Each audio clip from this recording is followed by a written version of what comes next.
Welcome back to Mia Horror Stories. Tonight's tale I got hired at a ski lodge. Rule 7 is ignore the tapping on the glass, is best experienced in the dark, which is why the screen will stay black. No distractions, no flashing images, just you, your imagination, and the story. So sit back, relax, and listen all the way to the end if you dare. The tapping started while the storm shutters were still open. Not loud, not dramatic, just 3 quick clicks against the dining room glass, like somebody with clipped nails testing a window from the outside. Tap, tap, tap. Then nothing. The kind of sound you could blame on sleet, a loose branch, a roof screw expanding in the cold. Except the windows on that side of the lodge faced a 30-foot drop into packed snow and black fir trees, and the glass was too clean for anything to have hit it by accident. My name is Elliot Voss, 29, male, from Vermont, and I had taken the winter maintenance job at Kestrel Ridge Lodge because I needed money badly enough to stop asking questions. I had left Burlington in a borrowed Subaru with a cracked windshield, 2 duffel bags in the back, and a debt collector's voicemail sitting, unopened on my phone like a rotten tooth. The lodge sat above Stowe, tucked up a private road that the plows reached only when they felt like it, and the job listing had sounded almost too neat. Room, board, hourly pay, overtime during storms. I told myself I was lucky. By my 3rd night, I knew luck had nothing to do with it. Wind, said Mara Duval, 34, female, from Lyon, France, without looking up from the reservation tablet. She was the night manager, narrow-shouldered and sharp-eyed, with a streak of gray at her temple that made her seem more tired than older. Old building, old glass, it talks. We were standing in the dining room after closing, surrounded by the thick smells of lemon cleaner, wood smoke, and the last of the beef stew from dinner service. The lodge lights were dimmed to their overnight setting, which meant every brass fixture threw a weak amber puddle onto the floorboards and left the ceiling beams in shadow. Outside, snow moved sideways past the windows. I had a mop in one hand and a bucket by my boot. That wasn't the building, I said. Mara finally looked at me. Not annoyed exactly, measuring. It is always the building until it is not, she said. And tonight, it is the building. That was the kind of sentence people used at Kestrel Ridge when they wanted a conversation to die quietly. Cal Brenner, 46, male, from Colorado, was checking the fireplace screen with a poker. He was the head groundskeeper, broad in the chest, with a beard full of gray and a left knee that popped when he climbed stairs. He gave the glass one glance, then turned his attention back to the coals. Rule sheet covered this, he said. I let out a small laugh because I thought he was joking. He was. The rule sheet had been waiting on my pillow the first day, laminated and curled at the corners. Most of it was normal lodge stuff. Log boiler pressure every 4 hours. Keep salt bins full. Never leave the service door unlatched. Guests in room 214 complain about radiator noise. Do not replace the radiator key because they keep stealing them. Then there was Rule 7. Ignore the tapping on the glass. No explanation. No bold print. Just that one line between do not shovel alone after dark and radio check at 11:00 p.m. and 3:00 a.m. I had assumed it was some old staff joke. A hazing thing. Like sending the new guy to find blinker fluid. The tapping came again. Tap, tap. Only 2 this time. Mara's fingers stopped above the tablet. Cal's poker paused against the screen with a tiny iron tick. From the kitchen, the dishwasher cycled down with a wet, mechanical sigh, leaving the dining room too open, too aware of itself. A man at the far end of the room shifted in his chair. That was Dean Mercer, 38, male, from Manchester, England, the bartender. Though he looked more like an off-duty detective in his black sweater and polished shoes. He had stayed after service to count the cash drawer because the lodge's point-of-sale system kept dropping when the weather turned. Dean had a way of smiling with only one side of his mouth, like he was always deciding whether something was worth saying. "It's early for that," he said. Mara looked at him so fast I heard her earring click against her collar. Dean raised both hands. "I'm only saying." "Don't," Mara said. Nobody moved for a few seconds. The wind pressed snow against the windows in soft bursts. The glass showed us back to ourselves, me with my mop, Mara with her tablet, Cal hunched by the fire, Dean at the table with a stack of receipts. Behind our reflections, beyond the glass, the night was just black. Then a shadow passed across the window. It was quick, low. Maybe a clump of snow sliding from the roofline. Maybe a branch whipping in the wind. Maybe some animal moving along the crust below the dining room wall. My grip tightened on the mop handle. Cal saw it too. I know he did, because the muscles in his jaw bunched under his beard. "Finish up," he said. "We need shutters closed before the gusts get worse." Mara exhaled through her nose and went back to the tablet. "Elliot, wipe the coffee station. Dean, lock the liquor cabinet. Cal, I need the West Hall checked for drafts before midnight." "Already did West," Cal said. "Then check it twice." That was how fear worked in the lodge. Nobody named it. They converted it into tasks. I tried to do the same. I rinsed the mop.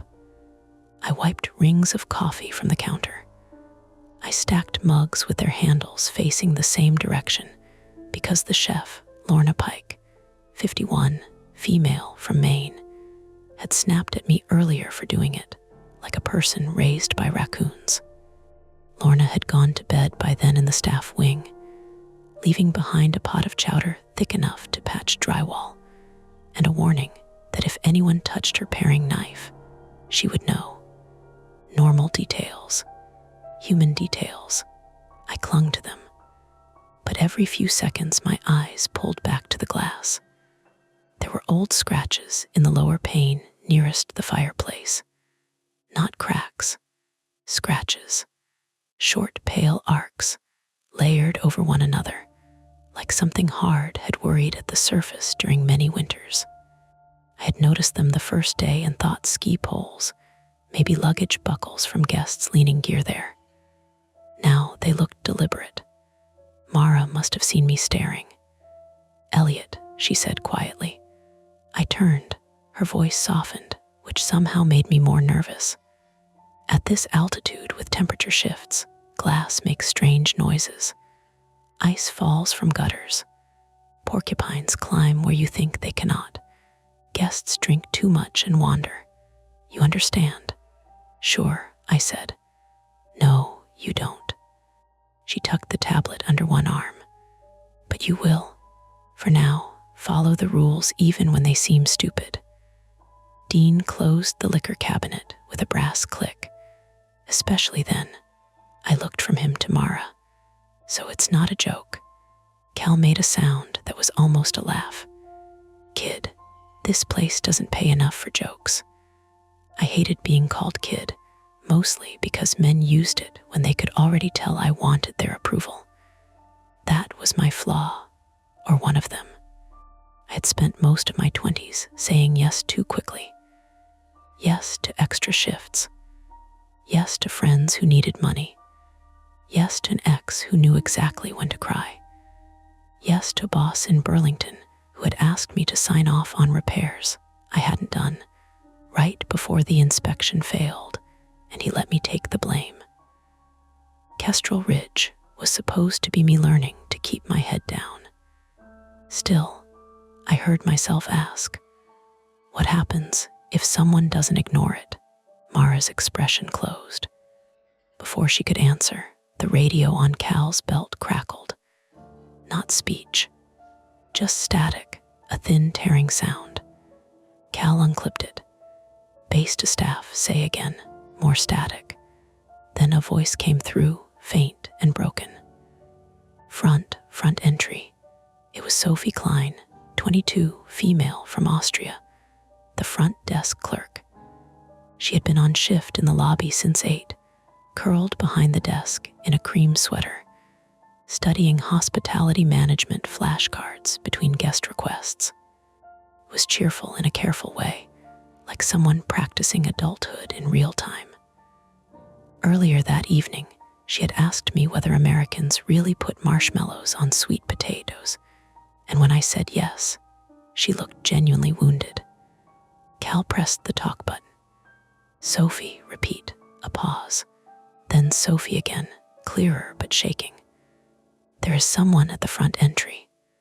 Mara was already walking. We followed her through the dining room arch into the main hall. The lodge changed at night when the guests went upstairs. During the day, it was all boots thumping, children whining about mittens, espresso grinding, ski jackets dripping onto mats. At night, the place became beams and shadows and old carpet smells. The mounted antlers above the reception fireplace threw crooked shapes onto the wall. Sophie stood behind the front desk, one hand on the phone, the other resting near the drawer where Mara kept the bear spray. Her blonde hair was pulled into a loose braid, and her face had gone pale around the mouth. Past her through the front doors, the porch lights showed snow blowing across the entry steps. No one was there. Mara slowed. Where? Sophie pointed at the glass panel beside the door. He was right there. He, Cal asked. I think, Sophie swallowed. A person hood up, close to the glass. Dean came up behind us, smelling faintly of bitters and dish soap. Guest locked out. No tracks, Cal said. He was right. The porch had a fresh skin of snow over it, smooth except for wind ripples near the stone columns. No boot prints, no drag marks, no disturbance by the door. Sophie saw it at the same time we did. Her eyes filled, not with tears exactly, but with the effort of refusing them. I saw him, she said. Mara moved behind the desk and touched Sophie's shoulder. I believe you, that landed strangely. Not you imagined it. Not storm shadows. I believe you. The phone in Sophie's hand began to ring. She flinched hard enough to knock a pencil cup sideways. Pens scattered over the desk blotter. Mara picked up the receiver. Kestrel Ridge front desk. We all listened to half a conversation. Yes, Mr. Halpern, no. The power is stable. Yes. The plows are scheduled for morning. No, sir. I don't recommend driving tonight because the access road is iced under powder. Yes. Even with 4-wheel drive. Mara closed her eyes briefly. Room 306. Halpern. I remembered him from dinner. A retired attorney from New Jersey who had complained that the venison was too regional. Mara hung up with controlled care. Guest wants to leave, she said. Cal rubbed his forehead. Of course he does. The radio crackled again. This time, every unit in the lobby answered with the same burst of static. Cal's belt, the base charger behind the desk, the spare handset on the wall. For a second, the sound filled the lobby like dry paper being crushed. Then underneath it came tapping. Not from the dining room now, from the front glass. Tap, tap, tap, 3 slow knocks, each one spaced neatly apart. We all faced the door. There was nothing on the porch, just snow crossing the light. Sophie whispered something in German and stepped back from the desk. Cal moved first. He went to the side window, careful not to stand directly in front of the door, and looked out at an angle. His posture changed. Not panic, training, habit. A man who had fixed machines, pulled cars out of ditches, found lost hikers before hypothermia made them stupid. Could be ice off the sign, he said. The sign is above the walkway, Dean said. I know where the sign is.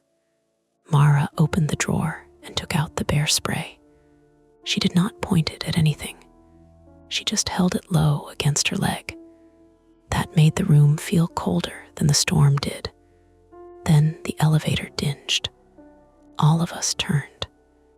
Doors opened, and Mr. Halpern stepped out wearing a camel-colored coat over plaid pajama pants, boots unlaced, his silver hair smashed flat on one side.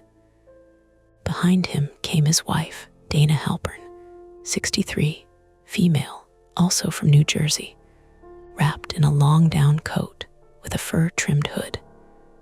She clutched a small designer dog against her chest. The dog trembled so hard its tags jingled. I need my car brought around, Mr. Halpern said. Mara's whole face rearranged into hospitality. Sir, as I explained, we strongly advise. I'm not asking for advice. Cal turned away from the window.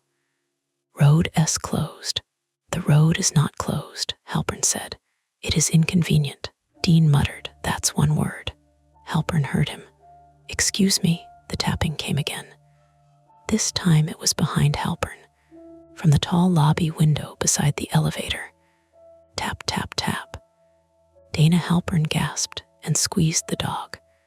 The dog made a thin squeak. Everyone looked. For half a second, I saw a mark appear on the outside of the glass.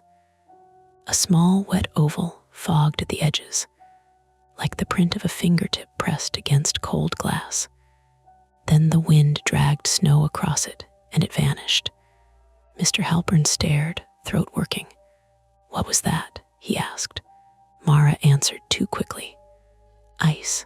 That was not ice. Sir, Cal said, go back to your room. I want my vehicle. You can want it upstairs. Halpern's face darkened. Men like him did not enjoy being spoken to plainly by men like Cal. I paid for valet parking, and I parked it, Cal said, at the lower lot where it's staying. The lobby seemed to tighten around us. Snow hissed against the windows. Somewhere in the walls, a pipe knocked twice and settled. I could hear Sophie breathing behind the desk. I could hear my own pulse in my ears, which annoyed me because I wanted to be useful, not another scared body taking up space. Mara stepped between Cal and Halpern. Mr. Halpern, she said, calm and formal, we are under storm protocol. Staff cannot retrieve vehicles until morning unless there is a medical emergency.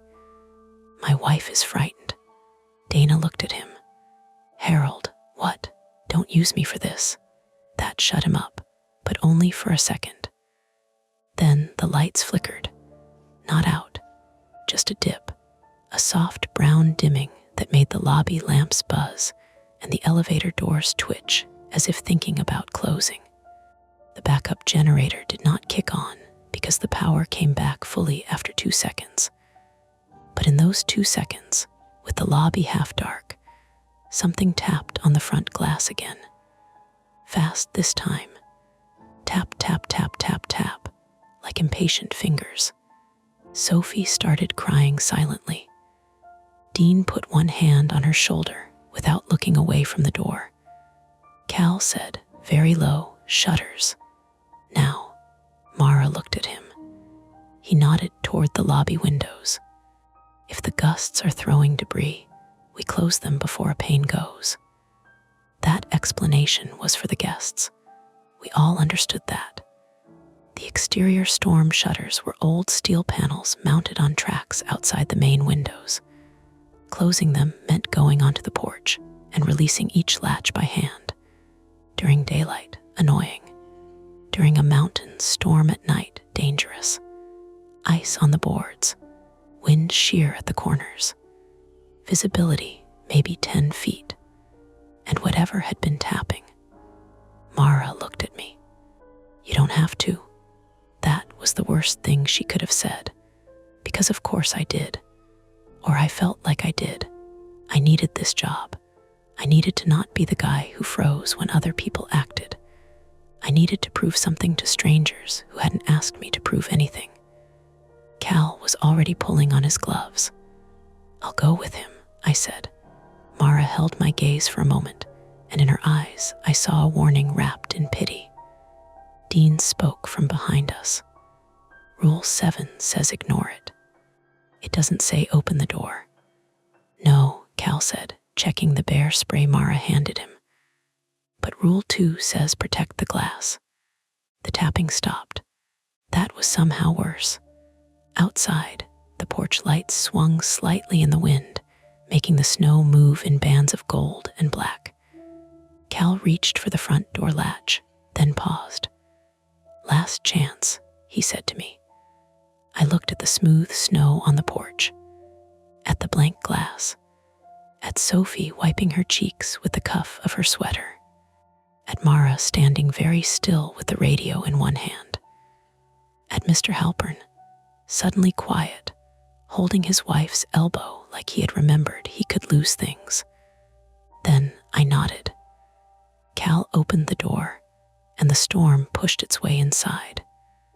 The cold hit like lake water, not cinematic, not a dramatic wall of ice, just instant pressure in the sinuses and throat, the kind that made your teeth ache when you inhaled too fast.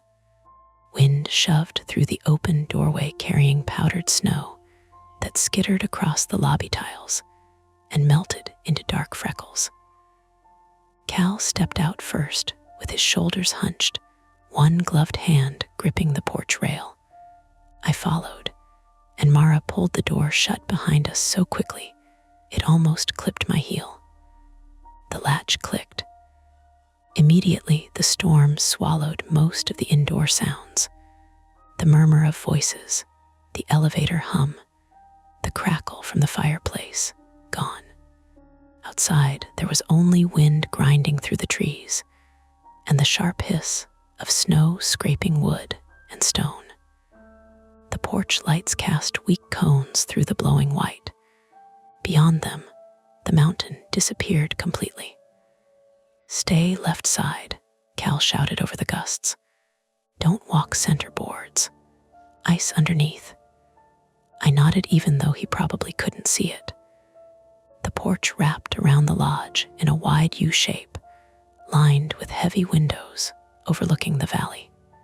Steel storm shutters sat folded against the exterior walls like giant gray wings. To close them, we had to release the retaining latches manually and drag the panels across the glass. Cal reached the first latch and yanked it free with a metallic clack. The shutter groaned along its track. I grabbed the edge to help, nearly lost my footing immediately, and caught myself on the wall hard enough to bark my elbow.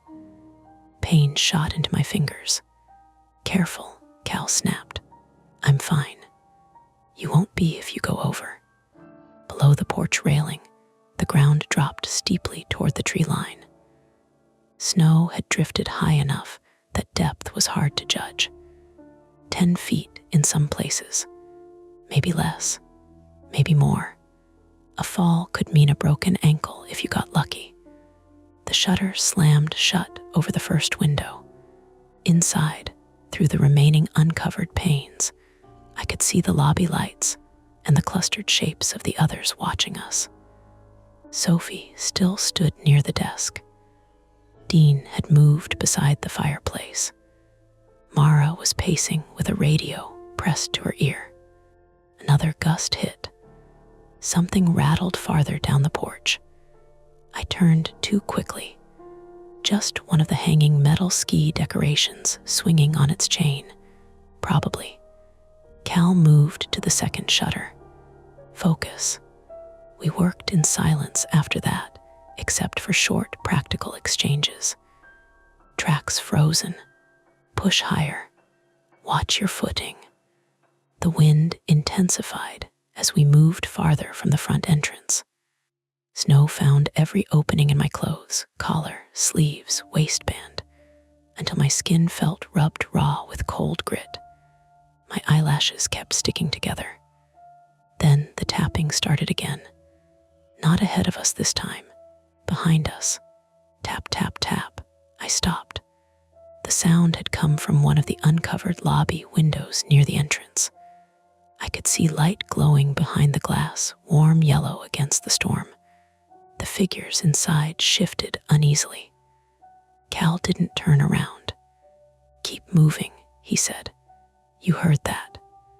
"Yes, what is it?" "Doesn't matter. That's not an answer." He finally looked at me, snow crusted in his beard.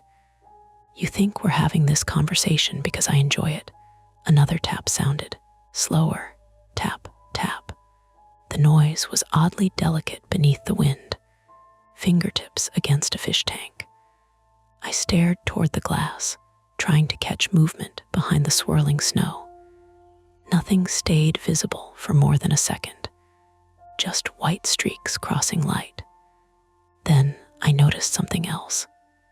No new snow had settled directly beneath the window. The rest of the porch carried a thin, fresh layer from the storm, but the boards below the tapping pane were disturbed, smudged, swept clean in uneven arcs, as if someone had brushed snow aside with their boots. "Cal," he followed my gaze. For the first time that night, I saw real alarm touch his face. Not panic, recognition. He walked toward the marks immediately, boots crunching hard against the porch boards. I followed despite myself. The disturbed snow ended near the railing. No footprints led away from it.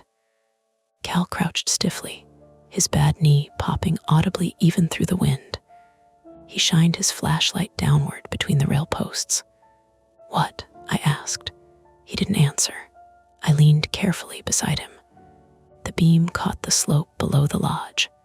Dense trees, buried rocks, wind tearing powder sideways through the dark. Then the light landed on something halfway down the incline. A ladder, not a proper extension ladder. One of the old aluminum maintenance ladders from the lower storage shed. It lay crooked against the slope, half buried already, one side rail bent. "How the hell did that get there?" I said. Cal's jaw tightened. "That ladder was chained in the equipment cage." "You sure?" "I chained it myself." The tapping came again above our heads. We both looked up instinctively. The lobby window stared back at us, glowing gold. No one visible behind it now. Just our own distorted reflections. And Mara's voice crackled from Cal's radio. "Cal, respond." He grabbed it immediately. "Go, you need to come inside." "Why?" A burst of static swallowed part of her reply. Then, power fluctuations, generator warning. Cal swore under his breath. The lodge generator sat in a detached utility building behind the main structure. If the main power failed and the generator didn't kick properly, pipes could freeze within hours at that temperature. Worse, the heating system would die. 50 guests trapped on a mountain road in a blizzard without heat became an emergency fast. "How bad?" he asked. "Control panels throwing faults." "I'll check it after shutters." "No," Mara said sharply. Now he hesitated. The tapping resumed, fast now, irregular, tap, tap, tap, tap, tap, like somebody impatient and cold. I hated how much my body reacted to it. Every sound seemed to bypass logic entirely and go straight into muscle and breath. Cal rose slowly from the railing. "Inside," he said. We hurried back through the blowing snow, securing only half the shutters on the front side before retreating to the lobby. The heat hit damp clothes unpleasantly, turning the cold on my skin clammy instead of sharp. My ears rang as the wind noise faded behind the closed door. Sophie looked at the two of us immediately. "Did you see anyone?" "No," Cal said. I almost mentioned the latter. Something stopped me. Maybe the look Mara gave him. Maybe the way Dean subtly straightened when we walked in, like he expected bad news and was bracing for the exact shape of it. Cal unclipped the radio and handed it to Mara while stripping off one glove with his teeth. "Generator. Voltage drops twice in 10 minutes, she said. Kitchen lights flickered downstairs too. Fuel line, maybe." Dean crossed his arms. "Or snow drift blocked the vent again. Not in this wind direction." The Halperns lingered nearby, pretending not to listen. Dana clutched the dog so tightly its eyes bulged slightly. Mr. Halpern pointed toward the windows. I heard knocking. Nobody answered him. That silence irritated him more than fear did. You could tell. "I'm speaking to you," he said. Mara kept her attention on Cal. "If we lose heat, we consolidate guests in the dining room near the fireplaces." Mr. Halpern stepped forward. "Are you people hiding something?" Dean gave a humorless smile. "Sir, if we were good at hiding things, you wouldn't be asking." "Dean," Mara warned. "No, seriously. There's clearly..." The lights dimmed again. This time they stayed dim. A low mechanical groan rolled somewhere through the building, the kind of sound old systems make right before quitting. Every person in the lobby froze. Then the emergency lights snapped on overhead in dull red strips. The main power had failed. A few guests shouted upstairs. Doors opened. Footsteps thudded overhead. The dog started barking hysterically. "Generator should have kicked by now," Cal muttered. Mara was already moving behind the desk, grabbing flashlights from the charging dock. "Elliot, with Cal," I blinked. "What? You know maintenance routes better than anyone else here besides him." "That's been 3 days, and tonight it makes you second place." Cal shoved a flashlight into my chest. "Coat back on." The reality of it settled hard in my stomach. The generator building sat roughly 80 yards behind the lodge, past the supply path and propane tanks. In daylight, easy walk. In storm conditions, different story entirely. "You think it's the fuel line?" I asked. "I think if we don't get heat back, the sprinkler pipes freeze by morning, and we evacuate 50 people down a mountain road during a blizzard." That answered enough. Upstairs, a child began crying. Mara raised her voice toward the mezzanine. "Please remain calm. Backup power is being restored." The words sounded practiced. Too practiced. Sophie leaned closer to Mara and whispered something I couldn't hear. Mara's expression changed immediately. "What?" Cal asked. Sophie swallowed. "Room 214 is not answering." Dean looked up sharply. "The couple with the radiator complaint?" I asked. Mara nodded once. "Maybe asleep," Dean said, though he didn't sound convinced. "No guests sleep through alarms and darkness," Mara replied. Cal rubbed snowmelt from his forehead. "I'll check after generator." The tapping interrupted him. Loud, directly overhead. Every head in the lobby jerked upward toward the mezzanine windows above the front entrance. Tap, tap, tap, tap, tap. Not random now. Rhythmic. A child upstairs screamed. Mr. Halpern backed away from the glass so fast he nearly slipped on melted snow near the rugs. Dana whispered, "Harold, stop talking." Nobody laughed. Cal looked at Mara. Mara looked at Dean. There was history in that exchange, the kind formed by repeated bad nights. Dean finally spoke quietly. "Somebody's outside in this weather, they'll die." Cal's face hardened. "You open that door and maybe more than them die." I stared at him. "What does that mean?" He ignored me. Another heavy knock struck the upstairs glass, not fingertips this time. A fist. Boom. The entire lobby flinched.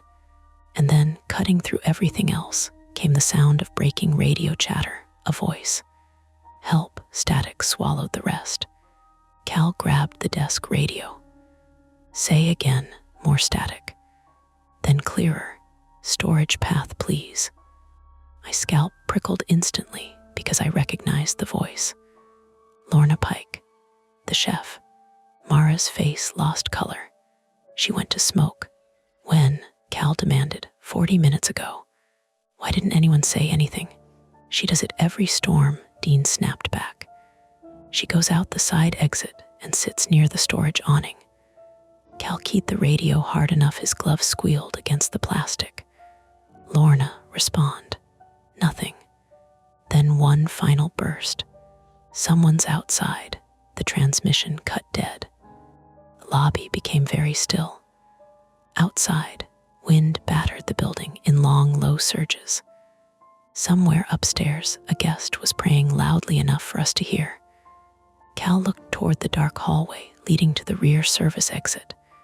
The storage path, the same direction as the generator building. Mara spoke first. "We call County Rescue." "They won't reach us for at least an hour," Cal said.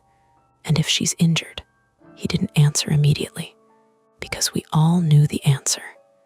In that cold, an hour could be enough. My chest tightened unexpectedly hard. Not because of Lorna specifically, though I liked her, but because this was exactly the kind of moment I failed in. Pressure, decision, responsibility with witnesses. The memory flashed up anyway, the inspection back in Burlington.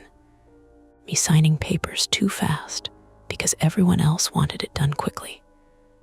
A man later getting hurt when scaffolding failed. Not killed, but close enough that I still dreamed about the ambulance lights some nights. I had promised myself after that I would stop letting fear make choices for me. Cal grabbed 2 heavier winter parkas from the hooks near the mudroom. "One trip," he said. "Generator and Lorna.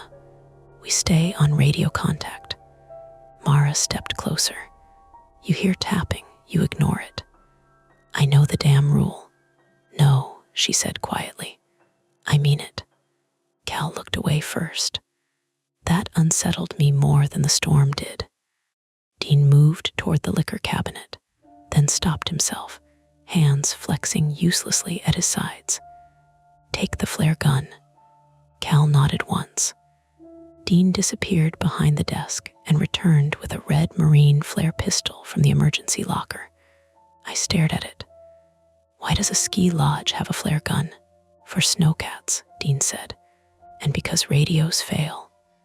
Another bang sounded from upstairs. Glass rattled, not broken. Yet, Sophie covered her mouth. Cal shoved the flare gun into his coat pocket and looked at me. "You still coming?" I should have said no. That's the honest part. I wanted to.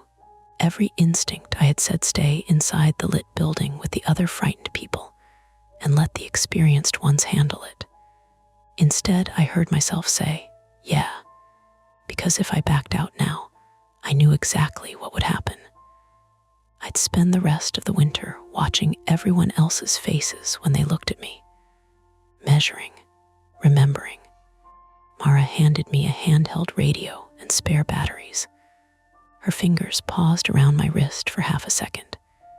"If either of you sees someone outside," she said carefully, "do not follow them off the path. I don't care who it looks like, not is." Before I could ask what that meant, the upstairs window exploded. Glass crashed across the mezzanine floor above us. Guests screamed. Someone shouted for help. And through the spray of broken safety glass came another series of knocks. From outside, still wanting in, Cal grabbed my arm. "Move," he barked, and together we ran toward the rear exit and the storm beyond it. The rear service exit opened into darkness, so complete it felt solid. The lodge lights behind us painted a weak rectangle across the snowbank and stopped there. Beyond that, the storm swallowed everything.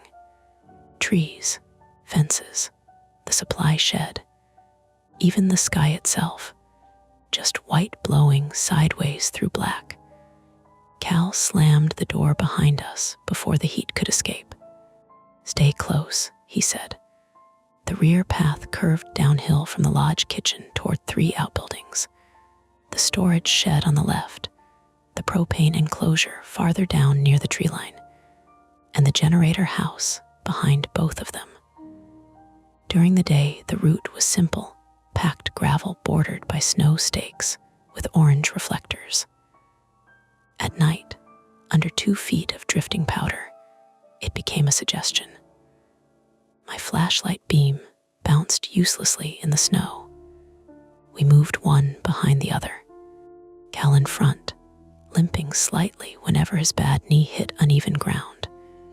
Me behind him, with the radio clipped to my coat and the spare batteries banging against my ribs. Wind pushed hard enough to make breathing work. The lodge behind us faded quickly.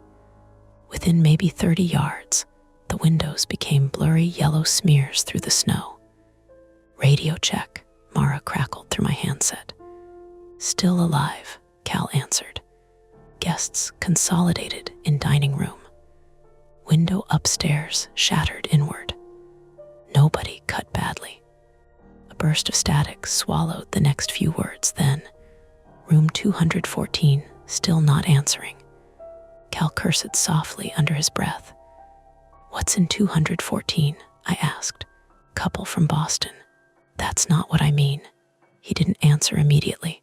Snow squealed under our boots. Finally, first incident happened in 214. I almost missed a step. "What incident?" He kept walking. 3 winters ago. Night maintenance guy opened the window after hearing tapping. The wind shoved against us hard enough that we both leaned sideways instinctively. "What happened to him?" Cal's flashlight swept over the orange reflector stakes lining the trail. "He went outside without radioing. They found him at dawn near the lower ravine. Dead, hypothermia." I swallowed dry air that hurt all the way down. Why did he leave the path? That's the question. The storage shed emerged from the storm suddenly. A squat, dark shape, with snow drifted halfway up the walls. One exterior light still glowed dim amber above the side door, powered by emergency backup batteries. The sight of light helped more than it should have. Cal stopped beside the equipment cage built against the shed wall. Heavy chain, padlock hanging open. He stared at it. "The ladder," I said. "Yeah." The cage door swung slightly in the wind with a dull metal creak. "You sure you locked it?" He shot me a look sharp enough to end the conversation. We checked the shed quickly. Empty except for snowmobiles, salt bins, spare fuel cans, and hanging tools rattling faintly against pegboard whenever the wind hit the walls. No Lorna, but near the back workbench, half buried beneath a pair of insulated gloves, sat an ashtray with a cigarette still resting in it. Snowmelt had soaked the filter. Fresh. "She was here," I said. Cal touched the cigarette. "Not long ago." The radio crackled again. "Cal, Lorna." Faint, but clearer this time. We both grabbed for our radios simultaneously. "Lorna, where are you?" Cal barked. Static, then coughing. "Generator," I caw. The transmission dissolved into hissing. The generator house sat another 40 yards downhill past the propane tanks. A narrow maintenance trail connected them, bordered on one side by steep wooded slope, and on the other by a drainage ditch buried under snow. Cal looked toward the dark.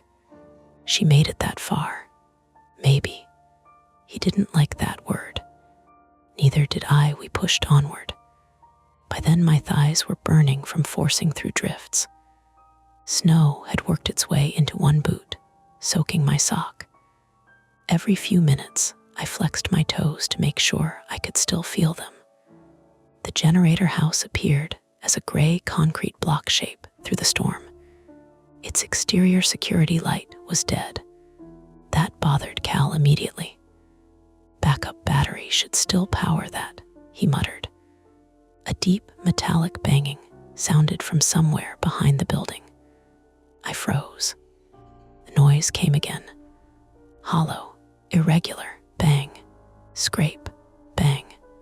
My pulse kicked hard. Cal lifted his flashlight slowly toward the rear corner of the structure. The beam found a loose sheet of corrugated metal slamming against the fence line in the wind. Nothing else. I exhaled shakily. Cal glanced at me. Mountain storms do half the scaring for free. The generator house door stood partly open. Snow had drifted inside the threshold. Cal drew the bear spray from his coat before entering. I noticed that and suddenly became aware of how isolated we actually were. Two men in a concrete utility shack, while a blizzard buried the world outside. The generator filled most of the room. A massive diesel unit bolted to the floor beside fuel tanks and electrical panels. The air smelled like oil, cold metal, and exhaust. One emergency lantern still glowed weakly on the far shelf, and Lorna Pike sat slumped against the wall beneath it. My heart lurched so hard it hurt. Lorna. She stirred immediately, blinking at us in irritation more than fear. Well, don't sound so disappointed, she croaked. Relief hit me so suddenly my knees felt watery.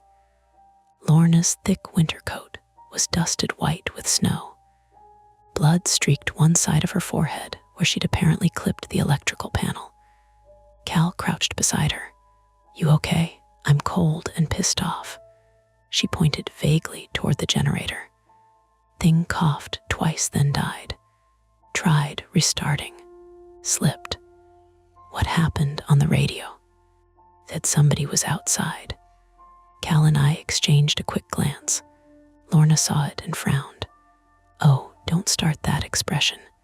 What expression? The one where everyone suddenly acts like they're in a campfire story. She tried standing and winced sharply. Ankle, Cal asked. Knee, twisted it. Cal checked the generator controls while I helped Lorna sip from my water bottle. Up close, she smelled strongly of cigarette smoke and kitchen grease. Fuel pressure's gone, Cal muttered. Line froze. Fix it, I asked. Maybe, that maybe again. He opened a side panel and shined his flashlight inside. Ice-crusted part of the intake assembly. How long? Lorna asked. Depends. That means long. Outside, something knocked against the wall. All three of us went still, not tapping. A heavier sound, thunk, then dragging. Lorna looked toward the door uneasily. That started before you got here. What started? Sounded like somebody walking around outside. Cal kept working without looking up. Probably branches. There are no branches near the generator house. Thunk, scrape, closer this time. I realized I was holding my breath. Cal straightened slowly. Elliot, check the rear vent. What? Outside. Make sure drift snow didn't block it. The idea of stepping back outside alone made my stomach tighten instantly. He saw it on my face. It's 10 feet around the corner. You go. I'm elbows deep in frozen fuel line. Lorna gave me a flashlight from the shelf. Congratulations. You're junior maintenance now. I hated that both of them were watching me, because refusing would mean admitting exactly how scared I was. I stepped back into the storm. The cold hit harder after the relative shelter inside the generator house. Wind whipped snow into my eyes immediately. The rear vent sat on the far side of the building, facing downhill toward the trees. I followed the wall carefully, one gloved hand sliding along rough concrete. Thunk. The noise came again somewhere ahead of me. I rounded the corner too quickly and nearly shouted. A figure stood beside the fence, tall, motionless, human-shaped beneath layers of snow. My flashlight beam jerked wildly before settling. It was one of the emergency rescue mannequins from ski patrol storage, a plastic training dummy zip tied upright against the fence post. Snow had accumulated on its shoulders and hood, making it look disturbingly real in the dark. I actually laughed once, loud and shaky, then immediately felt stupid for laughing at all. The vent was half blocked by drifted snow. I kicked it clear with my boots until cold air blasted properly through the grate. As I turned back toward the generator door, my flashlight passed briefly across the slope below the building. Something reflective flashed between the trees. I stopped. The beam caught it again. Goggles.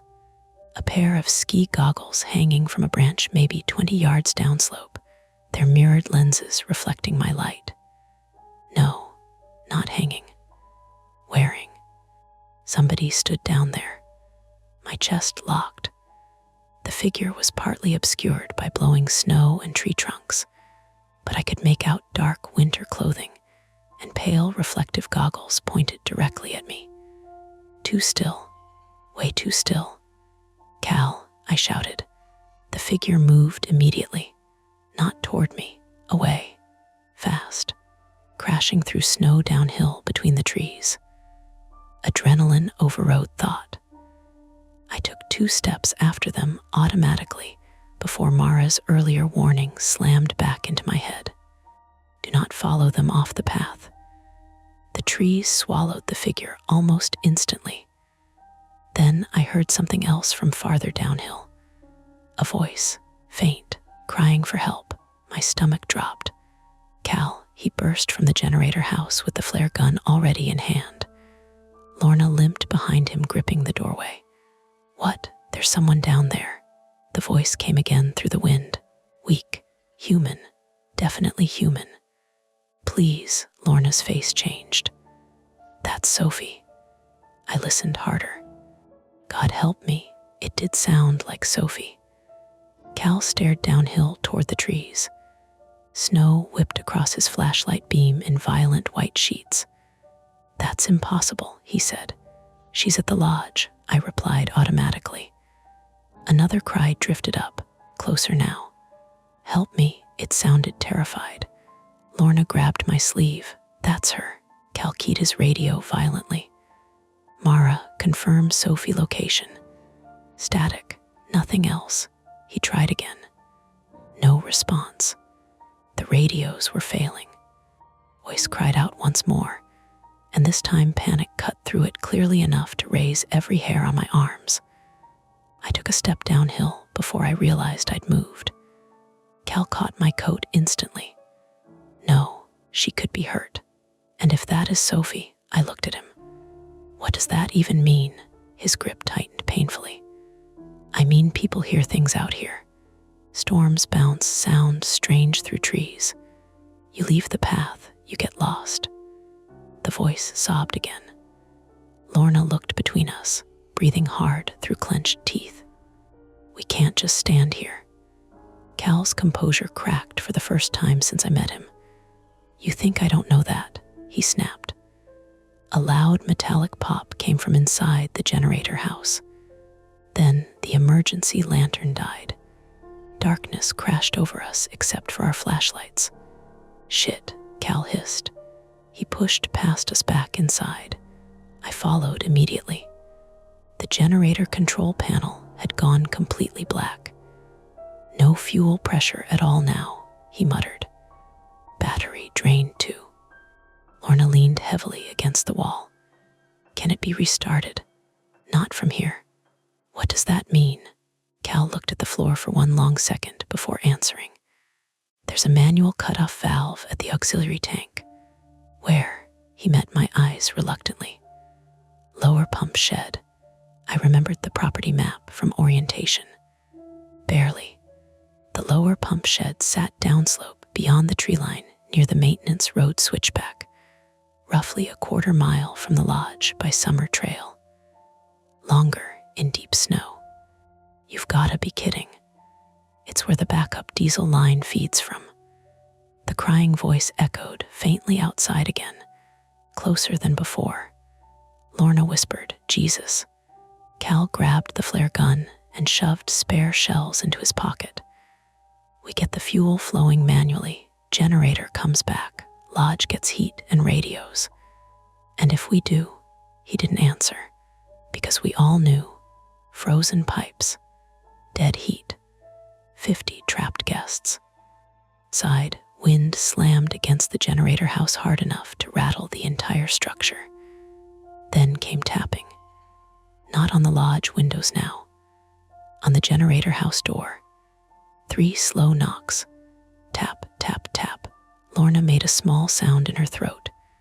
The door handle moved slightly. Not turning fully, just testing.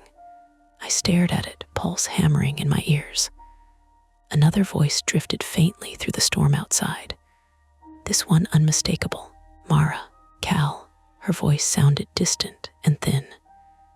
Cal opened the door. All 3 of us froze. Because Mara was back at the lodge. She had to be. The tapping came again. And then the lights of the lodge vanished completely behind the storm. Not dimmed. Gone. Total darkness swallowed the mountain. Cal looked at us both.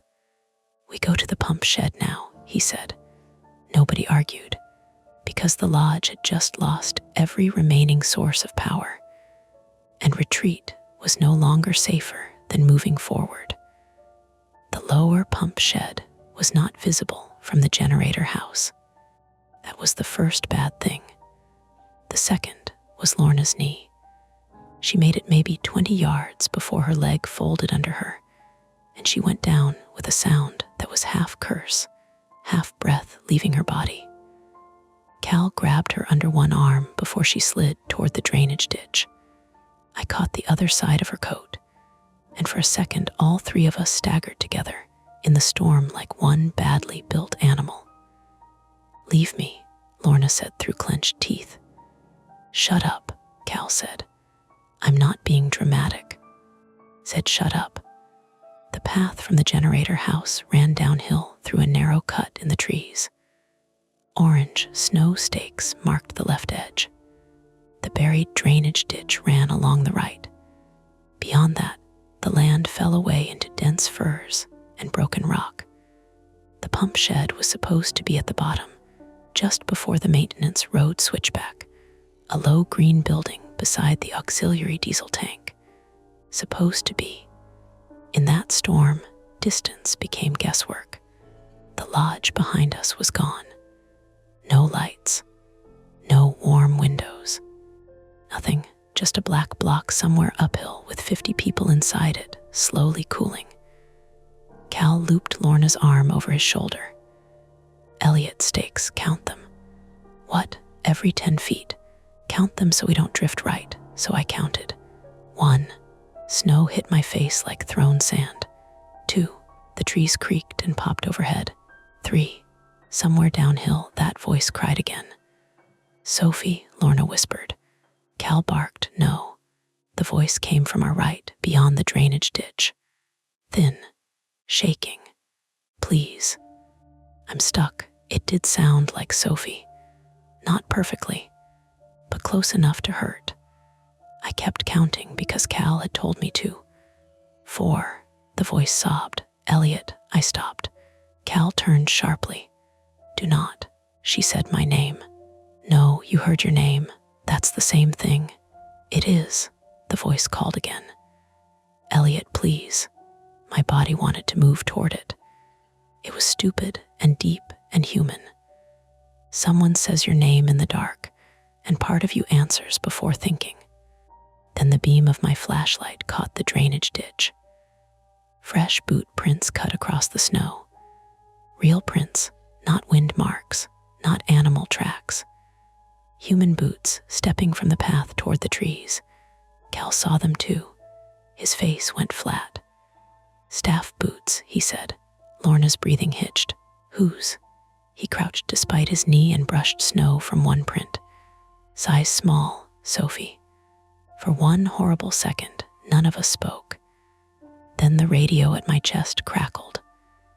Mara's voice burst through, sharp and alive. "Elliot, Cal, Sophie is with me. Repeat, Sophie is inside." The voice in the trees called again, softer now. "Please," Cal looked at me. That was the moment Rule 7 stopped being weird and became practical. Ignore the tapping. Ignore the voices. Ignore the bait. Not because ghosts knocked on windows. Because someone outside understood panic. Someone had learned the lodge's routines, the staff names, the weak spots. Someone wanted doors opened and people separated. A person. That made it worse in a different way. We moved again. 5, I said, voice cracking. The voice behind us began to laugh. Not loud, not theatrical. Just a wet, breathless little laugh that dissolved into the storm. Lorna started crying from pain or fear, maybe both. She kept walking anyway. At stake 14, the pump shed appeared below us, half buried under wind-packed snow. A green door. A sloped metal roof. A chain-link cage around the auxiliary tank. One corner of the roof had peeled back, banging in the wind. Bang. Scrape. Bang. That was the sound we'd heard earlier, carried uphill. Misdirection. Real metal. Real storm. I nearly laughed again, but there wasn't enough air. Cal leaned Lorna against the shed wall. Valve S in the cage. The cage gate was locked with a heavy padlock crusted in ice. Cal fumbled keys from his belt with stiff fingers, dropped them, swore. I dove after them and jammed my knee into a buried rock so hard white spots burst across my vision. Pain ran hot down my shin. "Move," Lorna said, and shoved me aside with surprising strength. She took the keys, found the right one by feel, and worked the lock open while sitting in the snow with one leg stretched uselessly in front of her. The gate opened. Inside, the auxiliary tank loomed pale and rounded, its fuel line disappearing into the ground. Cal scraped ice from a red manual valve wheel. "Flashlight," he said. I held the beam steady as best I could. His gloves slipped, again.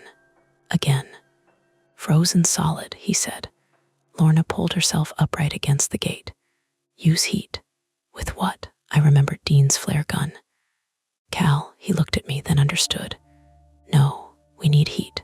That's not a torch. You fire that wrong near diesel vapor. Diesel doesn't go up like gasoline," Lorna snapped. "And we're outside in a blizzard. Heat the wrench, not the tank." Cal stared at her. "You got a better idea," she said. He didn't. We wedged ourselves between the tank and the gate to block the wind. Cal took a steel wrench from the shed wall. I held it with pliers while he cracked open the flare gun and loaded one shell. "Eyes away," he said. He fired into a snowbank 5 feet from the cage. Red light exploded across the storm. For 1 second, the whole world came into view. Trees, tank, shed, our faces red and raw, and a man standing at the edge of the maintenance road. Ski goggles, dark parka, hood cinched tight, watching us. Then the flare hissed in the snow and the wind folded darkness around him again. "Cal," I whispered. I saw. The man raised one hand. In it was the bent aluminum ladder. He threw it down the slope toward us. It clattered against the shed wall, not close enough to hit, but close enough to make Lorna flinch and lose her grip. She fell hard onto her injured knee and screamed. The sound cut through everything. Cal lifted the flare gun again. The man ran, not away downhill, uphill toward the lodge. "Son of a bitch," Cal said. Now it made sense with a sick little click. The tapping at windows, the moved ladder, the broken upstairs glass. Someone using storm noise and fear to draw staff out, split them up, make the lodge vulnerable. "Who is he?" I shouted. Cal heated the wrench in the flare's red burn until the metal steamed. "Later. There may not be later." He jammed the wrench onto the valve wheel and threw his weight into it. "Nothing." He grunted, tried again. The wheel shrieked, moved an inch, then stopped. "Elliot," he said, both hands. I grabbed the wrench with him. My injured knee screamed when I braced my boot. Lorna crawled close and shoved her shoulder against my thigh to keep me from slipping. "On 3, Cal said. 1, the wind roared. 2, from uphill faintly came tapping. Not at a window now. Metal on metal, the ladder. 3, we pulled. The valve broke free with a violent jerk. Cal slipped backward into the cage. I fell forward onto the tank, knocking my chin hard enough that I tasted blood. The valve spun. Fuel line open. Cal scrambled to the shed wall and flipped a manual priming switch. A low vibration shuddered beneath our boots. "Is that it?" I asked. "Generator still needs restart." "At the generator house," he nodded. "Of course." Lorna's face had gone gray under the lantern glow of the dying flare. "Go. We're not leaving you." "You're absolutely leaving me." She grabbed the flare gun from Cal's coat and pressed it against her chest. "I've got 1 shell left," Cal checked automatically. 1. Then I'm less helpless than I look. A crash sounded uphill, far away but sharp, glass again. The lodge. Cal looked torn in half. Lorna shoved him. "Move, you stubborn mountain goat." We moved. I hated leaving her there. I still hate it when I think about it. We climbed toward the generator house faster than we should have. My knee throbbed with every step. Cal's limp worsened until he was half dragging his left leg. The wind had shifted, throwing snow directly into our faces. I counted stakes backward and lost count twice. Then we heard the radio, Mara screaming, not words at first, just her voice shredded by static. Then, "He's inside." Cal stopped dead. The man had reached the lodge. "Where?" he shouted into the radio. Static. Then Dean's voice, "Dining room." He came through the broken mezzanine window. He's got a burst of feedback. Then nothing. Cal stared uphill. The generator house was close, the lodge farther beyond it. We had to choose, generator or people, heat or attacker. He looked at me, and for once he didn't seem like the adult in charge. I thought of Burlington, the signature, the scaffold, me doing what was easiest because I didn't want conflict. "No," I said. Cal blinked. "No what?" "We restart the generator. Darkness helps him." That decided it. We ran the last stretch to the generator house. The door was open. Snow had blown deep inside. The panel was dead except for one small amber indicator flickering weakly. Cal dropped to the controls. "Prime's back," he said. "Battery's low. Can you jump it? Maybe from the snowmobile battery in the shed. That's uphill the other way." No time. From the direction of the lodge came a muffled pop. Not a gunshot. Bear spray canister bursting. Door slam. Hard to tell. Then shouting. Cal opened the generator side panel and yanked a corded manual starter handle from inside. "You ever pull start a diesel this big?" I asked. "No." "Great." He pulled. Nothing again. The engine coughed once and died. He pulled again and nearly collapsed when his knee buckled. I caught him under one arm. "My turn," I said. "You'll tear your shoulder." "Probably." I grabbed the handle, pulled, nothing, pulled again. The cord snapped back and ripped skin from my palm through the glove seam. I yelled, shook my hand once, grabbed again. No time to be careful. Pull, cough, pull, cough, pull. The generator caught for 2 seconds, rattling so violently the walls shook, then died. Cal was at the panel. Again, I pulled until my vision narrowed. The engine caught, held, coughed black smoke through the vent, held. The lights inside the generator house flickered on. Cal slapped the main transfer switch. For 1 long second, nothing happened. Then, uphill, the lodge lights returned in pieces. 1 window, then another. Then the dining room glow, weak but real, breaking through the storm. The radio erupted instantly. Dean, he's in the West Hall. Mara, guests stay down. Sophie, Dana's bleeding. Cal grabbed the radio. Keep him inside. We're coming. We ran back toward the lodge. Not fast. Not hero fast. Injured, stumbling, exhausted fast. Restored exterior lights gave us a broken map of the property. Generator house behind us. Storage shed to our left. Rear service path climbing toward the kitchen door. Lodge above with half its shutters closed, and 1 upstairs window gaping black. Near the storage shed, something moved. Lorna, standing somehow. She had the flare gun raised in both hands. Beyond her, the man in goggles came out from between the trees. He had circled back. He held Dean's bar knife in 1 hand. Lorna fired. The flare struck the snow at his feet, bursting red and smoke. He stumbled back, blinded, arms lifting. Cal slammed into him from the side. They went down hard. The knife skidded across the packed snow toward me. I kicked it away. The man fought like someone desperate, not trained. Elbows, knees, teeth. Cal took a blow to the face and grunted.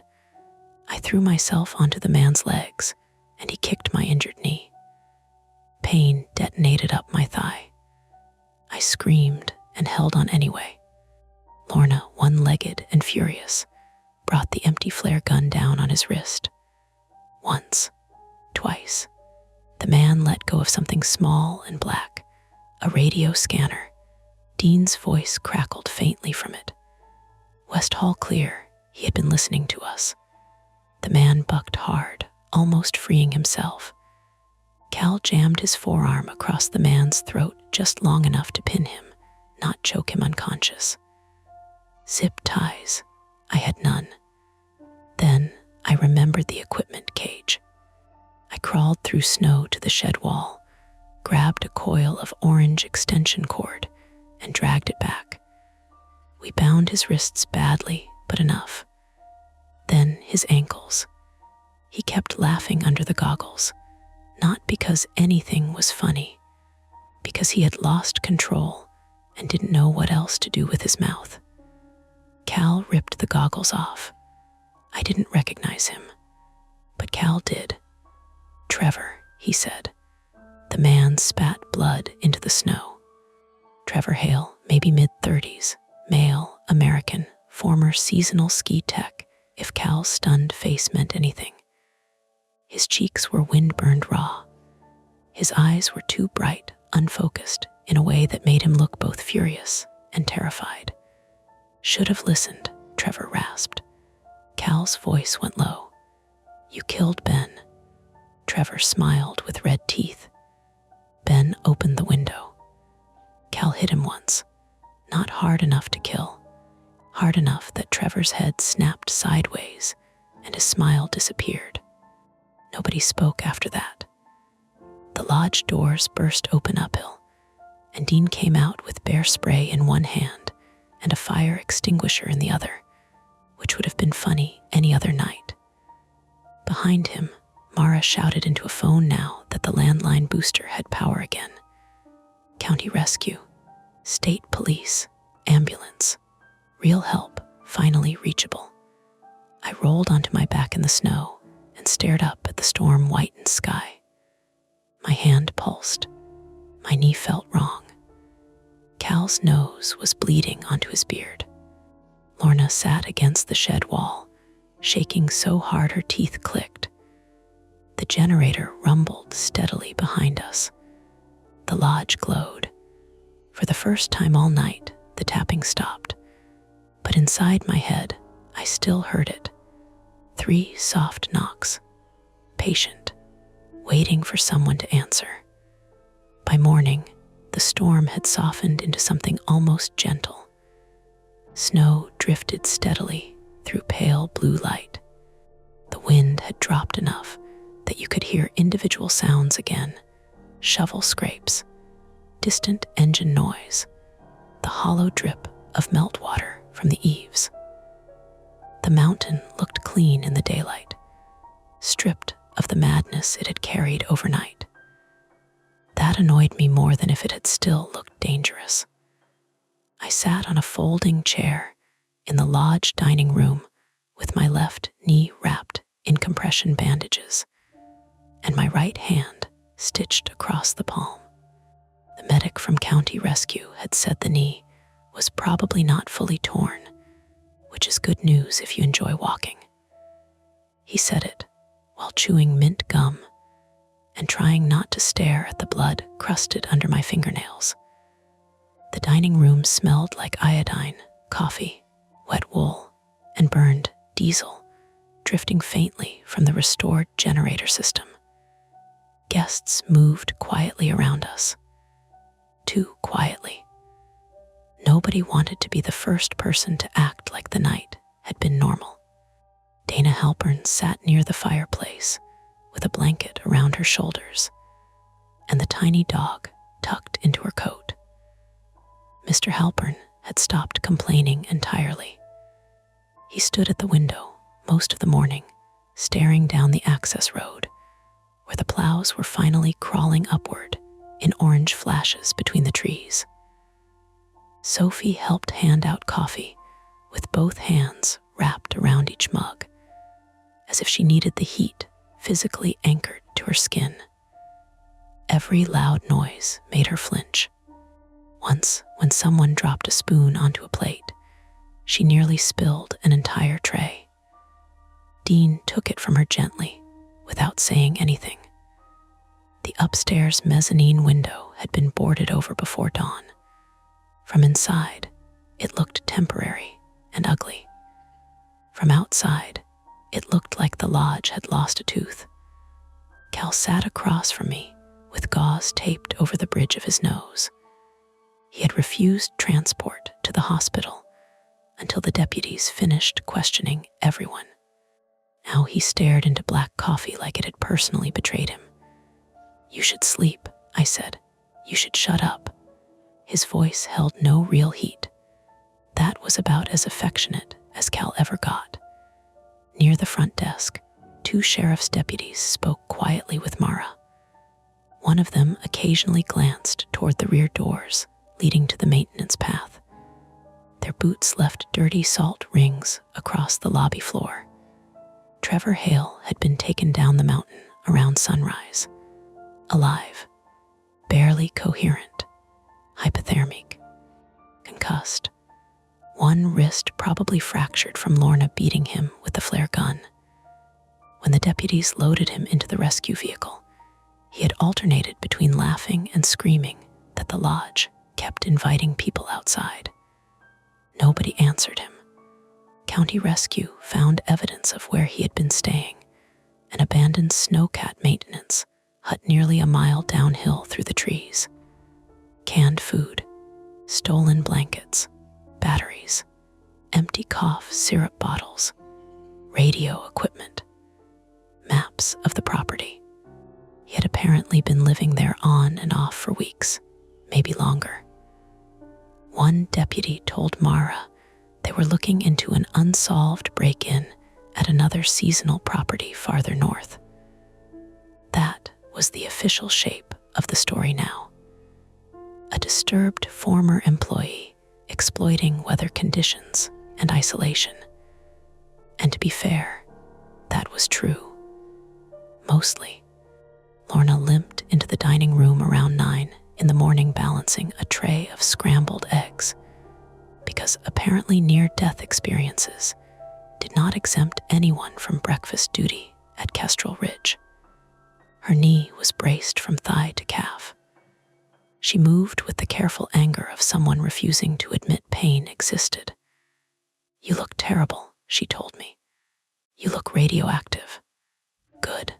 Means I'm healing." She dropped a plate in front of Cal. He grunted thanks, and she sat beside me heavily and lowered her voice. "You sleep at all?"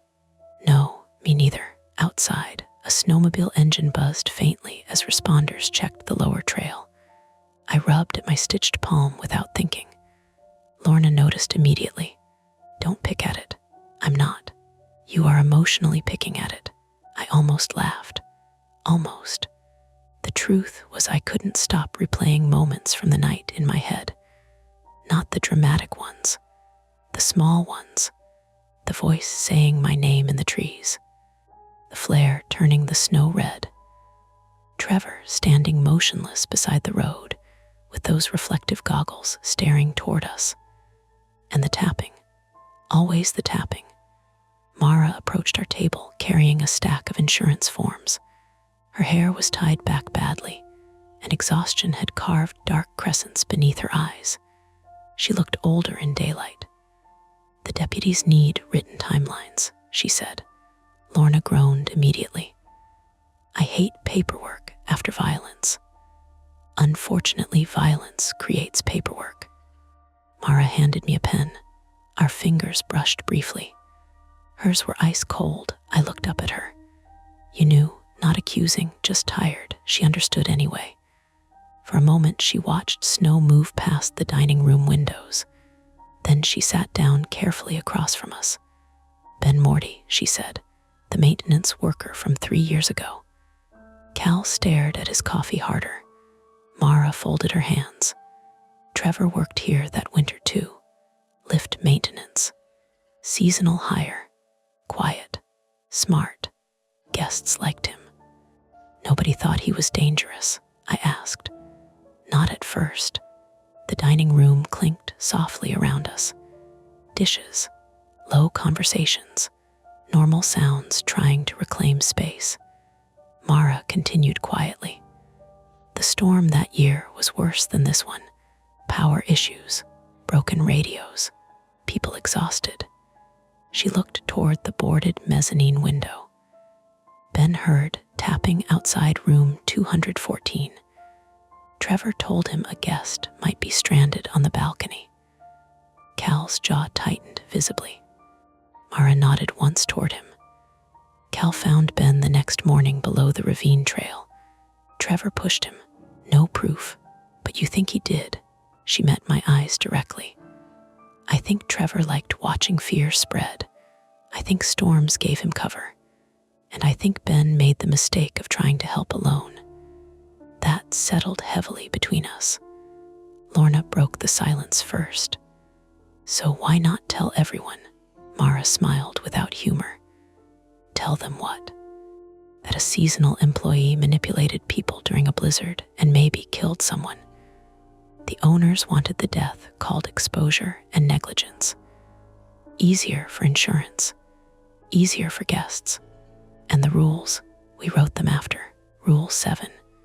Ignore the tapping on the glass. Not folklore. Institutional trauma laminated into procedure." Cal finally spoke. "We should have called state police earlier." Mara nodded once. "Yes. No defensiveness. No argument, just yes." That somehow felt worse. A little after noon, deputies escorted guests individually to their vehicles as plows cleared the access road. Nobody complained anymore. Families packed quietly. Children stayed close to parents. People avoided the rear side of the lodge altogether. Dana Halpern stopped beside me before leaving. She touched the back of my chair lightly. "You did a brave thing." I opened my mouth automatically to deny it. then stopped, because bravery hadn't felt clean or noble out there. It had felt messy and frightened and stubborn. Mostly, it had felt like having no good options left. So instead, I just said, "Thanks." Her husband stood beside the door, holding the tiny dog under one arm. He looked like he wanted to say something too. An apology maybe, or gratitude. In the end, he simply nodded once and followed his wife outside. Dean watched them go while polishing glasses that were already clean. "You know what the strange part is?" he said suddenly. Nobody answered, but he continued anyway. If Trevor had just knocked normally the first night he came here, somebody probably would have let him inside. Lorna snorted. "That's hospitality." "No," Dean said quietly. "That's people." The afternoon stretched strangely after that. Adrenaline drained out of everyone at different speeds. Sophie fell asleep sitting upright near the fireplace and woke crying because she thought she heard someone knocking upstairs. Cal spent 2 hours helping deputies map the property despite limping badly enough that Mara finally threatened him with a skillet. Lorna cooked soup in complete silence, except for the occasional hissed profanity when her knee locked. And me, I kept drifting toward windows, not intentionally. My eyes just checked them automatically now. Every reflective surface in the lodge carried a little pressure behind it. A possibility. At some point, Mara caught me staring at the dining room glass. "You don't have to stay," she said. I looked at her. "You firing me?" "No," she leaned against the doorway. "I'm giving you permission to leave." That landed harder than I expected, because part of me wanted exactly that. My Subaru was still parked out front beneath 6 inches of fresh snow. The roads would reopen fully by evening. I could drive south, find another job, another town, another clean start. But then I thought about Ben Morty, about Trevor living in those woods, while everyone at the lodge quietly adjusted their lives around fear instead of confronting it. About Mara carrying that guilt for 3 years. About Cal refusing sleep because he blamed himself for not stopping it earlier. And I realized leaving would feel too much like Burlington again. Signing the form, walking away, letting somebody else carry the weight. "I'll stay through the season," I heard myself say. Mara studied me carefully. "You sure?" "No," I admitted. Made her smile for the first time. A real one this time. Small and exhausted, but real. "Good answer," she said. That evening, after the last deputy vehicle disappeared down the mountain road, the lodge settled into an uneasy version of normal. Generators hummed steadily. Guests remaining for the week gathered near the fireplaces with board games and whiskey. Someone played soft jazz through the dining room speakers because silence had become unbearable. Snow still fell beyond the windows, but lighter now. Manageable. I helped Cal secure new plywood over the broken mezzanine section just before dark. My knee protested every stair. His nose had swollen purple across the bridge. Halfway through drilling the final board into place, he stopped suddenly and looked out across the slope below the lodge. "What?" I asked. "Nothing." But he kept staring. I followed his gaze. The storm had cleared enough to reveal the lower tree line and maintenance path under moonlit snow. Clean white slopes, dark firs, distant shape of the storage shed. No movement. Still, my skin tightened anyway. Cal eventually looked away first. "You know the worst part?" "What?" "Now people'll talk." "You mean the guests?" "No, staff." He drove another screw into the plywood. "Every season this place gets a little story attached to it. Haunted trail, missing skier, woman in white. People love nonsense." "This wasn't nonsense."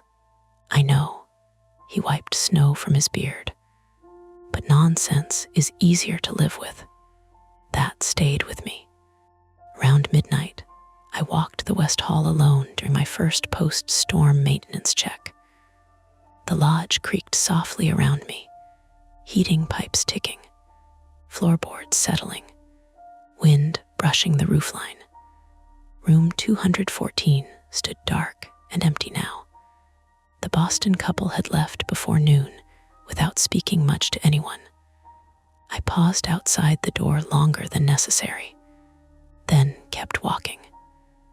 At the end of the corridor, a narrow window overlooked the rear slope toward the trees. Snow reflected moonlight faintly enough that the landscape glowed silver blue. I checked the latch automatically. Secure. As I turned away, something tapped softly against the glass. My entire body locked. Tap, tiny, delicate. I stared at the window. Nothing outside except drifting snow. Then came another tap, lower this time. I forced myself closer. Slowly. My reflection moved toward me through the dark pane. Tired eyes, bruised face, borrowed lodge sweater. Tap. I looked down. A pine branch, loosened by melting snow above the roofline, swung gently against the outer wall in the wind. Its needles scratched faintly across the lower pane. I let out a breath I didn't realize I'd been holding. A normal sound. A completely normal sound. Still, I stood there another full minute before walking away, just to make sure nothing tapped back. And that's the end of today's chilling tale. If you enjoyed this story and want more nights full of suspense, don't forget to hit that like button, subscribe to Mia Horror Stories, and turn on the bell so you never miss a scare. I've got plenty more stories waiting for you, so stick around and check out the other videos on the channel. Thanks for watching, and until next time, stay safe and don't look behind you. Welcome back to Mia Horror Stories. Tonight's tale, I found a survival guide specifically for my morning commute, is best experienced in the dark, which is why the screen will stay black. No distractions, no flashing images, just you, your imagination, and the story. So sit back, relax, and listen all the way to the end, if you dare. The first strange thing was the windshield wipers. They turned on by themselves while I was halfway across the Fremont Bridge, scraping dry glass with a rubber squeal loud enough to cut through the morning radio. Seattle traffic crawled around me in thick gray ribbons. Brake lights glowed in the mist. A concrete truck groaned beside my lane like it was dying slowly. I flicked the wiper control off. 3 seconds later, they started again. Come on, I muttered. I drive a 2017 Honda Civic that's old enough to have quirks, but not old enough to feel charming about them. Usually, the problems are small. Bluetooth cutting out. The tire pressure sensor screaming during cold weather. Nothing dramatic, but the wipers kept moving in steady, deliberate strokes across a perfectly dry windshield. The man behind me leaned on his horn when traffic started moving again. I realized I'd been staring. I hit the gas. That was when I noticed the folded paper tucked under my speedometer. I know it hadn't been there earlier. I would have seen it. It was wedged carefully between the clear plastic cover and the dashboard frame, like somebody had slid it there with intention. White printer paper, folded in thirds. I remember touching it at the next red light and feeling how crisp it was. Fresh, warm from the sun leaking through the windshield. On the outside, written in blocky black marker, were 6 words: for your commute. Read before Tuesday. Tuesday. It was Tuesday. My name is Nolan Mercer. I was 32 then, living alone in a narrow apartment in Ballard with too many mugs in the sink and exactly one healthy plant I kept forgetting to water. I worked downtown as a claims investigator for an insurance company, which sounds more exciting than it actually is. Mostly, I reviewed accident photos and listened to people lie politely over speakerphone. I'd been taking the same commute for 4 years. Wake up at 6:10, coffee, podcast, 15th Avenue, merge onto I-5, exit near Columbia Center, repeat until death or retirement. There was comfort in the repetition, even if I complained about it constantly. The problem was that routine made me notice when something tiny shifted sideways, like a paper appearing in my dashboard, or the fact that the radio had suddenly turned to static. Not loud static, soft, fuzzy, like distant rainfall. I unfolded the note while traffic idled near Seneca Street. Inside was a list, not handwritten this time, typed, Commute Survival Guide, Route 4B, if the man in the yellow raincoat appears before exit 165A. Do not make eye contact. Do not stop for anyone waving near the convention center underpass. If traffic clears unexpectedly between 7:40, 7:45 a.m., take the next exit immediately.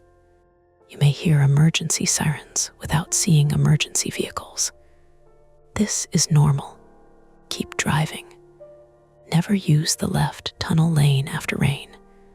If another driver flashes headlights twice and points downward, check your rear seat without turning around immediately. Do not arrive at the office before 8:28 a.m. At the bottom was one last line.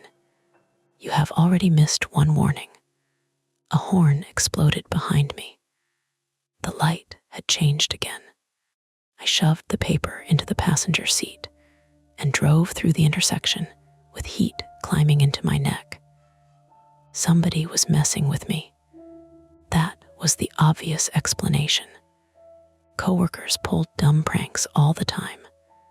Last Christmas, someone wrapped Martin's entire cubicle in caution tape because he microwaved fish twice in 1 week. Maybe this was another office joke that had gone too far. Still, I checked the back seat at the next stoplight. Empty. Just a hoodie and an old Trader Joe's bag rolling around on the floor. The wipers stopped moving. That should have made me feel better. Instead, it made the whole thing feel staged. The Columbia Tower appeared through the fog ahead of me, black glass disappearing into low clouds. Seattle mornings always looked slightly unfinished in winter. Wet pavement, steam rising from vents, ferries groaning in Elliott Bay somewhere beyond the buildings. I parked in my usual garage beneath the office building at 8:19. Too early. I stared at the final line again. Do not arrive at the office before 8:28 a.m. I almost laughed. Then I noticed another car idling 3 spaces away. Old Ford pickup, white, mud splashed up the sides. The driver was watching me, not aggressively, just sitting there with both hands on the wheel, male, maybe late 50s, yellow raincoat. A city bus hissed somewhere above the garage entrance. I looked back down at the paper immediately, suddenly embarrassed by how fast my chest had tightened. My brain started trying to connect nonsense dots because humans are apparently built to do that. Yellow raincoat. Big deal, it's Seattle. Half the city owned one. When I looked up again, the truck was backing out slowly. The driver never broke eye contact. Then he was gone. I stayed in my car another 5 minutes pretending to check emails. At 8:27, my phone buzzed. Lena, You alive? Martin's already complaining about the copier again. I smiled despite myself. Lena Torres was 29, sharp-eyed, funny in a dry and slightly cruel way that worked because she aimed it equally at everyone. We started at the company around the same time and gradually slipped into the kind of friendship built from shared boredom and bad coffee. She knew I hated mornings. She also knew I avoided conflict so aggressively it bordered on medical. That was probably my worst habit. I let things slide, weird comments, uncomfortable situations, small lies. I always convinced myself it was easier not to push. Even now, part of me wanted to crumple the paper and move on. I headed upstairs. The office smelled like burnt espresso and damp coats. Fluorescent lights hummed overhead. Phones rang in staggered bursts across the claims floor. Normal, good. Lena rolled her chair backward when she saw me. "Nolan," she said, "you look awful." "Thanks." "No, seriously. You look like you saw a ghost." "I saw traffic." "That bad?" "Worse. Functional," she snorted. Martin from accounting wandered past holding a stack of papers. 53, red-faced, permanently irritated by modern technology. "The copier's printing everything double-sided," he announced to nobody. "That's usually intentional," Lena said. "It wasn't intentional in 1998. He shuffled away, muttering. I almost mentioned the note then. Almost. But hearing it in my own head already sounded ridiculous. Instead, I sat down, logged into my computer, and tried to focus on work. At 8:46 a.m., my desk phone rang. Unknown internal extension. "Claims," I answered. Silence. Not complete silence. Breathing. Soft, close to the receiver. "Hello," a crackling noise answered me, like movement against fabric. Then a man's voice said quietly, "You arrived early." The line disconnected. I stared at the handset. Across from me, Lena noticed my expression shift. "What? Probably spam," I said automatically. But my voice came out wrong. Tight. She leaned back in her chair. "Okay, that's not your normal probably spam face." I hesitated. Then I pulled the folded paper from my pocket and handed it over. She read it once, then again slower. I expected her to laugh. Instead, she frowned. "Did somebody put this in your car?" "Yeah." "You sure?" "What does that mean?" "I mean, are you sure somebody didn't hand it to you yesterday and you forgot?" "I didn't forget somebody giving me a survival guide for I-5. "That's fair." She kept reading. The office noise faded around us for a second. Phones, keyboards, somebody coughing near the break room. Finally, she said, "This is creepy. Thank you. But also weirdly specific. I noticed. You ever mention your route online or something?" "No. Any angry claimants lately?" "All of them are angry." That earned a small smile, but it disappeared quickly. Lena tapped the page. Rule 7. "Yeah, you got here at 8:19. I looked at her. "You think this is real?" "No," she said immediately. Too immediately. Then her phone buzzed. She glanced down. The color drained out of her face so subtly I almost missed it. "What?" She turned the screen toward me. Unknown number. The text message contained only one sentence. "He showed you the guide too early." We both sat there. The HVAC system rattled overhead. Somewhere nearby, Martin swore at the copier again. Lena locked her phone screen. "Okay," she said quietly. "That's not funny. Do you know the number?" "No." "You think somebody in the office?" "My number isn't public." Neither of us spoke for a moment. Outside the windows, rain finally began tapping against the glass. Not hard, just enough to darken the skyline. Lena looked back at the paper. You said there was a guy in a yellow raincoat, parking garage. And nothing. But even saying it, I remembered the way he'd looked at me. Calm, patient, like he'd already decided something. Lena stood up suddenly. Come downstairs with me. Why? I want to see your car. That's your plan. It's a better plan than sitting here pretending this isn't weird. She grabbed her coat. I stayed seated for half a second too long. That hesitation bothered me later, because deep down, before we even reached the elevators, I think I already knew something had shifted out of place that morning. Not dramatically. Not enough for police sirens or panic. Just enough that ordinary decisions suddenly felt heavier than they should. And when the elevator doors opened onto the parking garage, we both stopped walking at the exact same moment. Someone had placed another folded sheet of paper beneath my windshield wiper. This one was soaked dark from the rain, and written across the front in the same thick black marker were 4 new words. You brought someone else. Rainwater dripped from the concrete ceiling in slow, hollow plinks. Not enough to matter. Just enough that every sound in the parking garage carried farther than it should have. Lena stared at the note under my windshield wiper without touching it. You didn't leave this here. No, you're absolutely sure. I gave her a look. Right, she muttered. Cars moved overhead somewhere beyond the concrete ramps, tires hissing through wet streets above us. The garage smelled like damp cement, oil, and cold metal.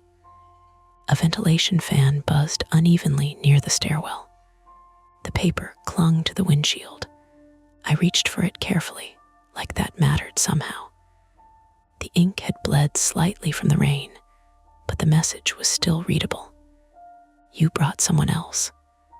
Underneath that, in smaller typed text, route adjustments required. Tomorrow must begin before 7:12 a.m. Do not use your usual parking garage. If this is somebody from work, Lena said quietly, they need psychiatric help. Yeah, but neither of us sounded convinced anymore. I turned the paper over. Blank. Lena glanced around the garage. That got to me more than the note itself.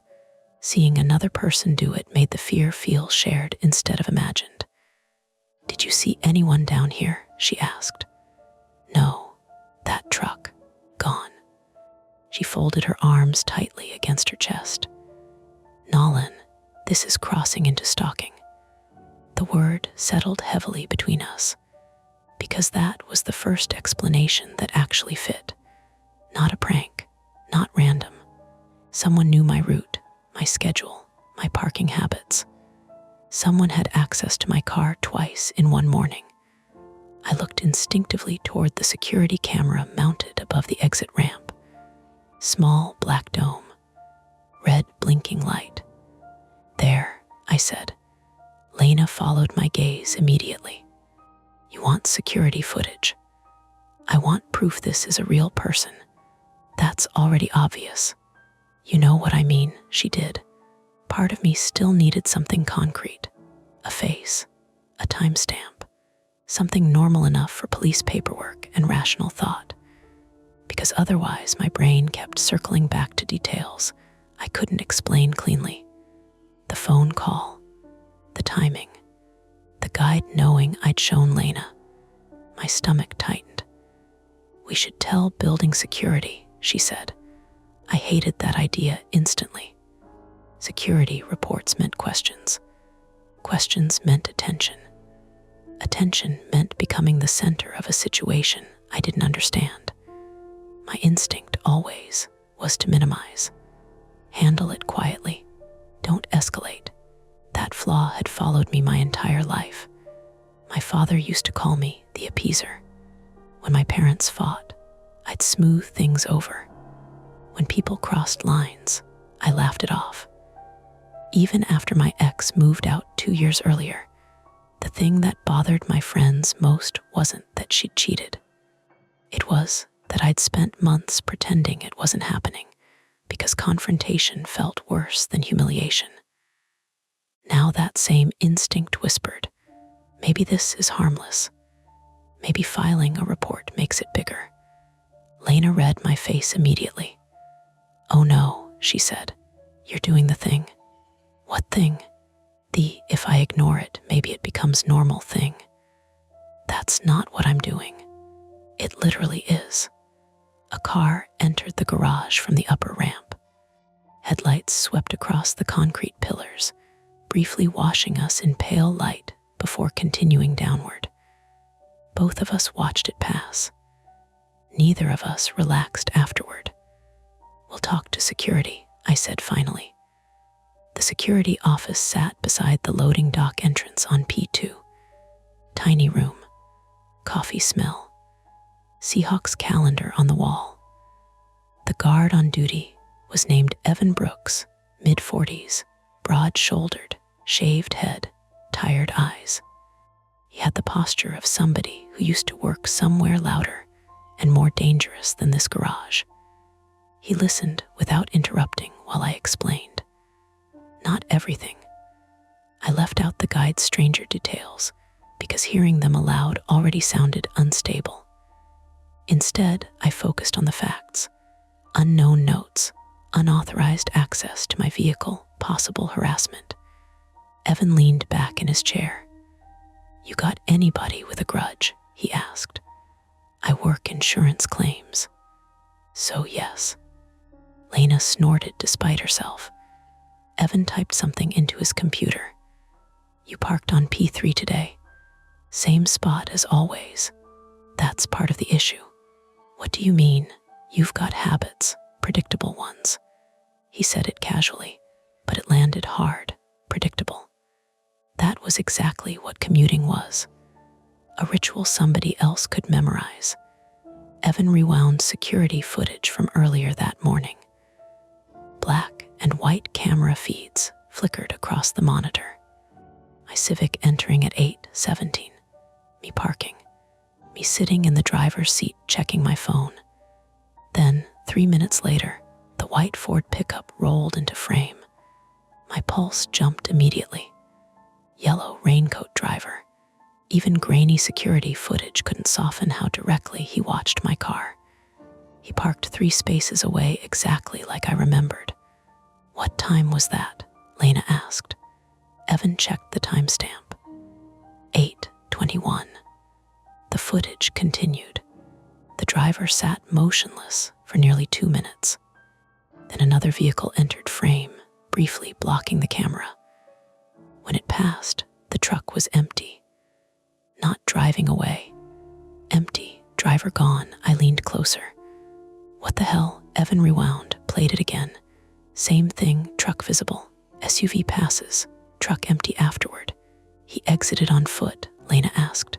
Evan frowned. "Should have crossed camera range." But he hadn't. We watched another angle. Nothing. No man in yellow raincoat entering elevators. No stairwell access. No visible departure. And Evan pulled footage from 20 minutes later. At 8:43, while I was upstairs at my desk, a figure in a hooded rain jacket approached my car from a blind spot between concrete pillars.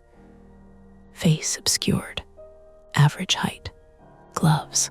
The person slid the second note beneath my wiper and walked calmly toward the south stairwell. "That's him?" Lena asked.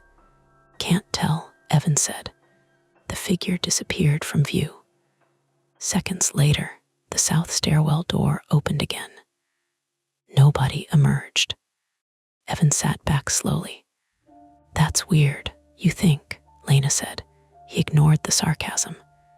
"That stairwell exits onto a locked loading dock. You're saying he couldn't leave that way. I'm saying I should have seen him come back out." A knot formed low in my stomach. Not because it was impossible, because it was plausible. There were maintenance corridors, blind spots, service exits. A real person could move through a building invisibly if they understood it well enough. That idea scared me more than anything irrational. Someone knew routes, patterns, access points, the same way the guide knew my commute.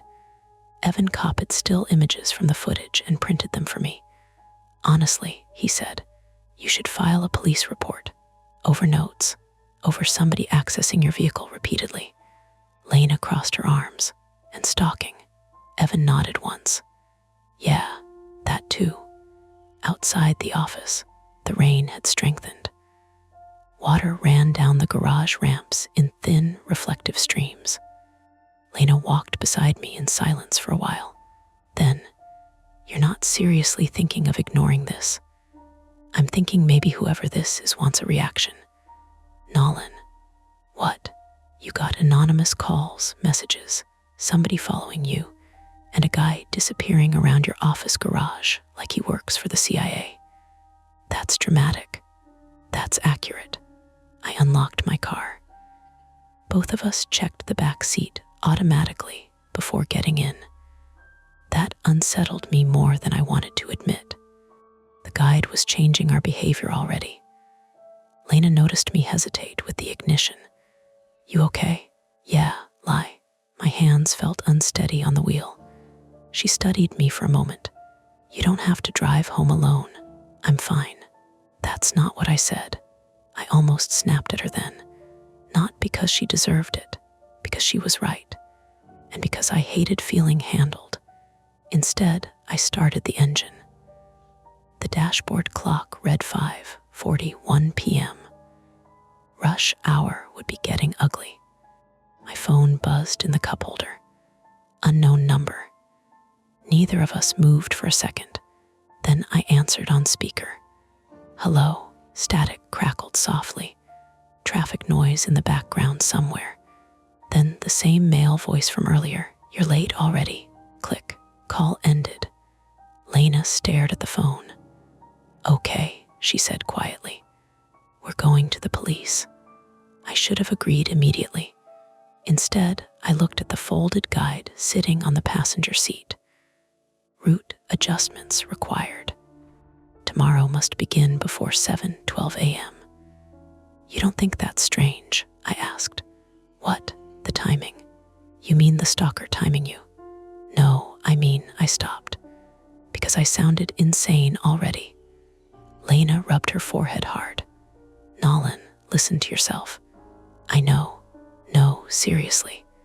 I know you want this to fit into a normal explanation. But right now, the normal explanation is a person targeting you. Rain hammered the windshield harder now. The wipers squealed once before settling into rhythm. Back and forth, back and forth.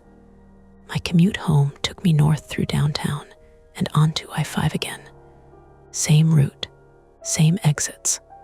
Only now every car felt noticeable. Every lane change meant something. We left the garage at 5:52.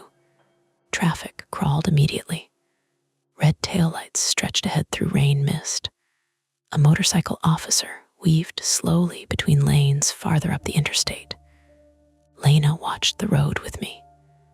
You taking me home first? She asked.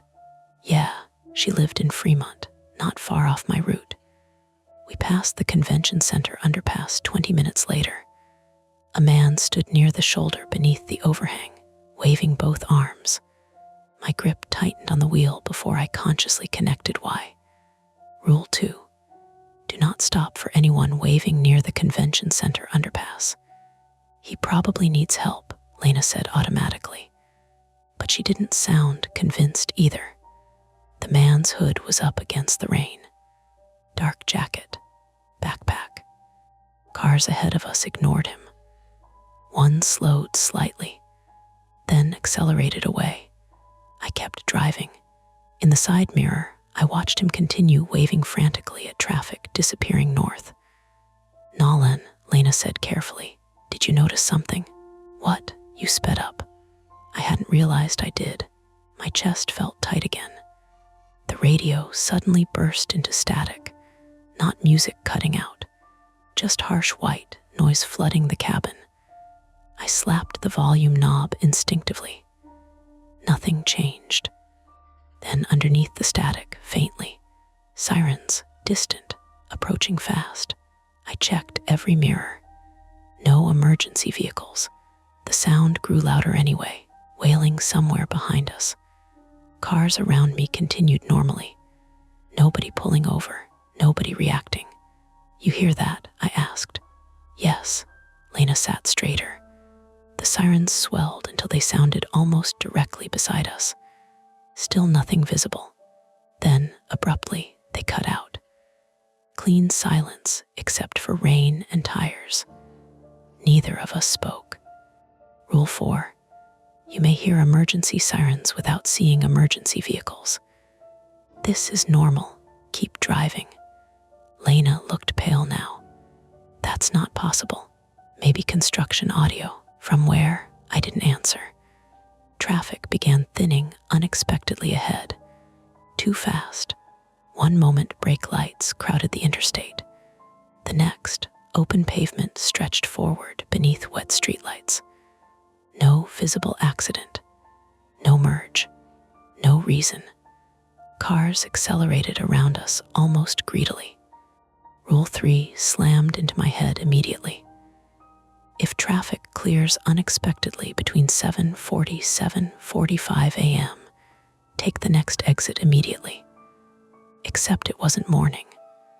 And yet, the dashboard clock read 7:42 p.m.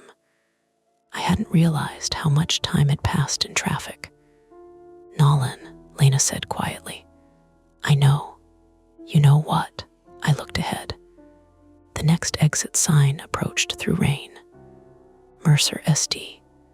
Green reflective letters trembling in the water, streaks across my windshield. My instinct screamed not to let the guide dictate my life. That was the real danger, wasn't it? Fear turning into obedience. Patterns turning into superstition. But another thought kept pressing harder beneath it. What if someone engineered these situations deliberately?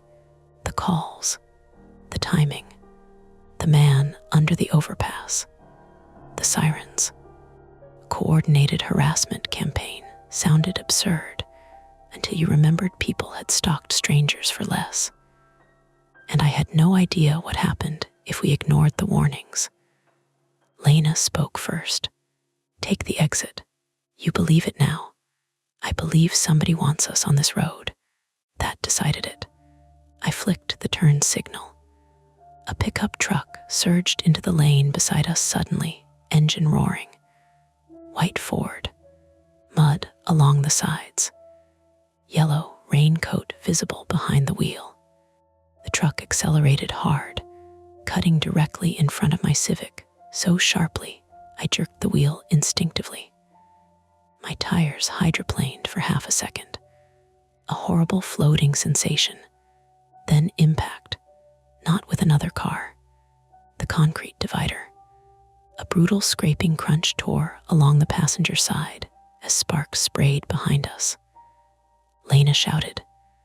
The Civic spun halfway sideways across the wet exit lane before slamming to a stop against the guardrail.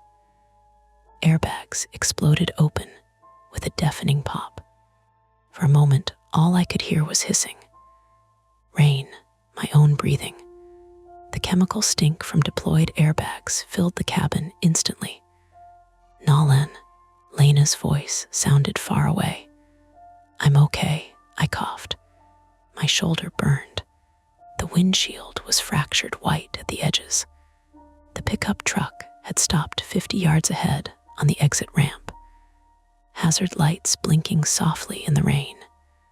The driver's door opened. The man in the yellow raincoat stepped out slowly. And behind us, farther up the interstate, multiple headlights suddenly appeared through the rain at full speed, coming directly toward the blocked exit lane we now couldn't escape from. The first car missed us by less than a foot. It screamed past the rear bumper in a sheet of spray, horn blaring, headlights smearing white across the rain. Then another swerved around the wreck sideways, tires shrieking against wet pavement. "Nolan," Lena shouted. I forced my door open against the bent frame. Pain flared through my shoulder immediately. Sharp, hot, probably from the airbag impact. My ears still rang. The Mercer exit curved downward toward Fairview Avenue, separated from the interstate by concrete barriers slick with rainwater. We were stuck half across the exit lane, angled badly enough that oncoming traffic couldn't see us until the last second. The white Ford pickup sat farther down the ramp, with its hazards blinking amber through the rain.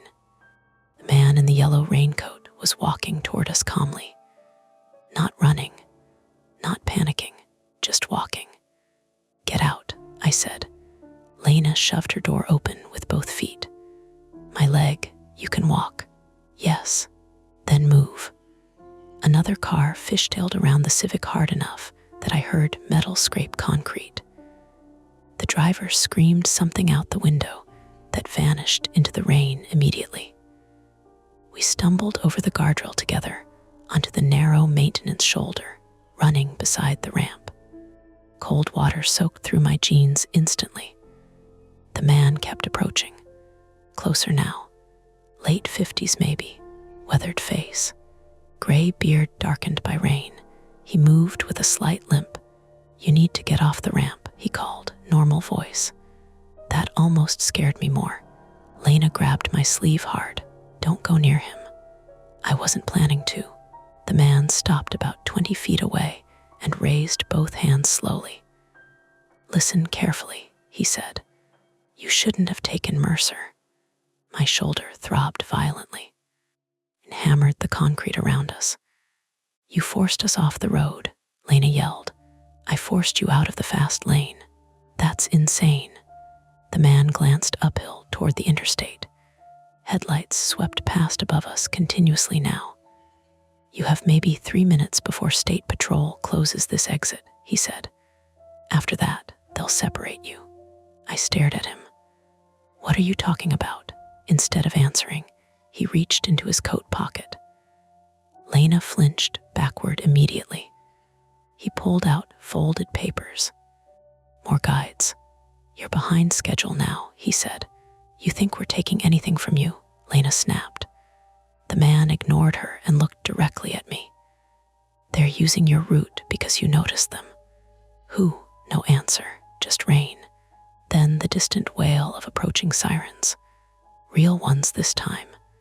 The man extended the papers toward me.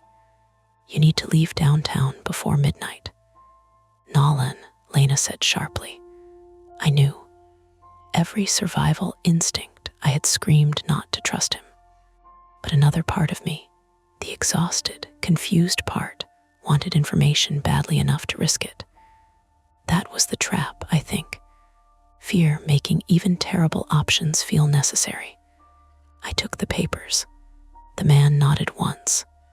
Then he turned and walked back toward the pickup. "That's it," I shouted after him.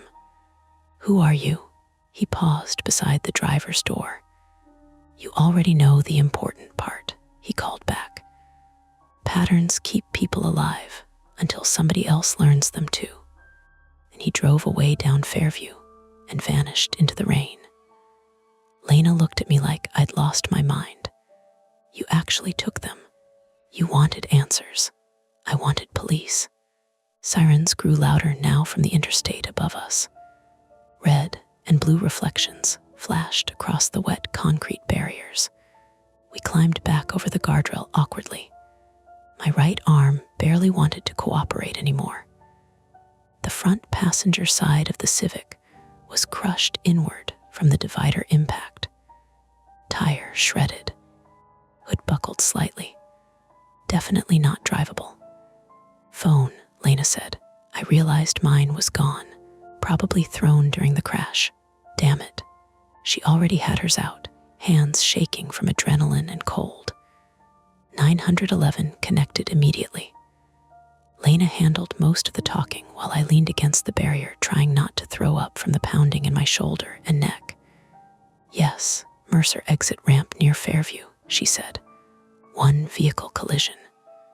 No, nobody trapped. Pause. She frowned. What do you mean another one? I looked up. What? She covered the speaker briefly. There was another crash 5 minutes earlier. Here, same exit.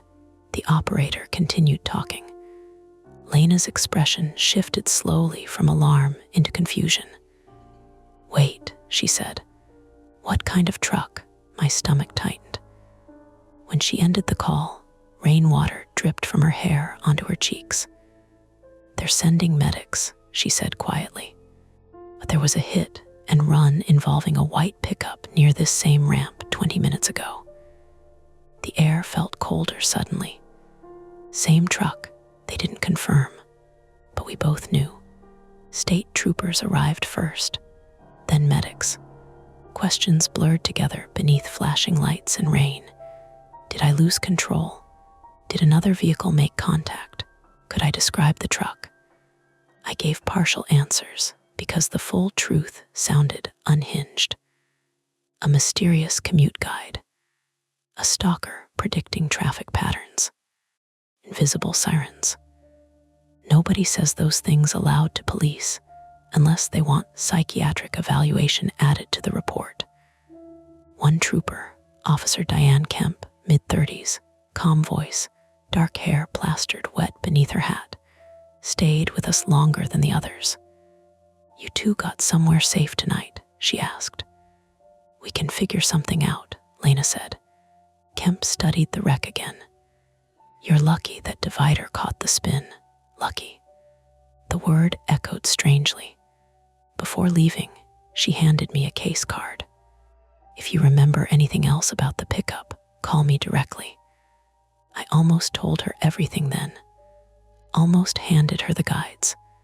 But I pictured the look that would follow. Concern, doubt, careful distance. So I stayed quiet. That decision cost us later. By the time the tow truck hauled away the Civic, it was nearly 10:30 p.m. Lena insisted we go to urgent care first. Mild shoulder separation for me. Bruised ribs for her where the seatbelt caught during the spin. Nothing catastrophic. Just painful enough to make every movement exhausting.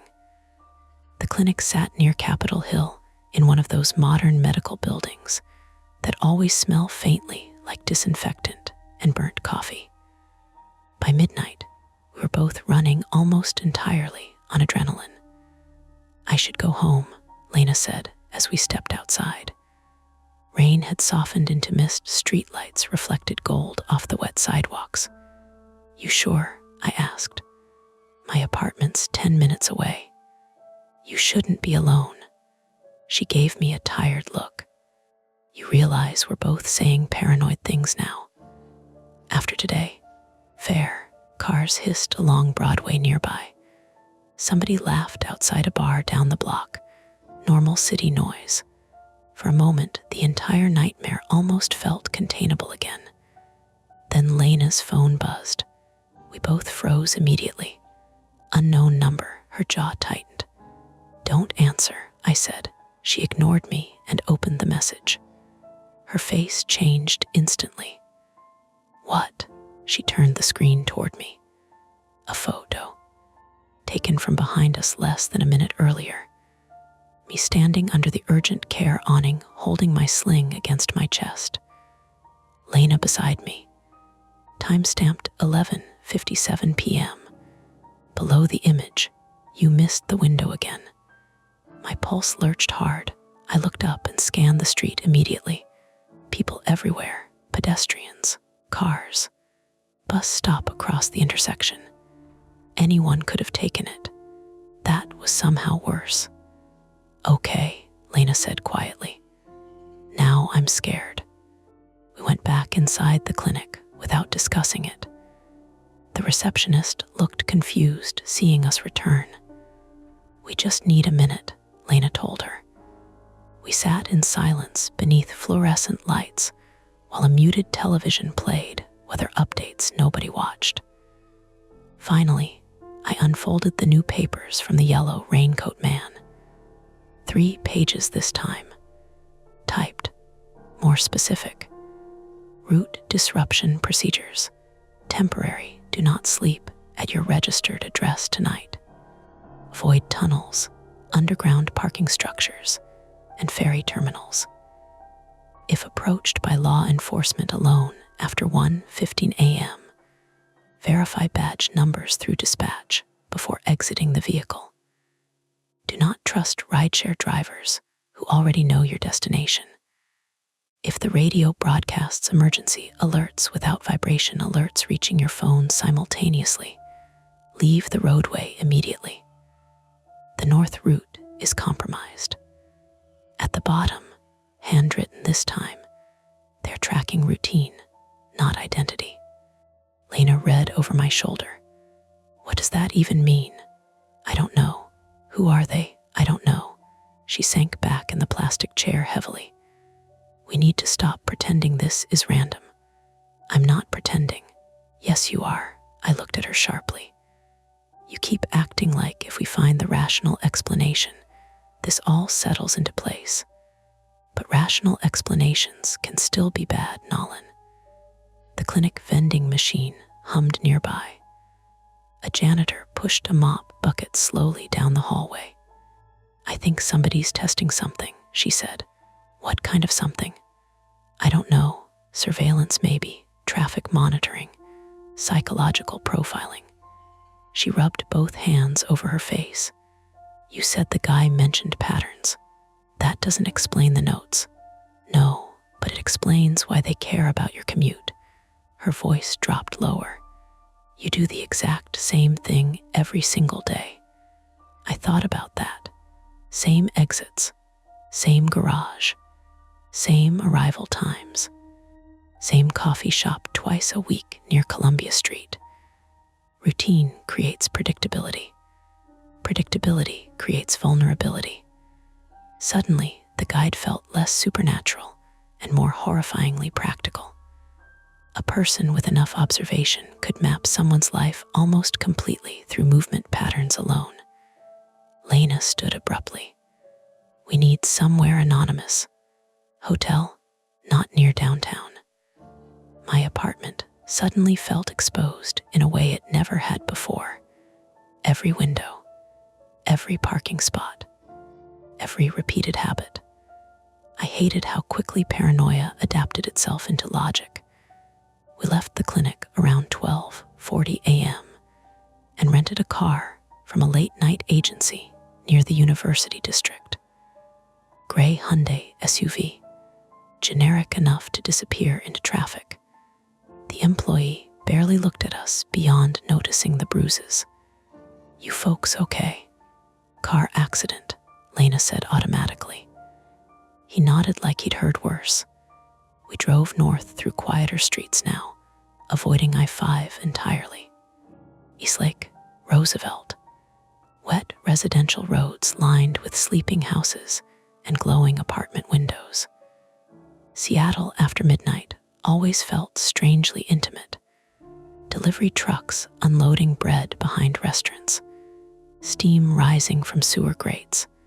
Traffic lights cycling patiently for nobody. I drove because Lena's ribs hurt too badly. Every red light made me check mirrors. Every white pickup made my stomach knot. You need sleep, Lena murmured eventually. So do you. I know. But neither of us suggested stopping. At 1:12 a.m., we pulled into a gas station near Northgate. Bright fluorescent canopy lights buzzed overhead. I went inside for coffee, while Lena stayed in the SUV. The clerk, a skinny college-age guy with acne scars and earbuds hanging around his neck, barely glanced at me. I grabbed ibuprofen, water, terrible gas station coffee. Normal, completely normal. Then every phone in the store vibrated simultaneously. Mine didn't. Neither did the clerk's. A shrill emergency alert tone erupted from multiple customers' phones near the refrigerators. People instinctively looked down. Severe civil emergency. Seek alternate routes immediately. My heart slammed once. Rule 5. If the radio broadcasts emergency alerts, without vibration alerts reaching your phone simultaneously, leave the roadway immediately. The store radio crackled overhead. Major traffic incident affecting northbound, then cut abruptly into static. I dropped the coffee. Hot liquid splashed across my shoes. Outside, through the glass storefront, I saw Lena staring forward rigidly through the SUV windshield. Not at me, at something behind me. I turned. A police cruiser had pulled silently into the gas station lot. Only one officer inside. No lights, no siren.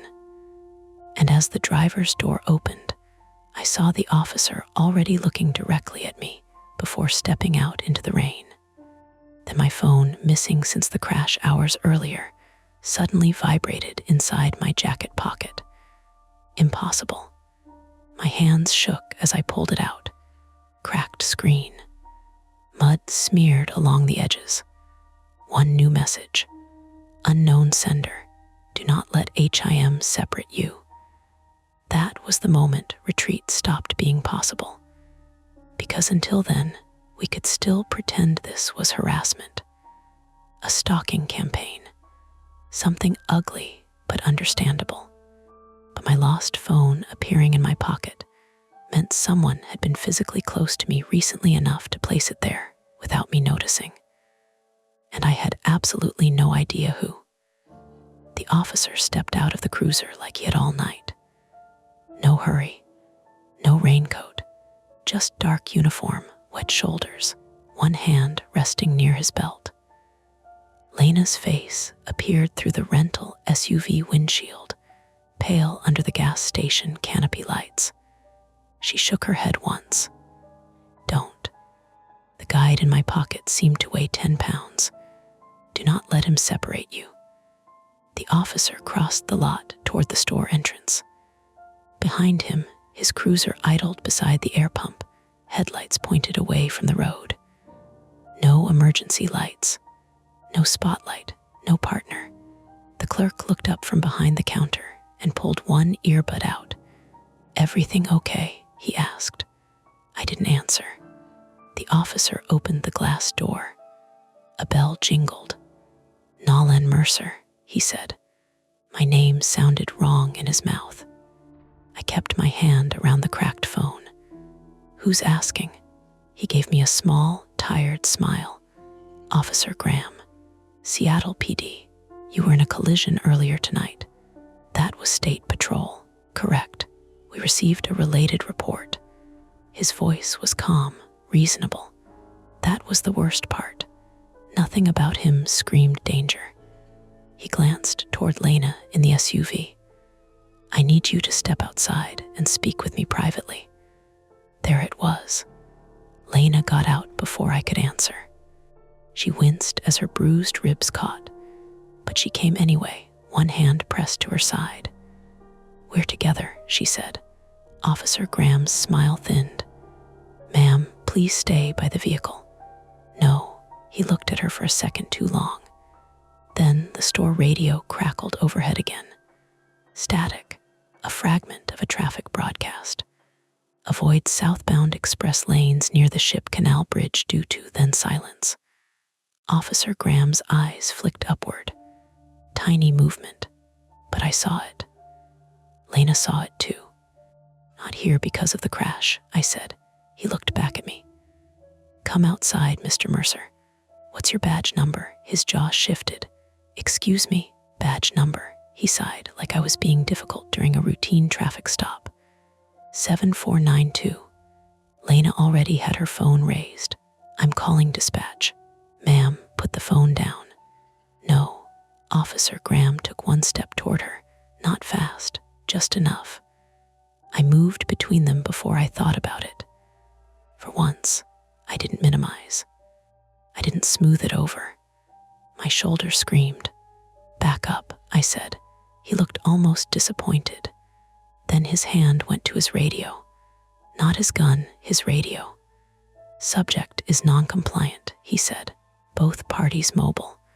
Northgate fuel station. Begin containment. Containment. That word broke whatever fragile hope I still had. Lena's call connected. I heard her say, "I need to verify a badge number." Officer Graham lunged. The clerk shouted. Lena jerked away, but the officer caught her wrist and twisted. Her phone clattered across the wet concrete outside. I grabbed the nearest thing I could reach, a metal display rack of windshield fluid. I shoved it hard into him.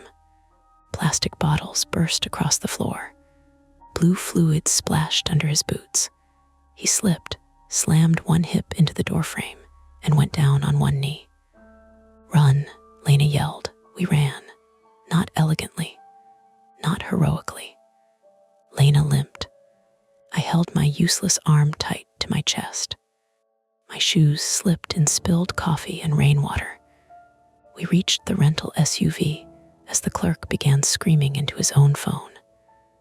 Officer Graham was already getting up. "Keys," Lena shouted. "In my pocket." My fingers fumbled once, twice. The officer drew his taser. I got the SUV unlocked. A sharp electric crack split the air as the probes hit the driver's side door instead of me. I fell into the seat, gasping. Lena slammed her door. "Go," I went.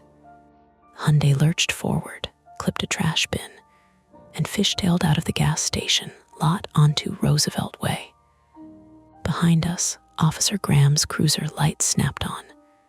Blue, red, white, the world narrowed. Wet road, wipers, Lena breathing through pain. "Dispatch said that badge belongs to a retired officer," she said, voice shaking. "What? He retired 8 years ago." The cruiser pulled behind us fast, too fast. "He's not police. He's wearing the uniform." "That doesn't make him police." The rental's tires hissed through standing water. Northgate storefronts slid past in streaks of neon and dark windows. I had no plan. That was the first honest thought. No plan, no route, no safe place. Then the guide's sentence surfaced. "They're tracking routine, not identity." "Map," I said. "What?" "Open maps. Don't put in a destination." The cruiser closed distance behind us. Lena understood. She held her phone low. "Where are we going?" "Somewhere I wouldn't go." "That's not specific." "I know." I turned east instead of south, away from home, away from downtown, away from every normal path my life had ever worn into the city. The cruiser followed. Another vehicle joined 2 blocks later. White Ford pickup. Hazards off now. Headlights hard in the mirror. Lena made a small sound that wasn't a word.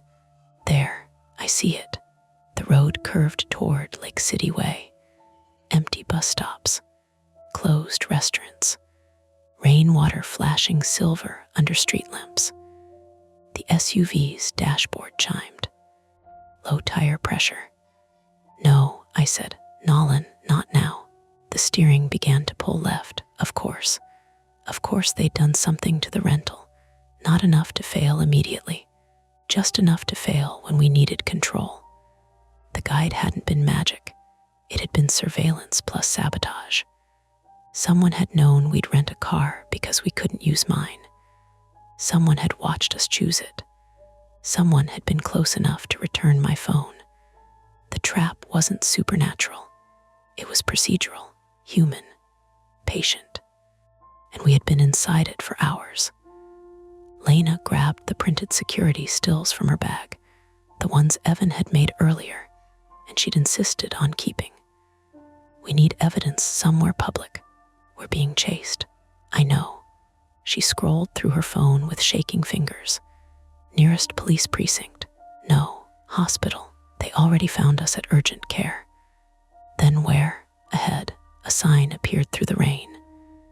University of Washington, Stadium/Montlak. I thought of cameras.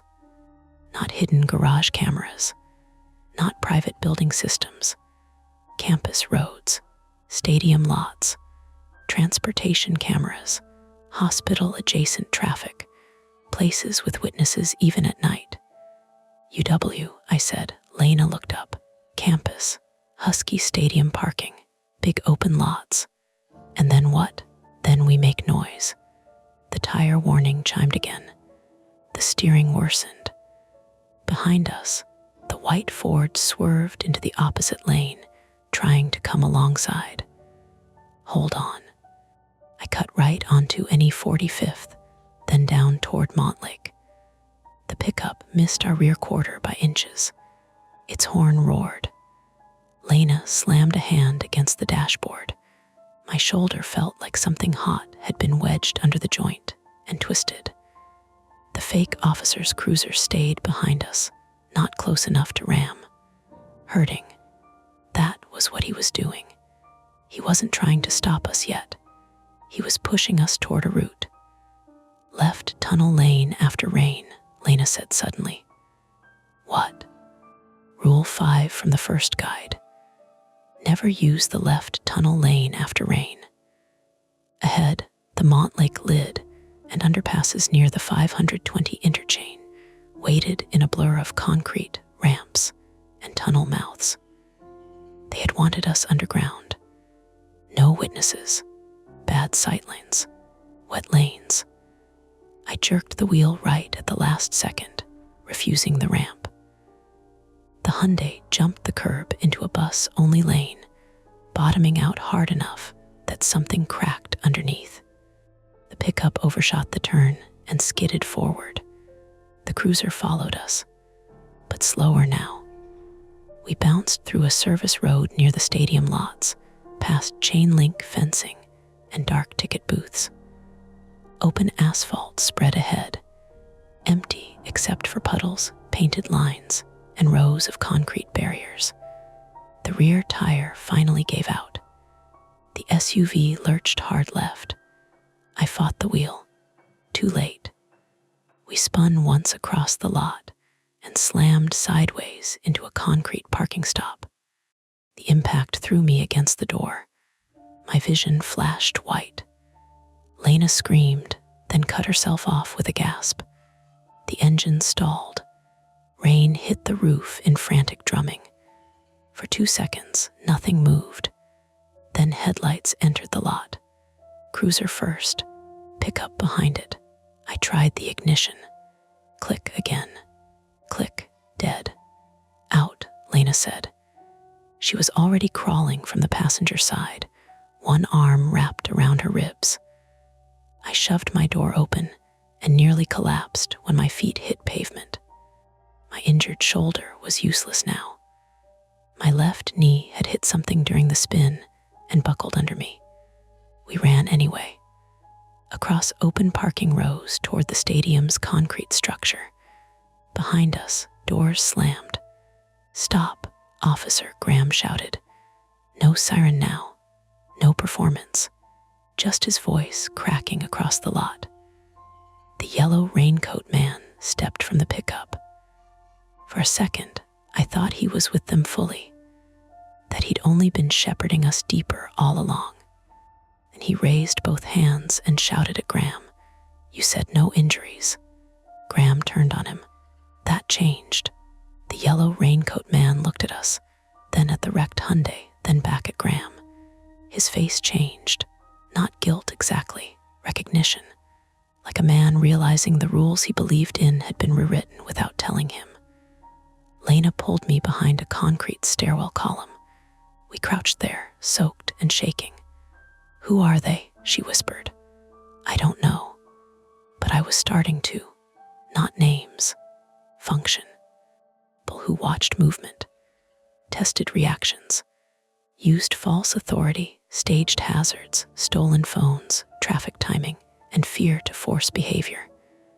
Maybe it began as fraud, insurance scams, crash setups, route manipulation. Maybe my job had put me near something without me knowing.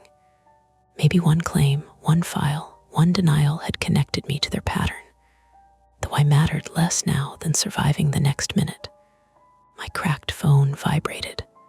Unknown sender. One word left. I almost laughed. Of course. Another instruction. Another rule. Another chance to obey. Then headlights swept across our column from the right. A third vehicle had entered the lot. Dark sedan. No lights flashing, blocking the sidewalk exit. Left was the only open direction. Don't follow it, Lena whispered. I wasn't going to, but then I looked left. Not because the message told me to, because I heard something. A low mechanical hum. The stadium's loading area. Service entrance. Garage door half open. Not underground, just a covered loading bay facing the lot, with bright industrial lights and cameras above the doors. And mounted on the wall beside it, a red fire alarm pull station. Make noise, I pointed. Lena nodded. We moved low along the concrete wall. Every step hurt. My knee was getting worse. Lena's breathing had turned shallow and wet, like each inhale scraped. Behind us, Graham shouted, "This ends now, Mercer." The yellow raincoat man answered lower, "You're losing control." A hard thud followed. Someone hit someone. We didn't look back. We reached the loading bay just as the dark sedan accelerated across the lot. Not toward us, toward the yellow raincoat man. It struck him at low speed, but hard enough to throw him onto the wet asphalt. Lena covered her mouth. The sedan braked. Graham ran toward him, not to help, to take the papers spilling from his coat. That was our opening. I grabbed the fire alarm handle, pulled. The world erupted. Brutal mechanical shriek blasted from the stadium loading bay. Red strobes flashed against wet concrete. Somewhere inside, automated doors began rolling upward. Lights snapped on across the service corridor. A camera above the loading dock rotated. Graham froze. Lena, thinking faster than I could, lifted her phone and started recording. "Say your name," she screamed at him. "Say why you're chasing us." Graham turned toward us. His face was no longer calm. The mask was gone. He raised his taser again. The yellow raincoat man, still on the ground, grabbed his ankle. Graham kicked him in the face. A sick, soft sound. The taser fired. The probes hit me below the ribs. Pain detonated through every muscle. I dropped, couldn't breathe, couldn't move. The world became wet asphalt, red flashing light, and Lena screaming my name. Graham came toward us fast. Lena didn't run. She threw the cracked phone at him. It hit his cheek, not hard enough to stop him, but hard enough to make him flinch. And she did the only thing left. She drove her knee straight into the taser wires where they stretched from his hand to my body, tangling them, yanking them loose. The current cut off. I sucked air like I'd surfaced from deep water. Graham struck her. Open hand, brutal force. She fell against the loading dock wall and slid down, dazed. Something inside me snapped cleanly. Not brave, not noble, just done. I pushed up with my good arm and drove my shoulder, the injured one, into Graham's knees. Pain blinded me. He toppled backward onto the slick ramp. His head hit the concrete edge with a crack that made everyone stop. Even the rain seemed smaller after that. He lay still. Not dead, I don't think, but still. The fire alarm kept screaming. Inside the stadium service entrance, people appeared in high-visibility jackets. 2 maintenance workers, then a security guard. Real ones, startled and yelling. "Call 911. Lena shouted from the ground. "Call real police." The dark sedan reversed suddenly. The pickup's engine turned over. The driver, not yellow raincoat now, someone else, tried to back out of the lot. But the fire alarm had done what traffic rules and guides never could. It made randomness. Campus security vehicles entered from the far side. A delivery truck blocked the exit by accident. A maintenance cart stopped sideways near the gate. For once, nobody had a clean pattern to use. The white pickup clipped a concrete barrier trying to escape, blew a front tire, and ground to a stop with sparks under the wheel well. The dark sedan made it farther, disappearing toward Montlake. Sirens approached. Real sirens. This time, phones vibrated too. I crawled to Lena. Her lip was split, one eye already swelling.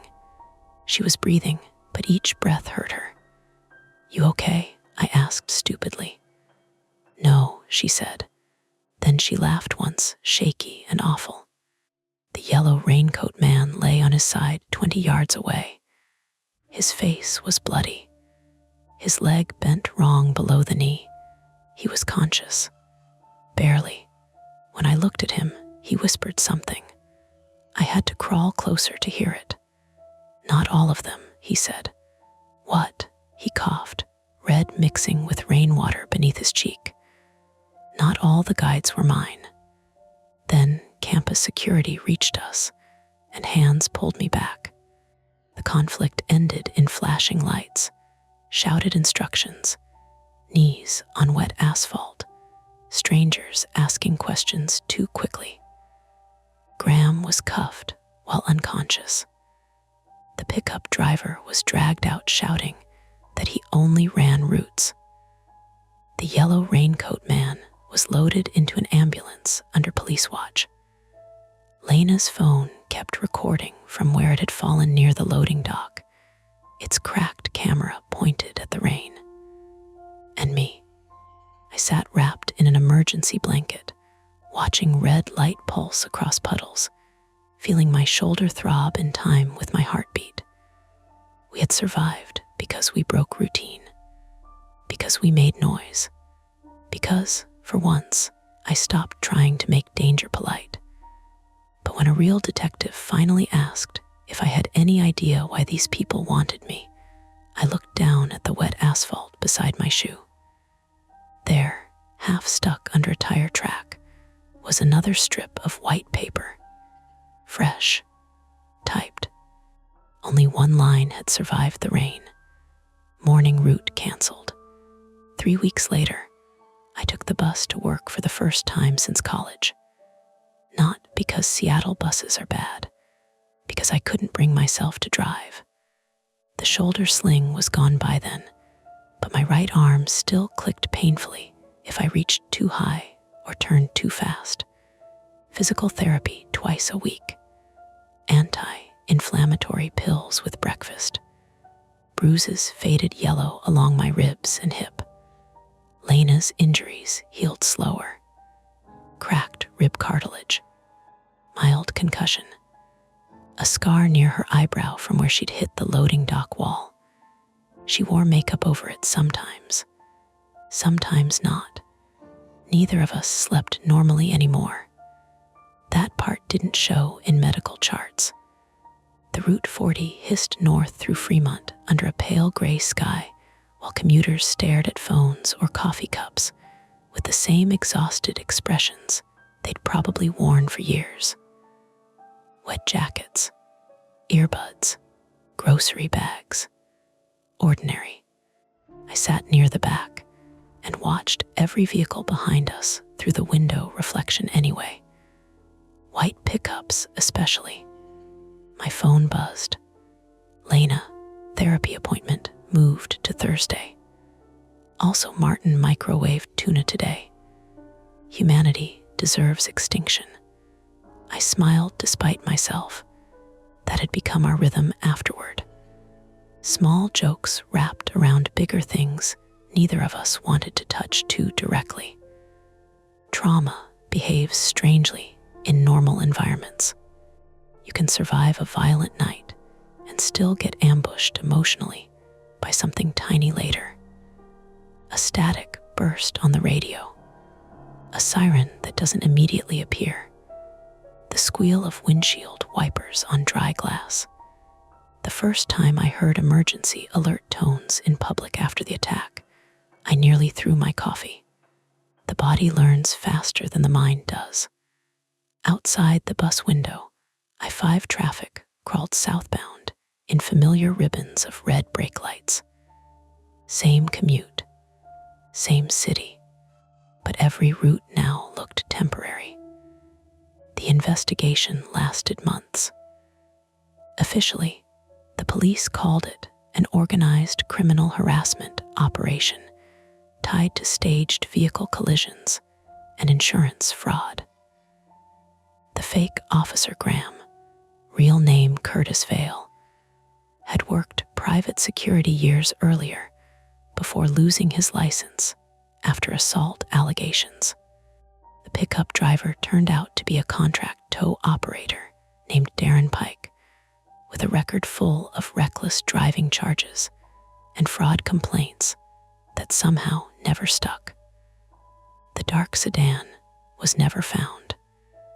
Neither was whoever had been sending most of the messages. That bothered the detectives more than they admitted. Officer Diane Kemp stayed involved long after the initial reports. She was one of the few people who treated us like witnesses instead of unstable victims. One afternoon, she met me at a coffee shop near Pioneer Square to update me on the case. Rain streaked the windows. Espresso machines hissed behind the counter. Kemp slid a thin folder across the table carefully. We found 6 more incidents going back 18 months, she said. Similar. Drivers forced into specific routes. Minor crashes. Stalking complaints. She paused. Most victims never connected the events. I opened the folder. Traffic camera stills. Incident reports. Photos of damaged vehicles. Ordinary accidents. Except now I knew how to read them. Why? I asked. Kemp leaned back slowly. We think they were mapping behavioral responses. That's not an answer. No, she admitted. It is. The theory that made the most sense, and therefore frightened me most, was also the least dramatic. Not cults. Not secret government experiments. Just people exploiting modern predictability. Phone location data. Parking habits. Commute timing.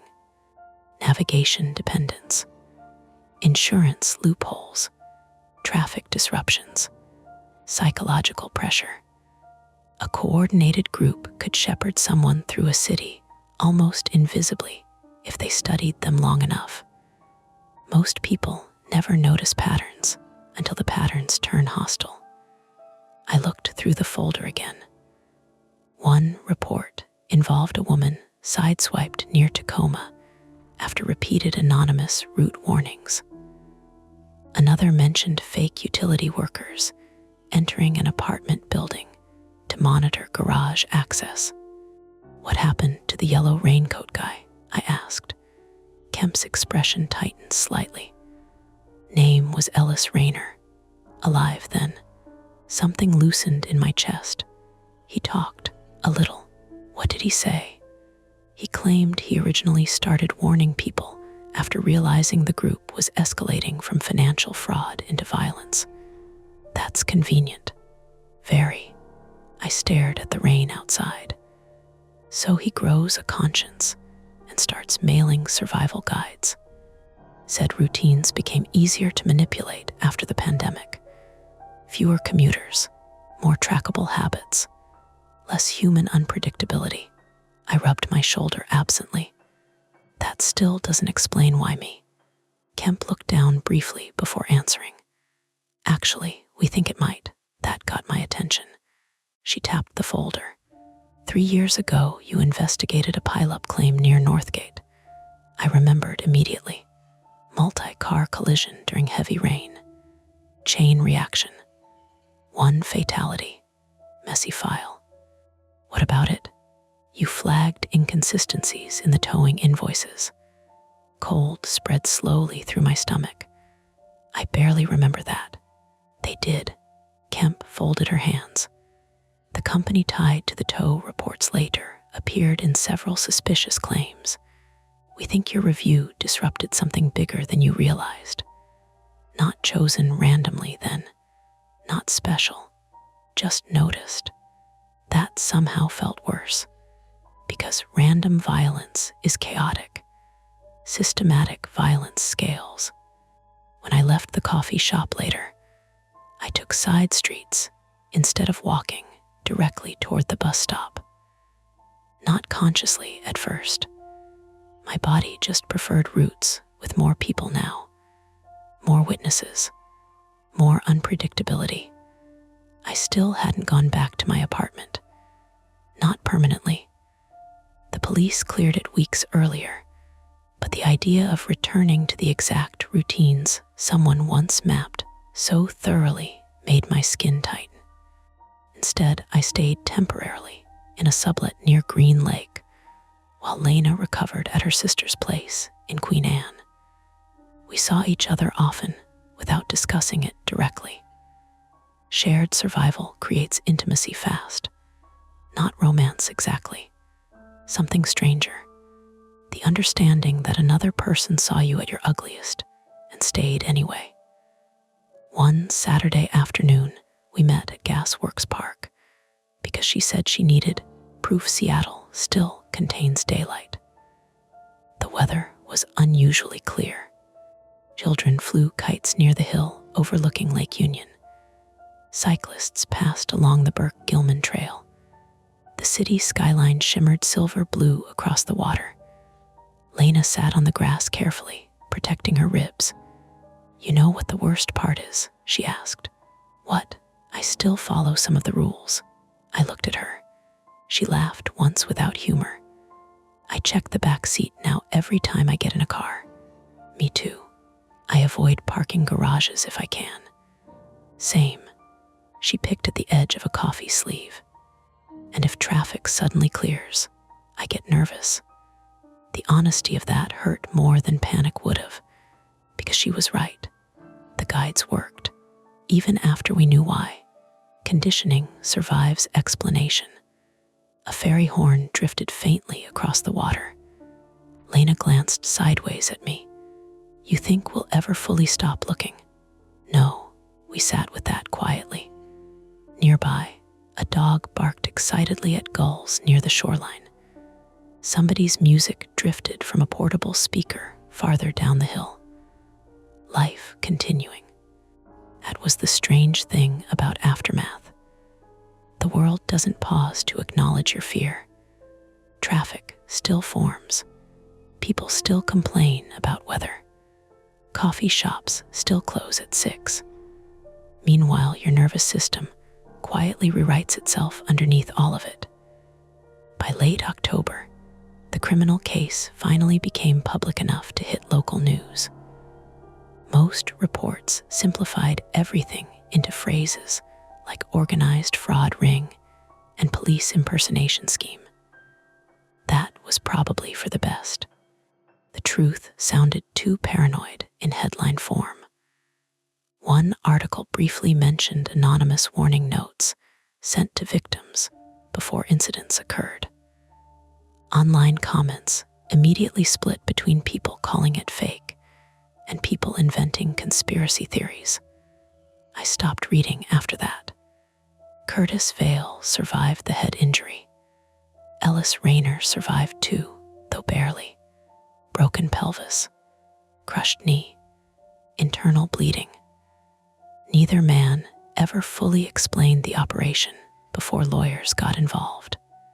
The investigation widened into multiple states eventually. Oregon, Washington, Northern California. I tried not to follow most of it. There's a point where understanding becomes another form of obsession. Winter arrived slowly. Rain darker now. Earlier sunsets. Wind pushing leaves into storm drains. I bought another car in December. Used Subaru this time. Practical. Forgettable. The salesman kept trying to upsell me on built-in navigation packages until I snapped at him. harder than necessary. I apologized afterward, still bought paper maps later that week. One morning in January, nearly 4 months after the attack, I finally drove downtown again. Not because I wanted to, because avoiding it forever started feeling too much like surrender. The roads looked smaller than I remembered. Or maybe I was just noticing details now. Construction cones near Mercer, fresh lane paint along Olive Way, the exact angle where brake lights reflected beneath freeway overpasses after rain. I parked in an open-air lot instead of a garage and sat there gripping the wheel for almost a full minute before getting out. No notes, no strange calls, just cold air and traffic noise. Upstairs at the office, Martin was arguing with the copier again. Lena looked up from her desk when I walked in. "You drove?" "Yeah." "How was it?" I considered lying automatically, saying fine. Normal, but I was getting tired of minimizing things. So instead I said, "I almost turned around twice." She nodded like that made perfect sense. Then she handed me a coffee. No speech, no dramatic moment, just coffee. That helped more. For a while afterward, things genuinely improved. The panic attacks became less frequent. I slept longer stretches. The city regained some of its ordinary texture instead of feeling like a giant behavioral maze waiting to close around me.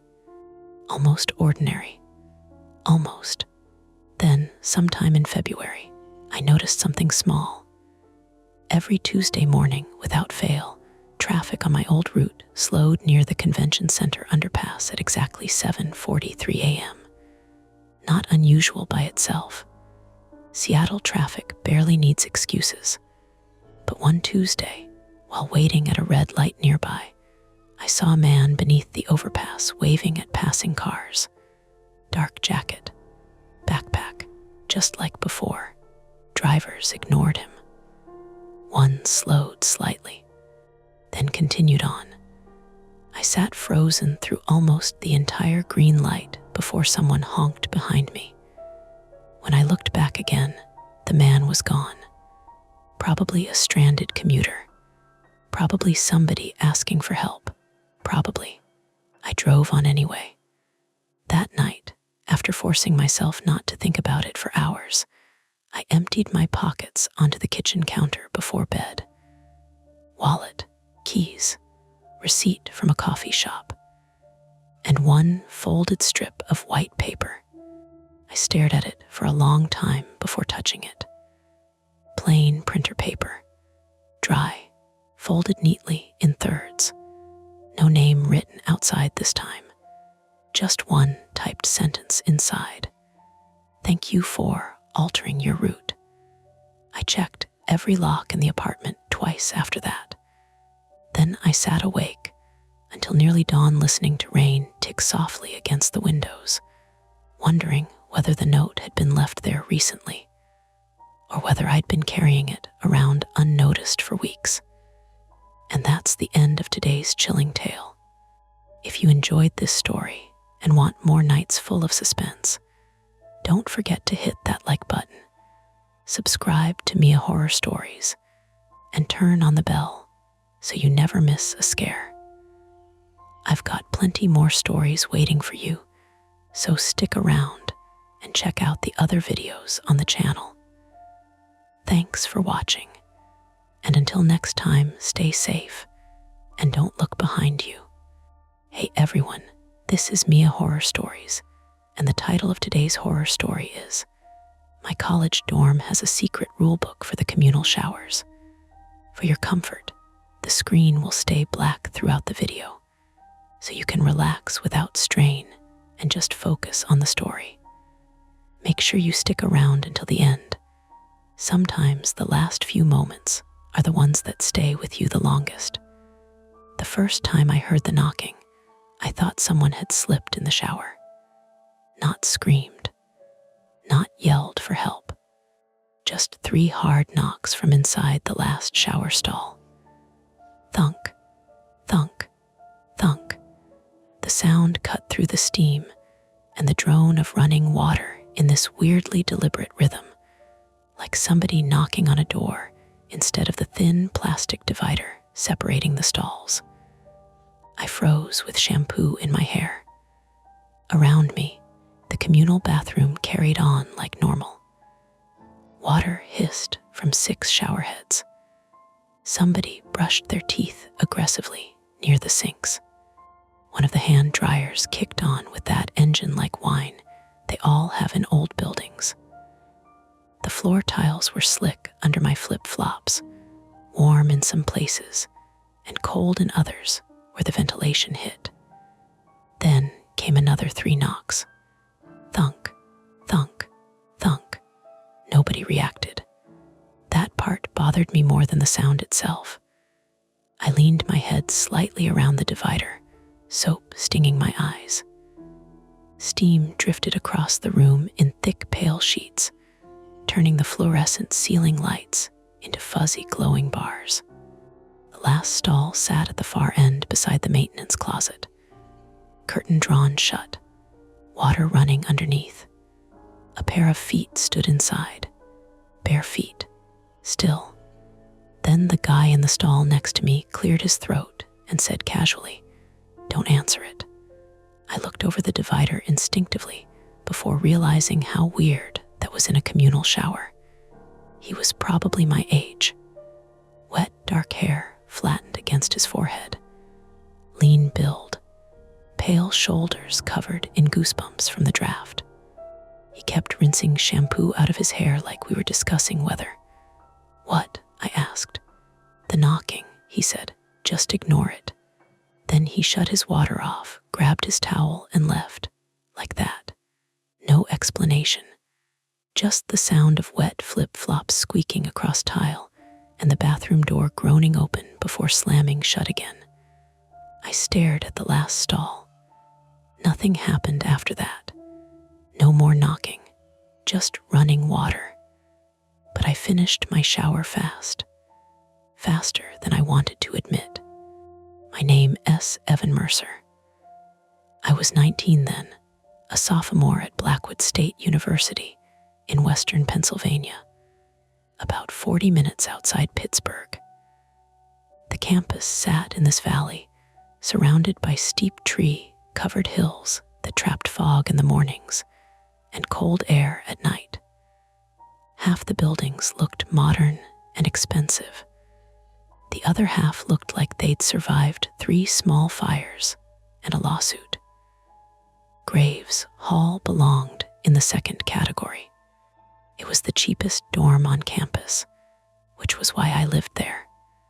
4 floors, no air conditioning, cinder block walls painted beige sometime during the Obama administration, a permanent smell of mildew and microwave noodles drifting through the hallways. The bathrooms were communal because the university claimed it encouraged social living. Really, it just saved plumbing costs. I lived on the 3rd floor, room 317. My roommate was Tyler Boone, 20 years old, mechanical engineering major, from Columbus, Ohio. Tyler had the kind of confidence that came from never being embarrassed by anything in his life. He played intramural hockey, owned 3 different colognes despite constantly smelling like protein powder, and could fall asleep during actual conversations. I got back from the shower. He was sitting at his desk in boxer shorts, watching a YouTube breakdown of UFC knockouts while eating dry cereal from a mug. "You look weird," he said. "Thanks, you okay?" I hesitated while toweling my hair. Some guy told me not to answer knocking in the showers. Tyler looked at me for exactly 2 seconds before grinning. "Oh, you finally heard about the shower rules." "The what?" He laughed harder at my face. "You're serious? I've lived here for like 6 weeks." "That's hilarious. Tyler dug through his desk drawer dramatically before pulling out a folded piece of printer paper. The edges were damp and curled like it had been carried around forever. He tossed it onto my bed. At the top, in bold font, someone had typed, "Graves Hall shower etiquette and safety rules." Below that were 11 numbered rules. Some looked normal. Clean hair from drains. Wear shower shoes. Do not leave personal items overnight. Then the list got stranger. Rule 4. If you hear knocking from an occupied stall, do not respond verbally. Rule 7. Never use the final shower stall after 11:30 p.m. Rule 9. If all curtains are closed when you enter, leave immediately and return in 10 minutes. I looked up slowly. This is a joke, Tyler shrugged. Mostly. Every dorm has weird traditions. That doesn't answer anything. He pointed at the paper. Freshmen used to get freaked out by it every year. Somebody keeps making copies. But you follow them. Tyler didn't answer right away. Instead, he crunched cereal thoughtfully. That last stall actually does have plumbing issues, he admitted. Pressure spikes sometimes. Pipes bang around in the walls. So the knocking is pipes. Probably. You don't sound convinced. I mean, he leaned back in his chair. A guy cracked his head open in there 2 years ago. I stopped drying my hair. What? He slipped. Needed like 30 stitches. That's not related. Sure, but people talk. Tyler grinned again, though weaker this time. There's always some story. I looked back down at the paper. The thing that bothered me wasn't the rules themselves. College kids invent creepy nonsense constantly, especially in old dorms. It was how worn the page looked, folded hundreds of times, smudges around the edges, tiny water stains. Used. Where'd you get this? I asked. Some dude gave it to me during orientation. You kept it because it's funny. He said it too quickly. Outside our window, somebody yelled across the quad. A skateboard clattered over cracked pavement. Farther away, music drifted from one of the frat houses off campus, muffled by distance and evening fog. Normal college sounds. But I kept staring at Rule 7. Never use the final shower stall after 11:30 p.m. I heard knocking from there tonight, I said quietly. Tyler looked back toward his monitor. What time was it? I checked my phone automatically. 11:42 p.m. Neither of us spoke for a few seconds. Then Tyler snorted and stood up. Okay, now you're creeping me out. He grabbed the paper from my hands and shoved it back into the drawer. It's dumb. Don't spiral. I wanted to let it go after that. Seriously. I wasn't one of those people who hunted ghost stories or urban legends. My private problem, the thing I didn't tell people, was almost the opposite. I hated uncertainty. I hated not understanding how things worked. That was why I transferred from architecture to accounting after freshman year. Architecture meant presentations and critiques and subjective opinions from professors who dressed like depressed art collectors. Accounting had rules. Numbers balanced, or they didn't. Simple.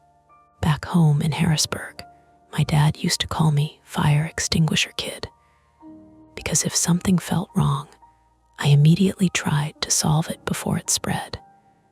It made me useful. It also made me unable to leave things alone. Round 1 in the morning, Tyler was asleep already, snoring softly through one nostril. I sat at my desk, pretending to work on an economics assignment, while the shower rules sat in the back of my mind like an itch. Finally, I opened Reddit and searched. Graves Hall shower rules. Nothing useful. A few old campus forum posts came up, mostly jokes. One comment from 3 years earlier read, Rule 9 is the only one that actually matters. explanation. Another said, upperclassmen know why. Again, no explanation. I was about to close the tab when somebody knocked on our door. 3 knocks, not loud, just measured. Tyler kept sleeping. I opened the door halfway. A girl stood outside in an oversized gray hoodie with wet hair wrapped in a towel. She looked annoyed more than nervous. "This your paper?" she asked. She held up another copy of the shower rules. Maya Hernandez, 19, biology major from Baltimore, Maryland. I knew her vaguely because she lived 2 doors down and yelled at people for leaving ramen containers in the hallway sink. Sharp eyes, fast talker, usually smelled faintly like peppermint gum. "I guess," I said. She held the paper closer. "Did Tyler put this in the women's bathroom?" "No, he thinks this stuff is hilarious. He didn't make it." Maya studied my face for a second, deciding whether I was lying. Then she sighed. "Well, somebody taped it to the mirror downstairs." I noticed her hand shaking slightly from cold. "People are freaking out because some freshman girl locked herself in a stall crying." "What happened?" She said somebody kept knocking on her shower door. The hallway suddenly felt colder. Behind Maya, the dorm stretched long and dim beneath buzzing fluorescent lights. Somebody had burned popcorn again on 2nd floor because the faint bitter smell drifted upward through the stairwell. I heard plumbing groan somewhere inside the walls. Old pipes settling. Probably. Maya lowered her voice. "You ever hear the story about the Ra?" "No." She glanced once toward the communal bathroom at the end of the hall, then back at me. "Good," she said, "don't." And before I could ask anything else, another sound echoed faintly down the corridor. Thunk, thunk, thunk, not close, from inside the bathroom. Maya went completely still. So did I. The hallway buzzed softly around us. Light flickering overhead. Somebody laughing faintly in another room.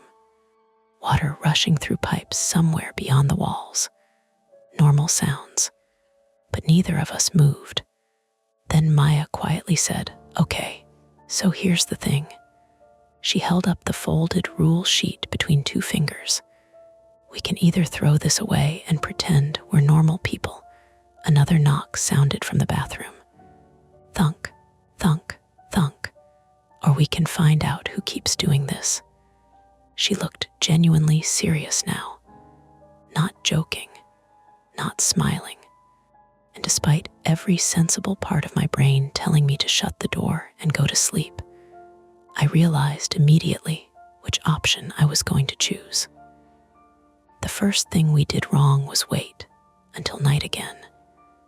Not because we planned to. Classes got in the way. Then Tyler borrowed my charger and forgot to bring it back from hockey practice. Then Maya had a 3-hour biology lab where, according to her texts, somebody fainted while dissecting a fetal pig. By the time the 3 of us finally ended up together again, the sun was already gone. Rain pressed against the dorm windows in thin streaks. Not heavy rain, just the steady cold kind Western Pennsylvania gets in October, where everything outside smells like wet bark and pavement. Graves Hall sounded different during rainstorms. The pipes knocked more. Elevators groaned louder. Water hissed through the radiators inside the walls like somebody whispering behind concrete. Tyler noticed me looking toward the hallway. "You're obsessed now," he said. We were in our room eating takeout from a pizza place off Route 8. The cardboard box sat open between us, grease soaking through onto my economics notes. "I'm not obsessed. You checked the time twice in 10 minutes. That's because the knocking started around 11:30 yesterday." Tyler pointed a breadstick at me dramatically. "See," before I could answer. Somebody knocked once on our open doorframe. Maya leaned against it with her backpack still over one shoulder. You too busy? No, I said immediately. Tyler sighed. Here we go. She stepped inside and dropped something onto my desk. A key card, white plastic, university logo, room access card. What's that? I asked. Third floor raw master bathroom key. Tyler sat upright.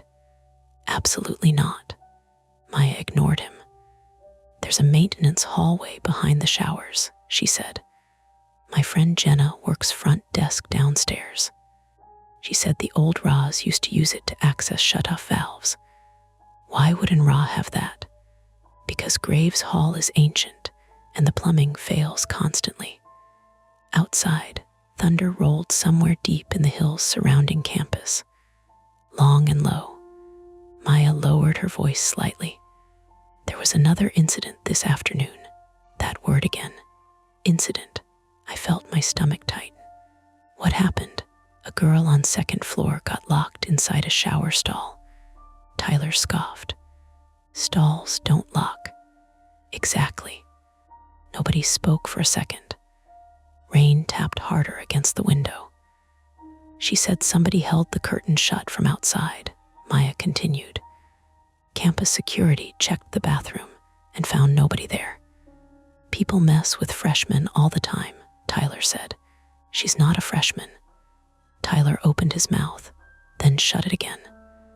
I noticed Maya's fingernails were bitten almost to the skin. Yesterday, I probably wouldn't have paid attention. Now, every nervous habit felt important. What does the maintenance hallway have to do with this? I asked. Maya pulled the folded shower rules from her hoodie pocket. I think somebody's using the rules to scare people away from something. Tyler groaned. Oh my God. No, listen. She unfolded the paper on my desk. Think about it. The knocking, the timing, specific stalls, specific hours. You think somebody's secretly living in the walls.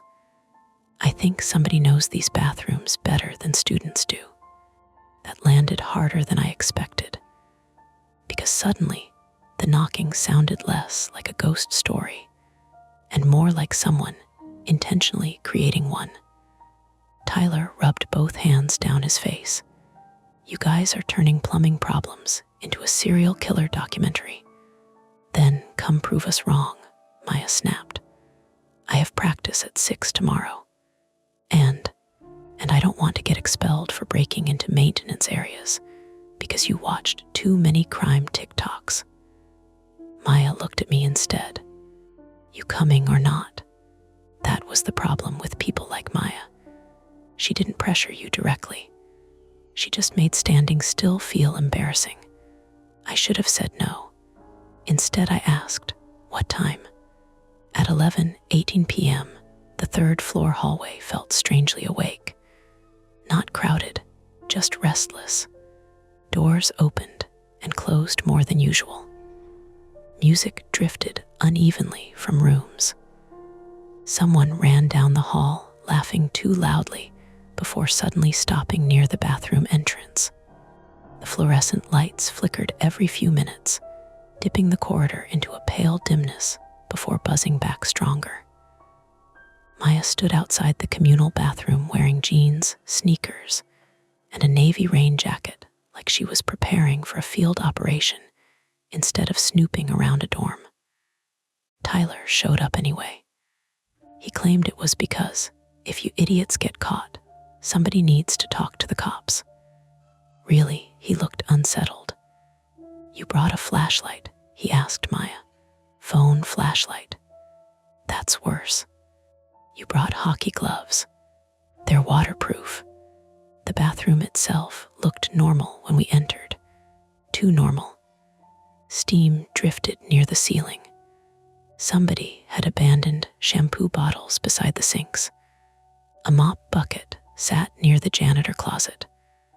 One shower ran somewhere behind curtains, water pattering steadily against tile. The final stall sat empty tonight. At least visibly empty, Maya walked directly toward the maintenance closet beside it. The door blended into the wall so well I'd barely noticed it before. Beige paint, narrow metal frame, tiny ventilation grate near the top. She slid the keycard. Nothing happened. Wrong side, Tyler muttered. She swiped again slower. Click, the lock disengaged. A smell rolled out immediately, dust, damp concrete, rusty pipe water. Not horrible, just old. Maya looked at me. You first. Why me? You're taller. That doesn't even make sense. But I stepped inside anyway, because backing out now felt childish. The maintenance corridor beyond the door was narrow enough my shoulders nearly brushed both walls. Concrete floor. Exposed pipes overhead, wrapped in faded insulation. Weak utility bulbs stretched down the corridor every 20 feet or so, several burnt out completely. Water dripped somewhere deeper inside. Tyler shut the door behind us softly. The bathroom noise dulled instantly. Now all I could hear was plumbing. Not just one pipe. Dozens metal creaks. Water rushing through walls. Tiny ticking noises from cooling steam lines. Buildings make sounds constantly when you're inside their bones. Most people just never hear them. Jesus, Tyler murmured. The corridor extended farther than I expected. Maybe 50 yards. Every few feet, narrow access panels lined the right wall. Maya shined her flashlight downward. See, written beside several panels were faded black numbers. S1, S2, S3. Shower stalls. Can access the plumbing from back here, she said quietly. Tyler crossed his arms. Okay, cool. Maintenance hallway exists.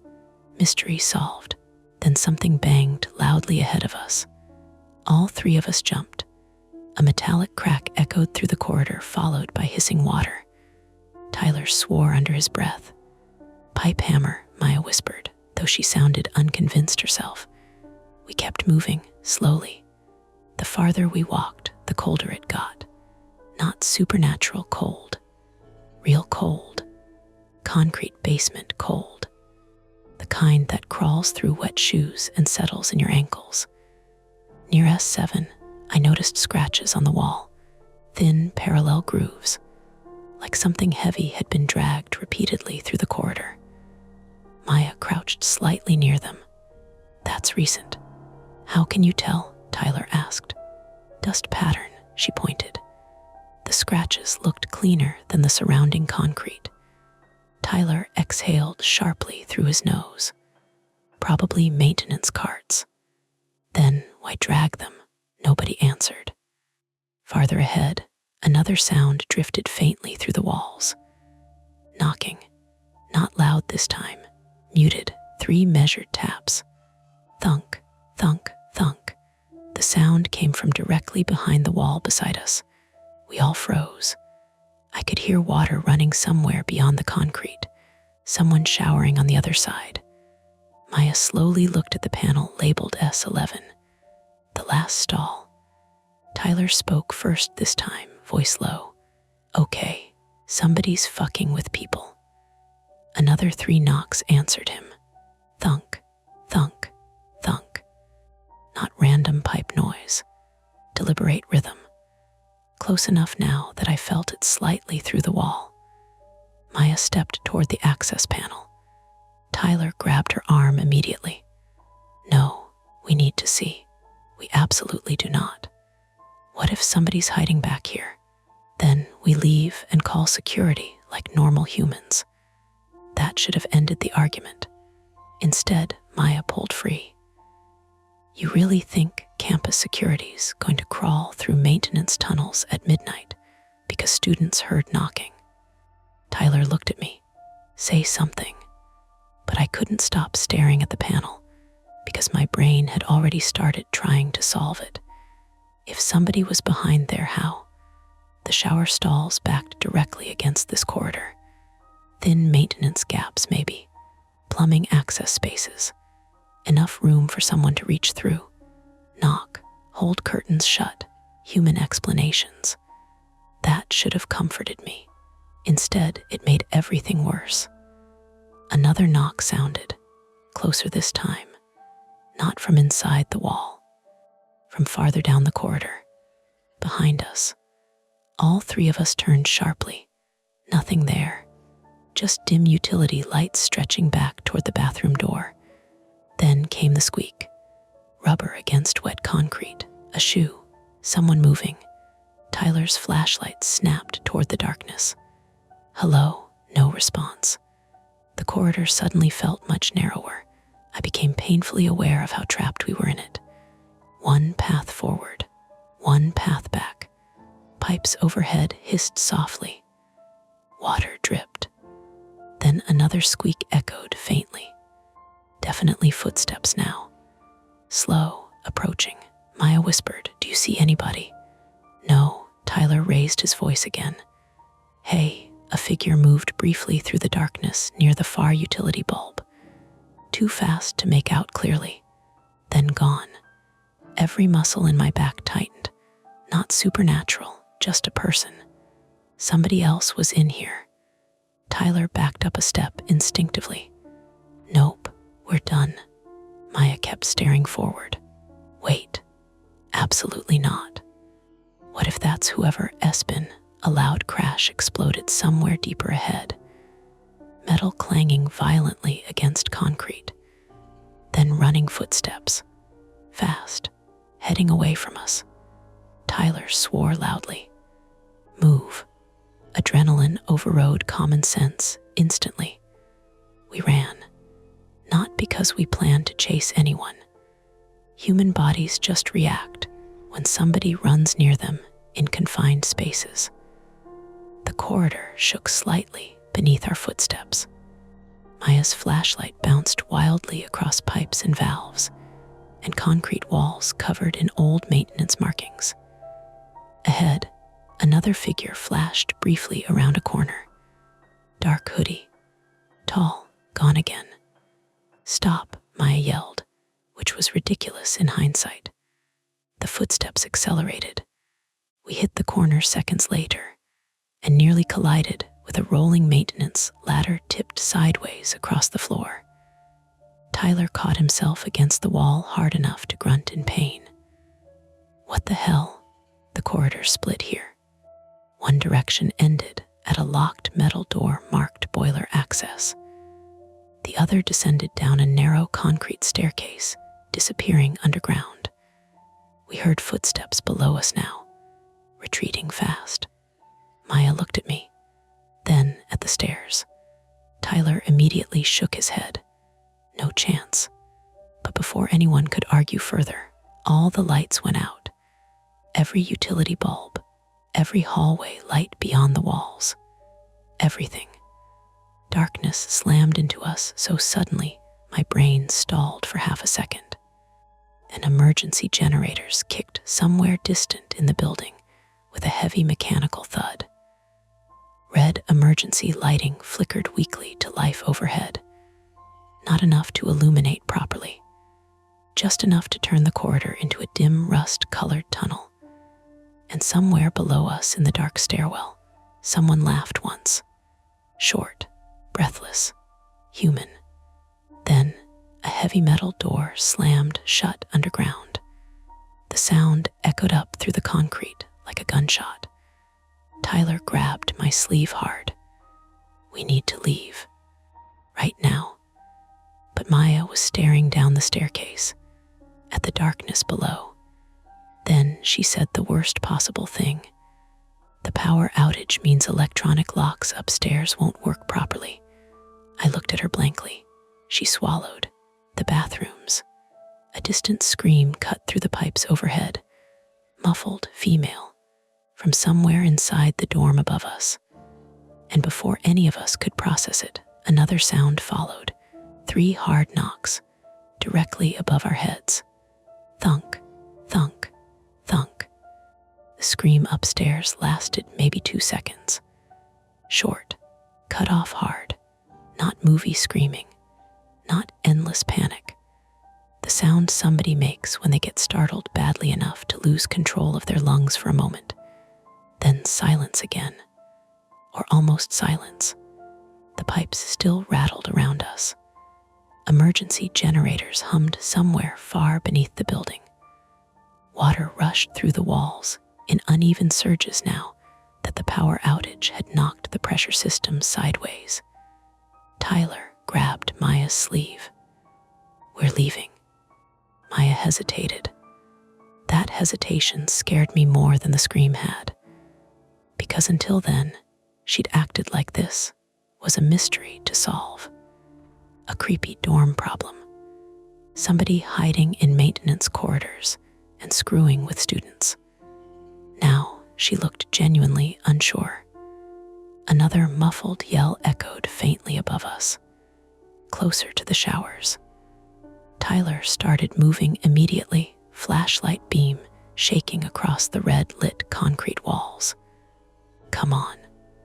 We hurried back through the corridor, shoes slipping slightly on damp concrete. The emergency lights painted everything the color of dried blood. Pipes overhead clicked and popped as pressure fluctuated through the system. The hallway felt longer returning, much longer. Every shadow seemed occupied now. At S9, Maya suddenly stopped. "What?" she pointed. One of the access panels hung partially open now. It definitely hadn't before. A narrow black gap cut through the concrete wall beside the label. S10. Tyler swore softly. "Nope." But Maya crouched beside it anyway, angling her phone light into the opening. At first, I couldn't tell what I was seeing. Then the beam settled. There was space behind the panel, not much, maybe 2 feet deep, just enough room for plumbing and maintenance access. And bolted horizontally inside the cavity was a metal handle, the backside of the shower valve assembly. "You can reach the pipes from here," Maya whispered. "And," Tyler snapped, "and you could knock against the wall from inside this space." She tapped the concrete lightly. Thunk. The sound matched almost perfectly. My stomach tightened. Human. Everything suddenly felt horribly human. No ghosts, no secret cults, just somebody learning the building well enough to weaponize it. Then Maya's flashlight beam caught something else deeper inside the cavity. Fabric, dark blue. She reached carefully through the opening and pulled it free. A knit winter glove. Wet. Tyler immediately backed up another step. "Okay, done.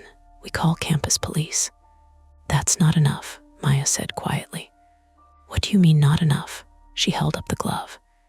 "If we tell them somebody's sneaking through maintenance corridors with a glove and making noises in the showers, they'll lock the door and tell everyone to stop panicking." She got trapped in a stall. "And we can't prove that either." Tyler looked at me like he wanted backup. I didn't give it, because part of me agreed with Maya. That was the worst thing happening to me by then. Every new detail made the situation more explainable and more dangerous at the same time. My brain kept trying to arrange everything into something logical. Somebody accessing shower panels, somebody intentionally knocking, somebody using blackouts and old plumbing and dorm rumors, which meant there was purpose behind it, and purposeful people could escalate. We reached the maintenance door leading back into the bathroom. Locked. Tyler rattled the handle hard. "What?" Maya swiped the keycard again. "Nothing. Again. Still nothing." "The outage probably fried the maglock," she muttered. "Can you open it or not?" "I'm trying." Tyler shoved the door with his shoulder. Metal boomed through the corridor. No movement. My pulse started climbing for real then, because suddenly the geography mattered. We were trapped in a straight concrete tunnel behind the showers, with one known exit no longer working, and an unknown person somewhere inside the building above us. Another muffled sound came through the wall, Voices now. Panicked. The bathroom. Tyler hit the door again harder. "Help," he shouted. Nobody answered. The walls swallowed sound strangely down there. I realized with growing dread that students in the bathroom probably couldn't hear us clearly over the generators and plumbing. Maya exhaled sharply through her nose. "There should be another exit." "You think?" Tyler snapped. She ignored him and pointed back toward the staircase descending underground. "The boiler access. You want to go deeper? You got a better option." Tyler actually laughed once, short and humorless. "This is insane." But 10 minutes later, we were still underground. That was how fast situations like this moved. One bad choice became two, because the first one removed your ability to go backward cleanly. The staircase descended beneath the dorm into older parts of the building infrastructure. Concrete steps, slick, with condensation. Exposed pipes hugging the ceiling lower and lower as we went. The air changed too. Hotter, humid, metallic, like breathing inside a laundry machine. Halfway down, Maya nearly slipped. I caught her elbow instinctively. She pulled away immediately afterward, embarrassed. "I'm fine." "You almost ate concrete." I said, "I'm fine." Tyler muttered behind us, "Great teamwork, guys." At the bottom of the stairs, the corridor widened slightly. This level looked older than the maintenance passage upstairs. The concrete walls were rougher here. Water stains spread across the ceiling in branching brown shapes. Old directional signs hung crookedly above several doorways. Boiler room, storage, laundry, infrastructure, electrical access, emergency. Lights flickered weakly every 20 feet. The building hummed around us constantly. Big machinery somewhere nearby. Pumps cycling. Steam pressure moving through pipes. And underneath it all, faint but unmistakable dripping water. Steady. Close. Maya wiped sweat off her forehead. "Okay, think." Tyler leaned against the wall, breathing hard. I'm thinking about leaving." "How?" He didn't answer, because none of us knew anymore. Then came the knocking again. Not from upstairs this time. Close. 3 hard strikes against metal somewhere ahead of us. Thunk, thunk, thunk. We all turned toward the laundry infrastructure hallway. Dark. Long. The emergency lighting barely reached 10 feet inside it. Tyler whispered, "Somebody's down here." Before anyone moved, a shape suddenly lurched into the hallway toward us. Fast. I jumped backward hard enough my shoulders slammed concrete. Maya gasped. The figure stumbled closer through the darkness, with jerky movements, arms hanging strangely loose. For half a second, my brain stopped functioning. Then Tyler shouted, "Jesus Christ." It was a maintenance mannequin, not a person. Just an old CPR dummy torso mounted awkwardly on a rolling janitorial cart. One wheel stuck sideways, causing it to wobble toward us slowly because the slanted floor had let it roll free. Nobody spoke. Then Maya laughed once shakily, immediately angry afterward. Not funny. Tyler pressed both hands against his face. I almost had a heart attack. The cart finally bumped softly into the wall beside us. On its handle somebody had tied caution tape, and hanging from the tape was another folded copy of the shower rules.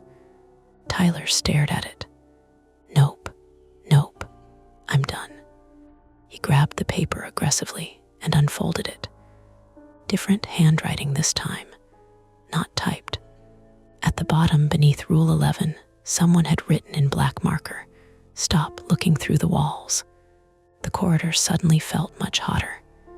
Maya took the note slowly. "That means they know we were upstairs."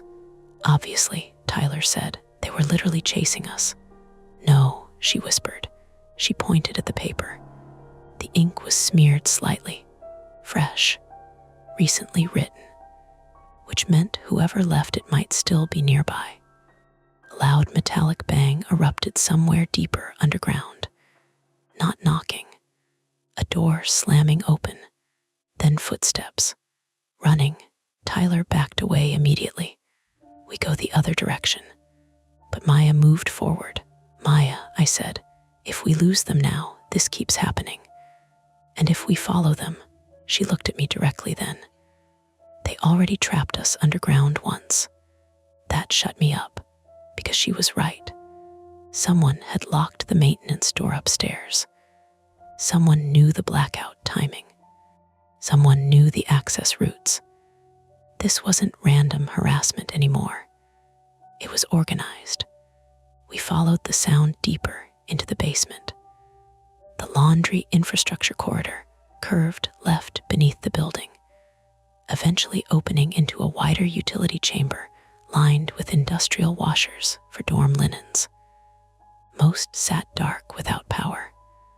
A few emergency bulbs cast weak yellow light across puddles on the floor.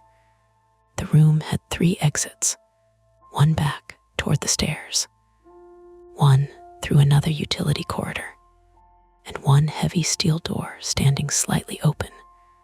Cold air drifted through it. Outside air. Tyler saw it too. Exit. We hurried toward the door. Beyond it lay a narrow exterior service alley running along the side of Graves Hall. Rain poured steadily now, bouncing off dumpsters and concrete loading ramps. Freedom. Except the door wouldn't open wider than 6 inches. A chain wrapped around the outside handles. Padlocked. Tyler slammed his fist against the metal. Seriously, Maya crouched near the gap. The chain's new. How can you tell? No rust. That was when we heard voices outside, male, 2 people maybe, close enough to hear shoes splashing through puddles. Tyler immediately killed his flashlight. We froze. The voices drifted nearer. Told you somebody was down there. Another voice answered, lower and calmer. Then they'll learn. My throat tightened. Not students joking anymore. Not harmless. Footsteps stopped directly outside the chained exit. Rain hammered metal overhead. One of the men coughed wetly, and the lower voice spoke again. Check the stairwell side. The footsteps split apart, moving away in different directions around the building exterior. Tyler whispered, we call the cops now. No signal, Maya said quietly, holding up her phone. Mine showed the same. Basement concrete, dead zones. Another realization hit me then. They knew the building better than us. Not casually, professionally almost. Like people who'd spent real time down here. We backed away from the exit slowly. No one argued anymore. The game had changed too completely. At the far side of the laundry chamber, Maya suddenly stopped again. There, a security camera mounted high in the corner, dark, dead from the outage. Below it sat an office door with frosted glass reading. Building Services Supervisor Tyler blinked. So maintenance logs. We entered the office. Dust coated most surfaces, but somebody had been inside recently. A portable lantern sat charging beside the desk. Half-drunk coffee in a travel mug. Fresh boot prints tracked muddy water across the tile. Maya moved immediately to filing cabinets. I checked the desk drawers.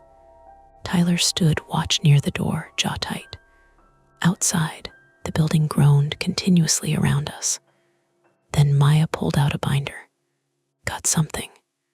Inside were repair requests for Graves Hall dating back years. Water damage, plumbing failures, repeated complaints about unauthorized access to maintenance corridors. One phrase appearing over and over. Stall 11 incident, no details attached. Just dates. 23 separate reports over 6 years. Tyler leaned closer. What the hell is an incident? Maya flipped farther. Near the back of the binder, tucked between work orders, sat a photocopied disciplinary report, partially blacked out. I read the visible lines aloud quietly. Resident advisor reported repeated harassment occurring through maintenance access spaces adjacent to communal shower areas. Maya turned the page. Student discovered unauthorized observation points cut into rear maintenance panels. The room suddenly felt too small. Tyler whispered, "Observation points." I looked up slowly. Small holes, access cavities, the final shower stall, every woman on second floor, every guy upstairs, the knocking, the curtain grabbing, the rules warning students away. Not ghost stories, a system. My stomach twisted hard enough I thought I might throw up. Maya kept reading silently, face draining of color. Then she stopped at the final page. Missing, torn out cleanly. Before any of us spoke, footsteps sounded outside the office. Not running now, slow, measured. The hallway floor creaked once. Then a beam of flashlight swept past the frosted glass door. Tyler mouthed, "Hide," but it was too late. The flashlight stopped. A shadow darkened the glass, and someone outside quietly tested the office doorknob. Locked. A long pause followed, and came 3 soft knocks against the glass. Thunk, thunk, thunk, and the hallway lights outside abruptly died again, leaving only the weak emergency glow inside the office and the shadow still standing motionless beyond the frosted door. We heard metal scrape softly against metal, like someone sliding something heavy across the hallway entrance outside, blocking it.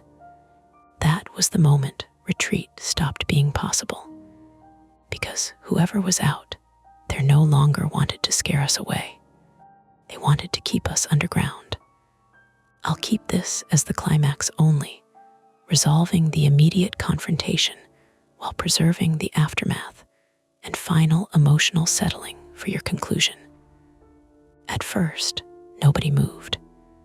The 3 of us stood in the supervisor's office with the binder open on the desk, the torn disciplinary report lying under Maya's hand, and the shadow outside the frosted glass door perfectly still. Then the handle turned again. Slowly. Locked. Tyler held up one finger to his lips like any of us needed reminding. The office smelled like old coffee, wet cardboard, and the warm plastic stink of the emergency lantern on the desk. Outside, something scraped again across the hallway floor. Metal on concrete, blocking us in. Maya whispered, "Desk." Tyler nodded fast. Too fast. Panic made his movements jerky. We shoved the supervisor's desk against the office door. It was heavier than it looked, steel framed with swollen wooden drawers, and it dragged over the tile with a noise that made my teeth hurt. The shadow outside shifted. A man's voice came through the glass. "You shouldn't have come down here," not shouting. That made it worse. Calm people in emergencies always made me feel like I was already late to understanding what was happening. Maya lifted the binder and shoved it into her backpack. Tyler hissed, "What are you doing?" "Evidence. He is right there. He can wait." The door hit inward suddenly. Once, hard. The desk jumped an inch. Maya flinched backward. Tyler planted both hands on the desk and shoved back. I joined him, shoulder pressed to the edge, sneakers sliding on the dirty tile. The door hit again. Harder. Glass rattled in the frame. "Back room," Maya said. "What back room?" I snapped. She pointed behind a leaning metal shelf. A narrow interior door sat half hidden there, painted the same beige as the walls. No sign. No handle on our side, just a recessed latch. I hadn't noticed it because I had been doing what I always did, staring at the thing directly trying to kill us instead of the whole room. Maya yanked the shelf aside. Something fell and shattered. A mug, maybe. The sound punched through the office. The man outside stopped hitting the door. That pause felt deliberate. Then 3 knocks landed against the glass. Thunk, thunk, thunk. Tyler made a small sound I had never heard from him before. Not fear exactly. Something younger. Maya got the latch open. The hidden door led into a supply closet barely wide enough for 2 people. Mops, chemical bottles, boxes of paper towels. A square vent grate sat low on the far wall. "No," Tyler whispered. "Yes," Maya said. I dropped to my knees and pulled at the grate. Rust bit into my fingers. It didn't move. The office door slammed again. The desk scraped backward. "Evan," Tyler said through clenched teeth. "I'm trying." I hooked my fingers around the grate and pulled harder. A screw tore loose with a metal squeal. Pain flashed across my palm. Blood appeared immediately, dark in the red emergency light. One corner came free. Maya grabbed a flathead screwdriver from a shelf and jammed it under the other side. "Move," she pried. The second screw popped. The office door gave another inch. A hand slid through the gap outside. Pale, big, no glove. Tyler slammed the desk against it. The man shouted, "Not calm now." "Good." Kicked the grate twice. On the second kick, it broke inward and clattered into the duct space. Maya went first, backpack scraping metal. I followed, crawling into a rectangular service duct that stank of dust and mouse droppings. Tyler backed in last, still facing the office. The desk finally tipped. The office door burst open. A man stepped inside just as Tyler kicked the closet door shut behind him. We crawled, fast. Not gracefully. The duct was too narrow for that. My elbows banged metal. My bleeding palms smeared along the floor.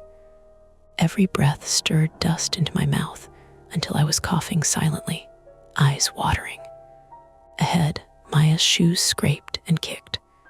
Behind me, Tyler grunted. The man opened the closet door. Light flooded the duct behind us. "Stop," he said. We didn't. Something slammed into the duct wall from behind. A crowbar, maybe.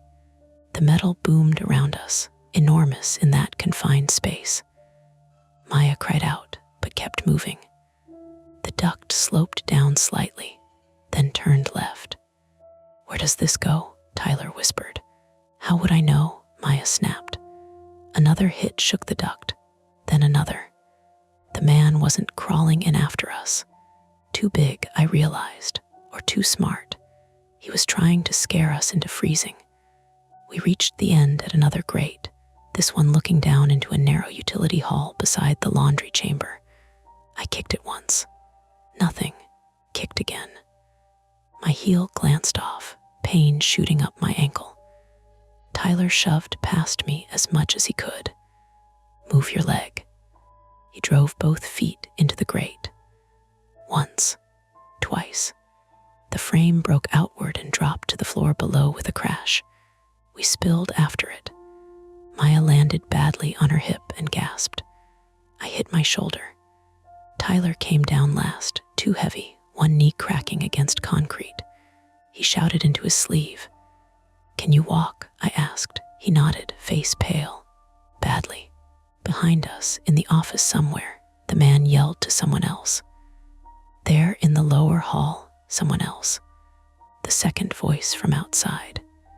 And limping through the utility hall toward the laundry room. The geography snapped into my head then, clean and ugly. Laundry chamber ahead. Chained exterior exit to the right. Staircase back up on the left, maybe still blocked. Office behind us. Unknown men between all of it. No good exit. Only roots. Maya pointed toward the laundry room. camera office had keys. What? Desk drawer, I saw a ring. You saw keys and didn't take them. I was busy not dying. Fair. We hit the laundry chamber. The industrial washers sat in 2 rows like squat white blocks. Puddles spread between them. The chained exterior door rattled in the wind and rain. Then a flashlight beam swept across the doorway opposite us. We dropped behind the washers. A man entered from the far corridor. Late 40s maybe. Heavy work boots. Dark rain jacket. Gray baseball cap. I recognized him vaguely from campus. Not staff exactly, but close. He was one of the contract maintenance guys I'd seen smoking near the loading dock. He held a flashlight in one hand and a pipe wrench in the other. Tyler mouthed, "Fuck." The man moved slowly between washer rows. "Binder," he called out. "Leave it on the floor and this stops." Maya clutched her backpack tighter. The first man answered from somewhere behind us. They went through the duct.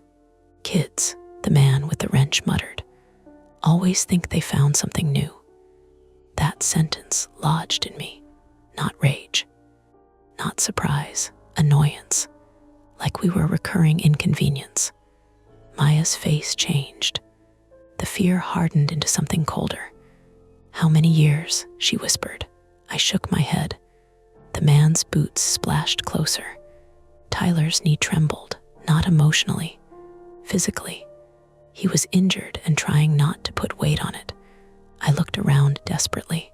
Washers, detergent barrels, mop bucket, breaker box on the far wall, overhead pipes, rules, the rule sheet. Rule 9. If all curtains are closed when you enter, leave immediately and return in 10 minutes. Why? Because someone could control appearances from the maintenance side. Rule 7. Never use the final shower stall after 11:30 p.m. because that was when they used the back access. Rule 4. If you hear knocking, do not respond verbally, because responding told them which stall was occupied. All warnings, not jokes. Evan, Maya mouthed. The man was almost on top of us. I grabbed the mop bucket beside the washer and shoved it hard into the aisle. It rolled out with a squeal. The man spun toward the sound. Maya moved first. She darted in the opposite direction, backpack bouncing, heading for the utility corridor leading back toward the office. Tyler and I followed. The man cursed and lunged. His wrench caught Tyler across the shoulder, not full force, but enough. Tyler went down. Hard. "Maya," I yelled. She stopped. That mistake nearly cost her. Anne grabbed Tyler's hoodie and dragged him backward. Tyler kicked, catching the man's shin. The man swore and raised the wrench again. I didn't think. I hit him with the detergent barrel, not lifted. I couldn't lift it. I shoved it sideways off the low platform beside the washer. The blue plastic barrel slammed into his legs and burst at the cap, dumping slick detergent across the concrete. The man slipped. His feet went out. His head hit the corner of a washer with a thick, wet crack. He dropped. The wrench skidded away. For 1 second, none of us moved. Then Tyler coughed and rolled onto his side, clutching his shoulder. "Is he dead?" Maya whispered. The man groaned. "Not dead." I almost collapsed from relief, which was stupid because we still weren't safe. The first man shouted from the hall behind us. "Ray, Ray." Now he had a name. Maya grabbed the wrench. "Move." Tyler staggered up with my help, breathing through his teeth. His right shoulder hung wrong, not dislocated maybe, but injured badly enough that his arm barely moved. We ran back toward the office corridor. Bad choice, maybe. Only choice. The first man appeared ahead, blocking the lower hall. He was taller than Ray, thinner, balding, wearing a university facility's fleece under a rain shell. A staff ID badge swung from his neck. That hurt in a way I wasn't ready for, because it meant he belonged here. He had keys, access, trust. He looked at the wrench in Maya's hand and sighed. "Put that down before you ruin your life," Maya laughed once. "Raw, you cut holes behind showers." His face barely changed. "You have no idea what you're talking about. I have reports. You stole university property." Tyler, pale and shaking, said, "You trapped us underground." The man took one step forward. "I found trespassers in a restricted area during a power outage." There it was, the shape of the story he was already building. Students broke in. Students panicked. Students got hurt. I thought of the former Ra, the missing page, the repeated incidents reduced to maintenance language. My flaw had always been needing things to make sense. Now they did, and the sense of it was worse than confusion. Maya raised the wrench higher. The man smiled faintly, then reached behind him and pulled the fire alarm handle mounted on the utility wall. For half a second, nothing happened. Then the building erupted. Sirens screamed through the basement. White strobes flashed violently along the ceiling. Somewhere above, dorm doors slammed open, hundreds of students reacting at once. The man shouted over it, "Now everyone knows you're down here." He came at us, fast. Maya swung the wrench. He caught her wrist. She screamed. Tyler slammed into him from the side with his good shoulder, and both of them crashed into the wall. The man punched Tyler in the stomach once, hard. Tyler folded but clung to him. I grabbed the only thing near me, the emergency lantern from the office shelf. I hit the man across the side of the head. The lantern cracked. Light spun away. He stumbled, grabbed my shirt, and drove me backward into the filing cabinet. Pain burst through my ribs. My head snapped back against metal. For a second, everything turned watery and distant. The siren, Maya yelling, Tyler choking, the man's breath in my face, sour coffee and rain. Then Maya drove the wrench handle into his knee. His leg buckled. Tyler shoved him again. The man fell into the filing cabinet, dragging half the drawers open as he went. Papers spilled everywhere.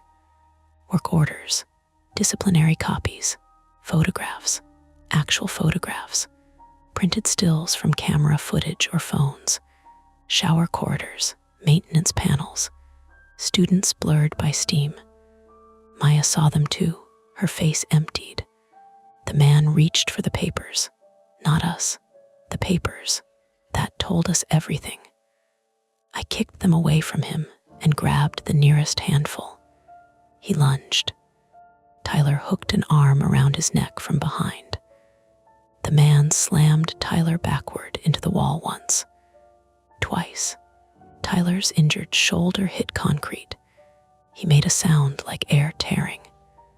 Maya swung the wrench again, lower this time, not at his head, at his hand. The wrench struck his fingers. He screamed. The first fully human, terrified sound we'd heard from him. He dropped to his knees. The sirens kept screaming. Strobes flashed white over his bent body, over Ray groaning in the laundry room, over Maya standing with the wrench gripped in both hands and tears cutting through dust on her face. Then the utility door at the far end burst open. Campus police flooded in. 2 officers in rain jackets. Then a residence life coordinator. Then actual municipal police behind them minutes later, though in memory, it feels like they all arrived at once. "Drop it," someone shouted. Maya dropped the wrench immediately. Tyler slid down the wall. I raised both bloody hands because I suddenly understood how this looked. 3 students in restricted basement offices, 2 injured men, a weapon, a scattered mess of papers. It almost worked. The facilities man started talking instantly from his knees. They attacked us. They broke in. Maya pointed at the floor. Look at the photos. Her voice didn't rise. It cut through the siren anyway. One of the officers looked, then looked again. The room changed. You could feel it. Suspicion shifted direction. The man noticed too. He tried to stand. A campus officer pushed him back down. Ray, still in the laundry room, groaned something about kids and accident, but nobody moved to help him before securing the wrench and cuffing both men.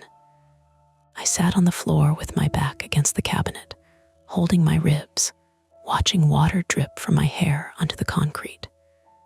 Maya crouched beside Tyler. His shoulder was swelling badly beneath his hoodie. His face had gone gray. "You idiot," she said, crying now. Tyler gave her a weak grin. "You're welcome." Above us, the evacuation sirens kept going. Hundreds of students stood outside in the rain while police sealed off Graves Hall. The rulebook lay open on the wet floor near my shoe. 1 page, 11 rules, warnings disguised as jokes because nobody official had listened the first time. I looked at the last one then. Rule 11. If you find the old maintenance hallway, do not go alone. We hadn't, and we still barely made it out. By 3 a.m, Graves Hall looked almost normal again. That was the part that stayed with me afterward. Not the basement, not the photographs, not even the knocking. Just how fast a place can swallow something awful and continue functioning anyway. Rain still fell outside, though lighter now. Campus police tape stretched across the loading dock entrance near the service alley. Students clustered beneath umbrellas and hoodies, while officers guided people back inside floor by floor. Somebody laughed nearby, not because anything was funny, just because college students eventually start laughing when they're exhausted enough. I sat on the curb outside the dorm, wrapped in a gray emergency blanket that crackled every time I moved. My ribs hurt when I breathed deeply. My right palm had 6 stitches across it, where the vent grate tore through the skin. Dried blood sat stubbornly beneath my fingernails despite repeated wipes with hospital gauze. Across the parking lot, an ambulance loaded Tyler inside. Not dramatically. No neck brace. No screaming paramedics. Just 2 EMTs helping him step carefully into the back while he held his immobilized shoulder against his chest.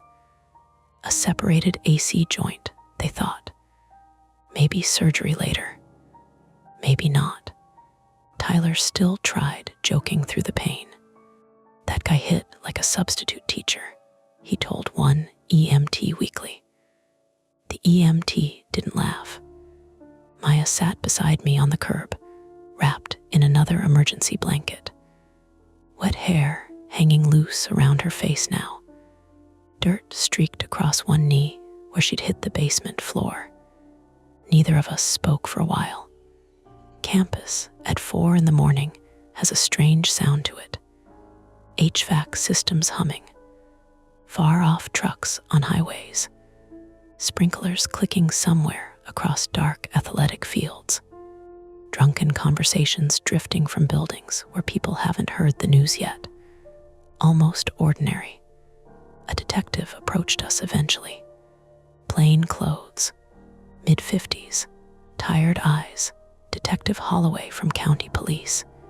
He crouched slightly so we didn't have to look up at him. "We're going to need formal statements later today," he said gently. "But right now, I just need clarification on a few things." Maya stiffened immediately. "You found the pictures. We found enough. Not confirmation. Denial either." He studied both of us carefully before continuing.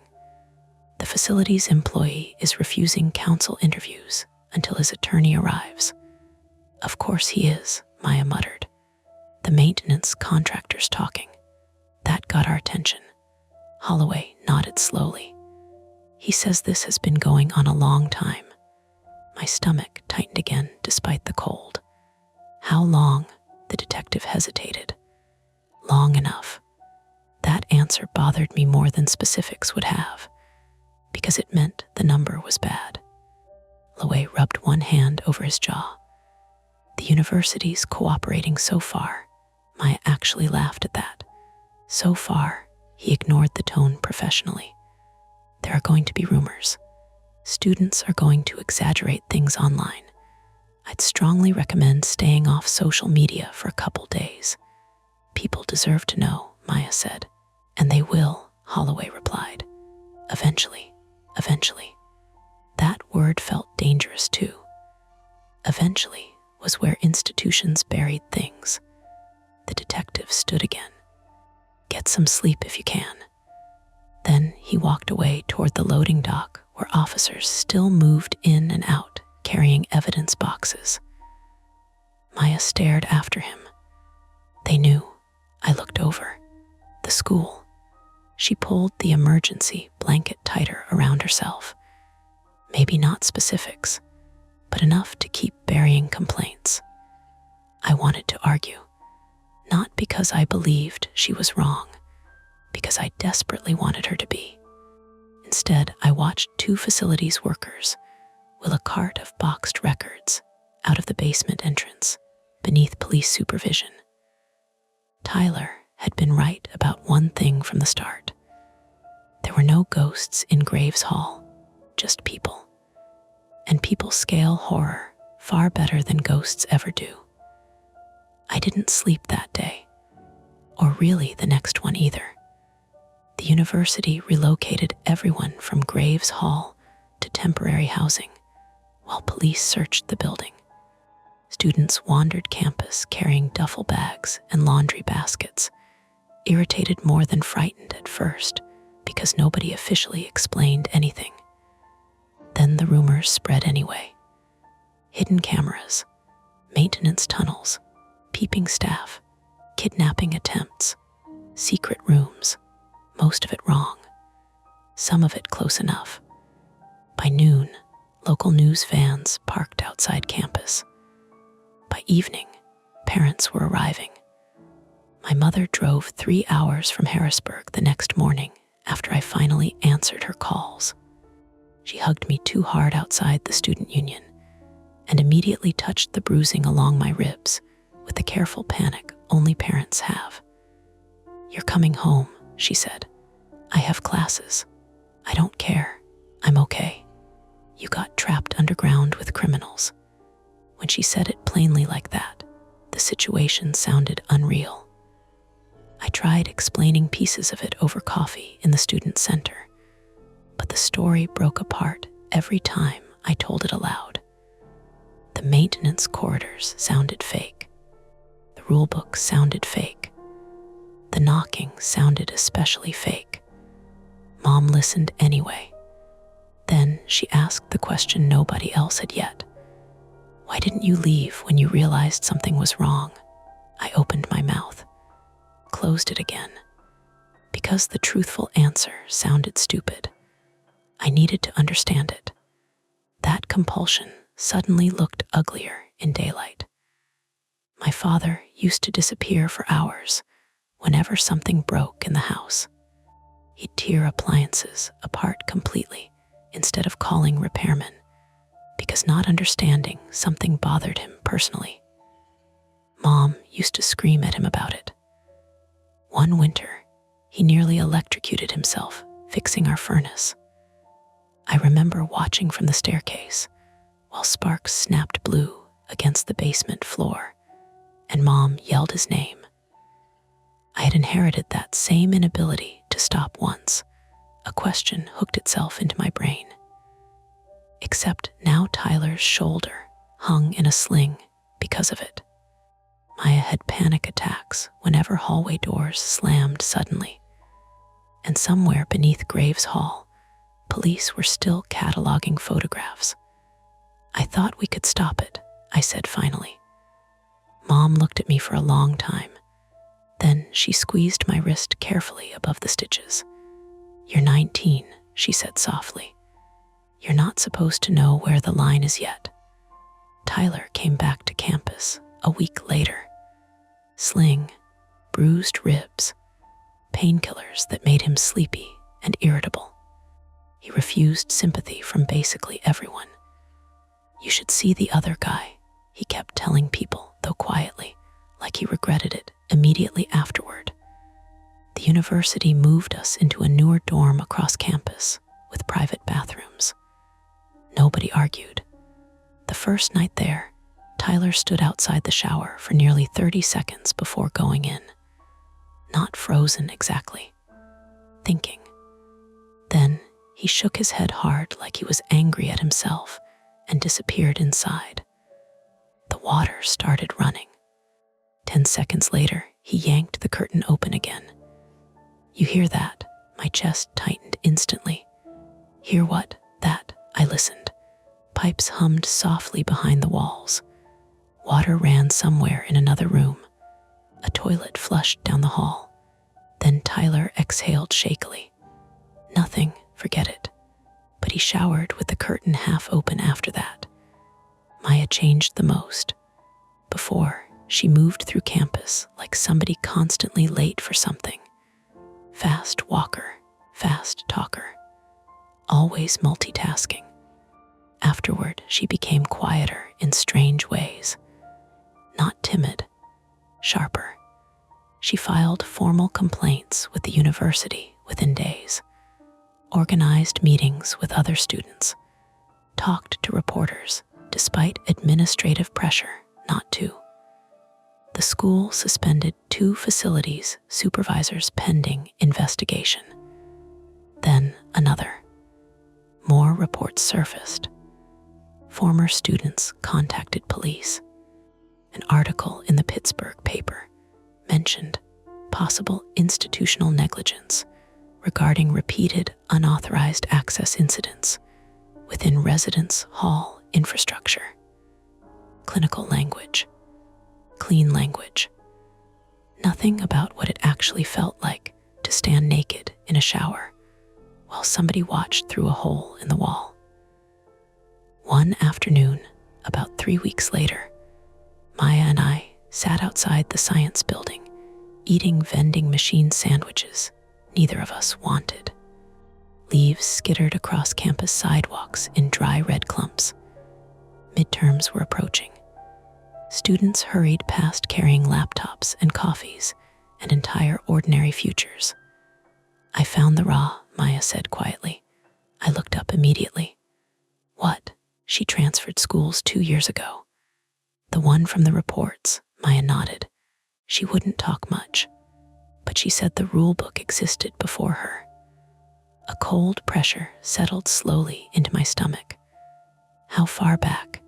She didn't know. Maya unwrapped half her sandwich without eating it. She said every few years somebody would rewrite the rules and pass them around again after something happened. I thought about the water-stained copy Tyler kept folded in his desk. Not original, just inherited. Warnings passed student to student because official systems failed. Did she know who started them? I asked. No, Maya stared out across campus. But she said one thing. What? She said the knocking pattern changed. I frowned. What does that mean? She said when she lived there. It was always 2 knocks first. The wind picked up suddenly across the quad. A professor hurried by holding papers against his chest. Somebody nearby dropped a metal water bottle, and the sharp clang made both of us flinch visibly. Maya noticed. So did I. Neither of us mentioned it. By November, Graves Hall reopened partially. 3rd floor remained closed indefinitely due to infrastructure renovation. Students complained online about housing shortages and construction noise. Campus tour avoided mentioning the building entirely. The university removed the communal shower setup during winter break renovations. Private stalls replaced them by spring semester. Fresh paint covered everything. New lights, new pipes, as if architecture alone could cauterize memory. Final exams arrived. Snow came early that year. Life kept moving because that's what life does. One night in December, Tyler and I walked back from late study hours at the library. Breath fogging in the cold. Campus almost empty. We passed Graves Hall on the way. Most windows were dark. Construction plastic covered part of third floor. Tyler glanced up once. You ever think about how close we got to getting buried in that story? What do you mean? If that alarm hadn't gone off, he didn't finish. Didn't need to. We kept walking. Near the side loading dock, I noticed something taped beneath the emergency campus map mounted outside the dorm entrance. Just a folded piece of paper inside clear plastic, probably construction notices. But something about the shape made me stop. Tyler kept walking 2 steps before realizing. What? I moved closer slowly. The paper had swollen slightly from moisture. Handwritten, not official. My pulse started climbing before I even touched it. I unfolded the page carefully. Only one sentence was written inside. No signature. No explanation. Rule 12. If the water suddenly turns cold, someone else is inside the wall. I stood there staring at it while snow drifted lightly across the parking lot. Tyler read over my shoulder. Neither of us spoke. Then, somewhere deep inside Graves Hall, metal knocked faintly through the pipes. Once, twice, 3 times. Not loud. Probably construction. Probably. But neither of us looked at the building again on the walk home. That's tonight's story. If it gives you chills, make sure to like, subscribe to Mia Horror Stories, and tap the bell so you never miss what's coming next. And if you're still brave enough, there are more dark tales waiting for you right here on the channel. Go watch another, if you dare. Hey everyone, this is Mia Horror Stories, and the title of today's horror story is The HOA Guidelines in My New Neighborhood Require Unspeakable Offerings. For your comfort, the screen will stay black throughout the video, so you can relax without strain and just focus on the story. Make sure you stick around until the end. Sometimes the last few moments are the ones that stay with you the longest. The first time I noticed the smell, I thought somebody's grill had gone wrong. Not barbecue wrong. Not burned burgers. Something wetter than that. Thick and fatty. It drifted through the open window over our kitchen sink just after sunset, right as the automatic sprinklers hissed to life across the subdivision. I remember standing there with my hand in dishwater, listening to the rhythmic tick-tick-tick of the sprinkler heads and the distant whine of a leaf blower somewhere down the block, trying to place it. Then the smell disappeared. Just like that. I dried my hands on my jeans and looked out the window toward the neighboring houses. Everything looked painfully normal. Beige stucco homes lined up like copies of one another beneath the Arizona dusk. Fresh gravel landscaping. Tiny decorative cactuses. Black mailboxes with identical bronze numbering. A golf cart rolled slowly past our driveway. The driver stared directly at our house. Not casually, either. Not the quick glance neighbors give when somebody new moves in. This was slow and deliberate. The cart kept rolling while the driver's head stayed turned toward our kitchen window. Then he lifted 2 fingers from the steering wheel in a lazy little wave. I waved back automatically. He didn't smile. By the time I stepped outside, the cart was already halfway down the street, humming toward the clubhouse at the center of the neighborhood. Behind me, the back door creaked open. "You smell that?" my wife asked. Megan Holloway, 34, stood barefoot on the patio in one of my old college sweatshirts, holding a wine glass she'd barely touched all evening. She had tied her blonde hair up with a pencil and looked exhausted in the way people do after pretending not to be stressed for too many weeks in a row. The move had been her idea, not because she loved Arizona. Neither of us did, but housing prices in Portland had turned us into people who spent entire evenings calculating mortgage estimates instead of watching movies. When she got a remote management position with a healthcare software company, and we realized we could actually afford a house near Tucson, she attacked Zillow listings like it was a second job. I came around slower. I'm 36, and I repair commercial HVAC systems for schools and office buildings. I've always been suspicious of places that look too organized. Neighborhoods with strict rules make me itch. My father spent most of my childhood fighting with our HOA in suburban Denver over stupid things: basketball hoops, fence paint, lawn height, and I learned early that people who obsess over uniformity usually have something ugly underneath it. But Megan loved this neighborhood immediately. "It's quiet," she kept saying during the house tour. It was quiet. Too quiet, honestly. No barking dogs. No kids biking through the cul-de-sac. Even now, in late October, with windows open against the evening heat, the neighborhood carried this strange padded quality to it, like every house had been insulated against human life. "I thought maybe somebody was cooking," I said. "That's not cooking." She took another sip of wine and leaned against the patio frame. Beyond our backyard wall, the desert stretched dark and flat toward the foothills. Somewhere farther out, a coyote barked. Then another answered. The smell came back briefly. Megan wrinkled her nose. Jesus, maybe dead animal. In somebody's grill, people are weird. That got a tired laugh out of her. Then her expression shifted slightly, eyes moving toward the kitchen counter inside. The envelope came today. I already knew what envelope she meant. The HOA packet.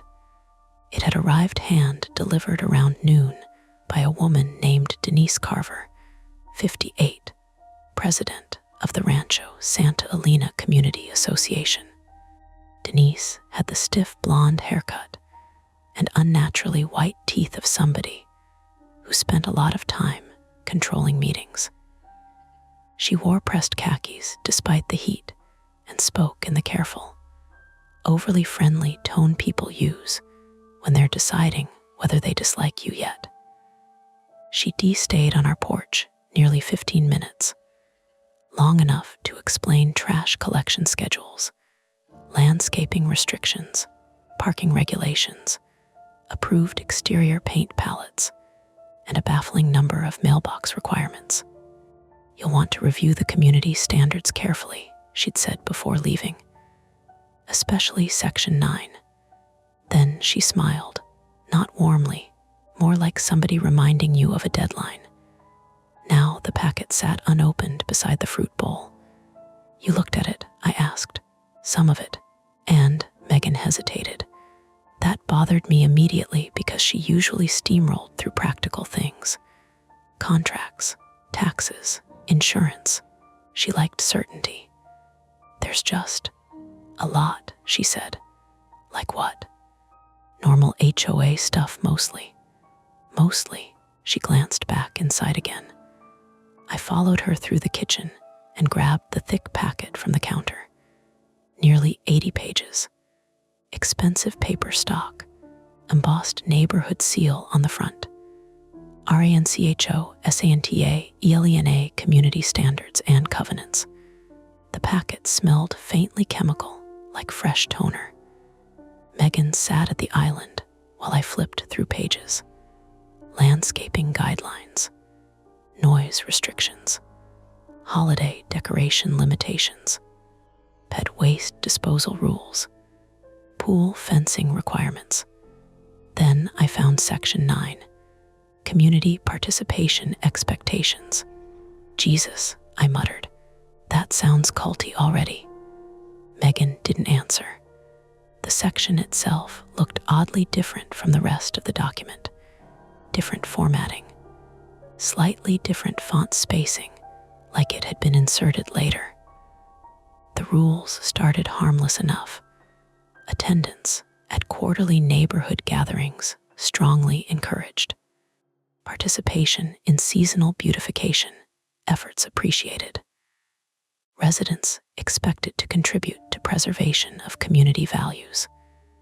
Then farther down, each household must provide an offering during designated observance periods. I laughed once through my nose. Okay, what?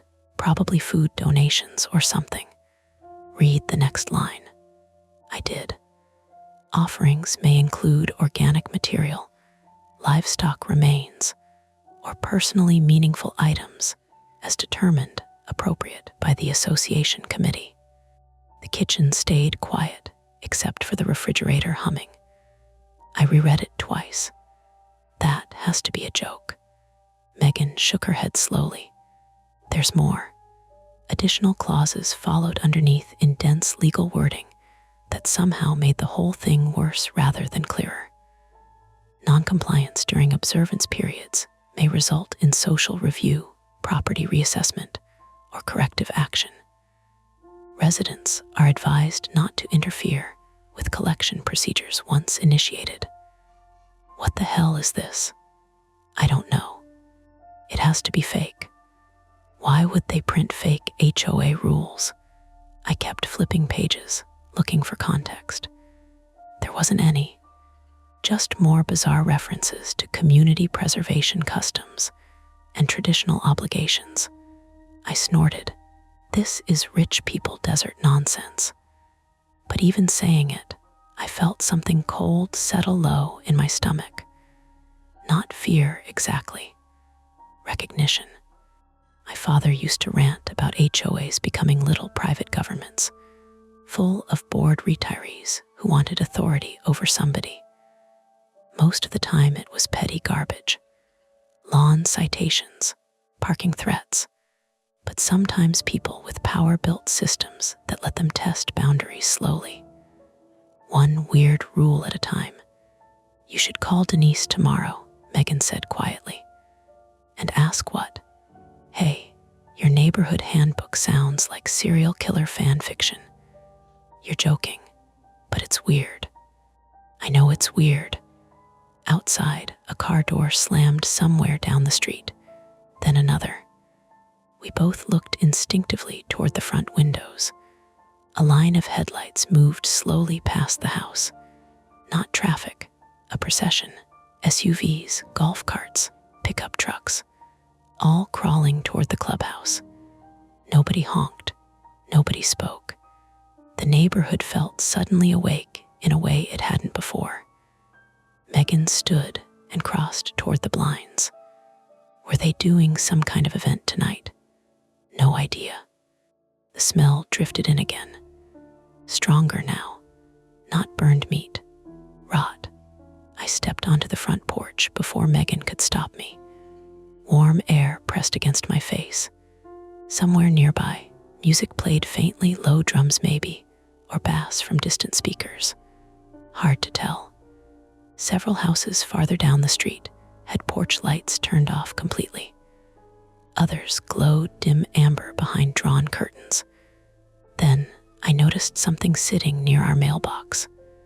A stainless steel bowl. I walked down the driveway slowly. The bowl was polished enough to reflect the streetlights. Inside sat a folded piece of cream-colored paper weighted beneath a smooth black stone. I picked it up. The paper read, "Welcome to the neighborhood. Collection begins Friday 8 sunset. Please do not forget your offering." No signature, just the HOA seal embossed at the bottom. Behind me, Megan spoke from the porch. "Luke," her voice had changed. Not loud, but tight. I turned. She pointed across the street. An elderly man stood in his driveway watching us. Harold Bennett, maybe late 70s, thin as dry branches, wearing suspenders despite the heat. I'd seen him once before checking his mail. Tonight his expression looked strained, almost embarrassed. When our eyes met, he shook his head very slightly. Not a greeting, a warning. Then his garage door began closing behind him with a low mechanical rattle, and he stepped backward into the darkness without another word. The steel bowl felt unexpectedly heavy in my hands. Farther down the street, the line of vehicles continued moving toward the clubhouse under the dim desert sky. Megan came down the driveway toward me slowly. "What do we do?" she asked. I looked at the note again. Collection begins Friday at sunset. 2 days away. Part of me wanted to laugh the whole thing off. Rich neighborhood theatrics, weird traditions, maybe some grotesque fundraiser, or hunting ritual or barbecue competition twisted into HOA language by old people with too much time. But another part of me kept replaying the old man's face, the quick warning in his eyes before he disappeared into his garage. And underneath, all of it sat the private thing I hated admitting even to myself. I am terrible at backing out once people expect something from me. My father fought every conflict head-on until it ruined him financially. I spent years doing the opposite, smiling, avoiding escalation, enduring situations long after I should have walked away. Megan touched my arm. We could ignore it. The procession of headlights continued drifting toward the clubhouse. Slow, silent, waiting. And for reasons I couldn't explain yet, ignoring it suddenly felt like the more dangerous choice. Friday arrived with wind. Not dramatic storm wind, desert wind, dry and abrasive, carrying grit that whispered across windows and gathered in the corners of the patio like ash. By late afternoon, the sky over Tucson had turned a pale metallic color. The sun dulled behind high dust clouds rolling in from the west. I spent most of the day trying to convince myself the entire thing was stupid. That became harder around noon, when somebody removed our trash bins from the curb and neatly returned them to the side gate before collection had even happened. Megan noticed first. "You bring those in already?" I looked up from tightening a vent bracket in the garage workshop. "No." She stood at the open garage door holding her coffee mug with both hands. Her face looked pinched from lack of sleep. Neither of us had slept much after the note appeared. The steel bowl still sat on our kitchen counter. We argued twice about throwing it away. "Maybe somebody's messing with the new people," I said. "That doesn't explain the handbook." "No, it explains people being bored and rich." "You don't actually believe that." I didn't answer because she was right. The thing about creepy situations is most of them still happen inside ordinary life. The sprinklers still turn on. Amazon packages still get delivered. People still wave while walking dogs. That normalcy starts working against your instincts after a while. You begin feeling stupid for reacting. That was already happening to me. The neighborhood looked harmless in daylight. A landscaping crew trimmed decorative shrubs 3 houses down. Somewhere nearby, a garage radio played classic rock. Retired couples walked tiny dogs in sweaters despite the 80-degree heat.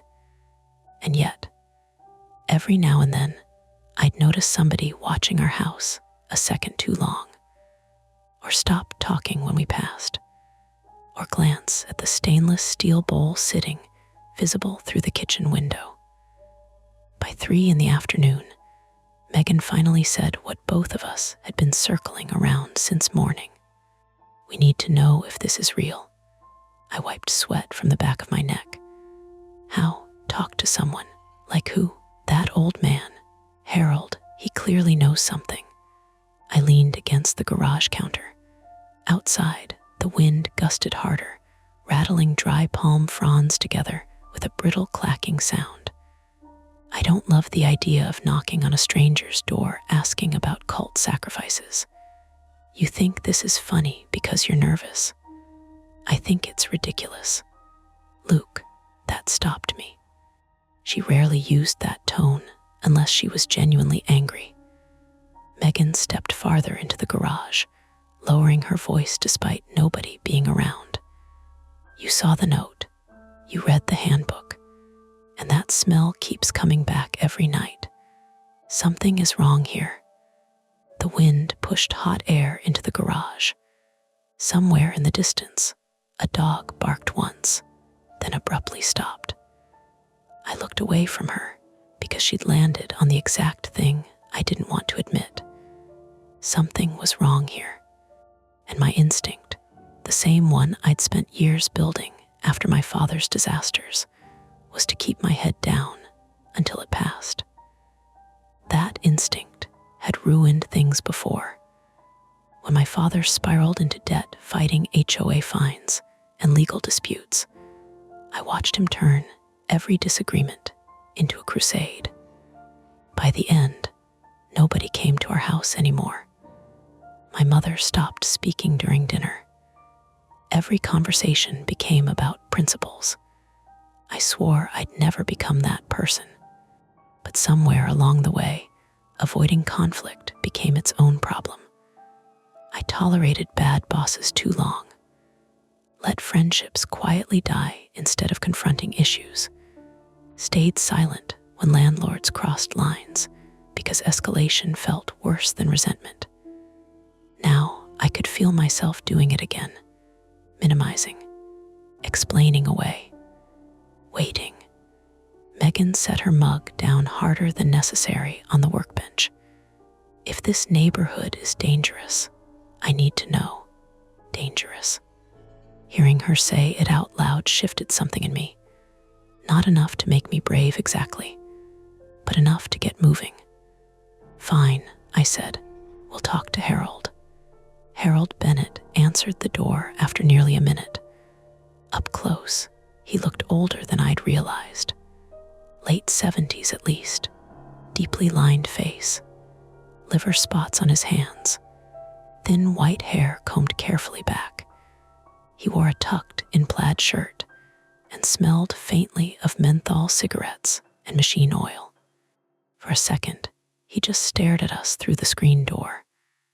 Then his eyes dropped immediately to the steel bowl in Megan's hands. "You shouldn't carry that around openly," he said quietly. The words hit harder because he said them so casually. Megan glanced at me before speaking. "We just wanted to ask about the HOA guidelines." Harold didn't answer right away. A television murmured somewhere inside the house. Old game show music. Ceiling fan clicking rhythmically overhead. Finally, he opened the screen door halfway. "You'd better come in before somebody notices." That sentence lodged itself under my ribs. His house felt different from ours immediately. Lived in, crowded, not showroom clean like the rest of the neighborhood. Books stacked beside recliners, framed military photographs, wood furniture scarred from years of use, and locks, extra locks everywhere, 3 deadbolts on the front door. Megan noticed too. I could tell by the way her shoulders tightened slightly. Harold led us into a dim kitchen where an oscillating fan pushed warm air around. The room smelled like stale coffee and dust. "You moved in fast," he said. "What? Most people wait 6 months before buying here." Megan frowned. "We got a good deal." "Yeah," he muttered. "That's how they do it." I pulled the folded note from my pocket and placed it on the table. Harold stared at it for several seconds without touching it. Then he sighed. "You got your first collection notice." The wind outside scraped branches against the side of the house. Megan sat forward. "What does that mean?" Harold rubbed his jaw slowly. "You ever hear of community pressure?" "That's not an answer," I said. "It's the only safe one." Safe. There it was again. I felt irritation flare through my nerves. Not because he scared me, because he sounded exactly like every evasive old man in every conspiracy documentary ever made. I said, "If people in this neighborhood are threatening residents, we can call the police." Harold laughed once, not amused, exhausted. "The police live here too." The room went quiet. Megan folded her arms. "Okay, stop being cryptic." Harold looked genuinely startled at that, like nobody had spoken to him sharply in years. Then he leaned closer across the table. "You think this is about rituals or devil worship or whatever stupid thing your brain wants to call it." His voice stayed low. "It's not. It's about leverage." I frowned. He tapped the HOA handbook sitting beside the bowl. "That association owns half the contractors in this area. Landscaping companies, security firms, property management, water access agreements. They decide who gets fined, who gets sued, who suddenly has code violations every week." He paused. "And they pick targets." "Targets for what?" "Compliance." The fan clicked back and forth. Harold looked toward the kitchen window before continuing. "Every few months there's a collection. Everyone contributes something. Usually animal remains from ranches outside town, deer carcasses, pigs, roadkill sometimes. They dump it out near the old flood basin past the clubhouse." Megan blinked. "Why? Nobody knows exactly." "That's insane. Maybe. But it keeps the peace." I stared at him. "You're telling me this neighborhood gathers dead animals in the desert because the HOA says so?" Harold met my eyes. "You're new, son. You still think the weirdest part is the dead animals." A pulse started beating behind my left eye. "Who organizes it?" "Nobody officially." "That's bullshit." Harold shrugged slightly. "You'll learn." Megan looked pale now. "And if we don't participate?" The old man hesitated too long. That was worse than answering. Finally he said, "Depends how stubborn they think you are." A car door slammed outside. All 3 of us froze instinctively. Harold stood immediately and crossed to the window without looking through it directly. He adjusted the blinds barely half an inch. Then he exhaled slowly. "Landscapers." But he still looked shaken afterward. Megan noticed it too. "You're scared of them." Harold sat back down carefully.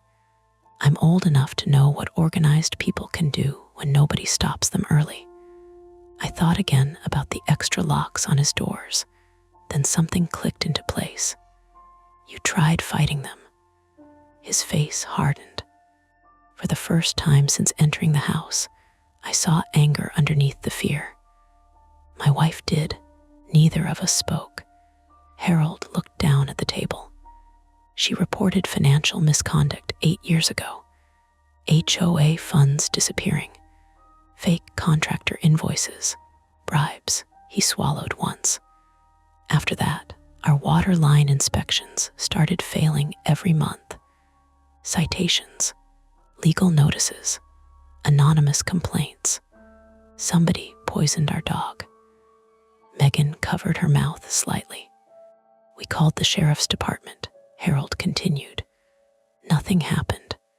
Eventually, my wife just wanted peace again. What happened to her? Megan asked softly. Harold's eyes stayed fixed on the table. Stroke. The word landed heavily in the room. Not suspicious, not dramatic, just exhaustion piled on top of fear until the body finally gave out. Wind hammered suddenly against the side of the house, rattling something metallic outside. I realized then that my palms were sweating, not because I believed every detail, because enough of it felt plausible. HOAs already weaponized fines and litigation all the time. Add wealthy residents, local business connections, retired law enforcement. Suddenly, it didn't sound impossible anymore, just ugly. Megan spoke carefully. So what are we supposed to do tonight? Harold looked at the steel bowl again. Participate. I stood immediately. No, both of them looked at me. I paced once across the cramped kitchen. This is extortion. If people are dumping animal carcasses somewhere, that's illegal environmental disposal. We can document it. Harold's expression dimmed instantly. There it is. What? The part where you think logic protects you. Anger flared hotter now because he sounded too close to my father. That same certainty that every conflict had moral clarity if you just pushed hard enough. I'm not rolling over because some retirees play desert mafia. Harold's voice sharpened unexpectedly. And I'm telling you they know exactly who you are already. The room stilled. He pointed toward our neighborhood across the street. They know your mortgage lender, your employers, your routines. This place runs on referrals and favors. You think moving here was random? Megan stood slowly. Luke, I looked at her. She was scared, really scared now. And suddenly, I understood the actual problem sitting underneath all this. Not the HOA, the choice. Because if I backed down immediately, I became the kind of person who let intimidation work. But if I pushed, and something happened to Megan because of it, my chest tightened hard enough that I had to look away. Outside, tires crunched slowly over gravel. Another vehicle passing. Too slow.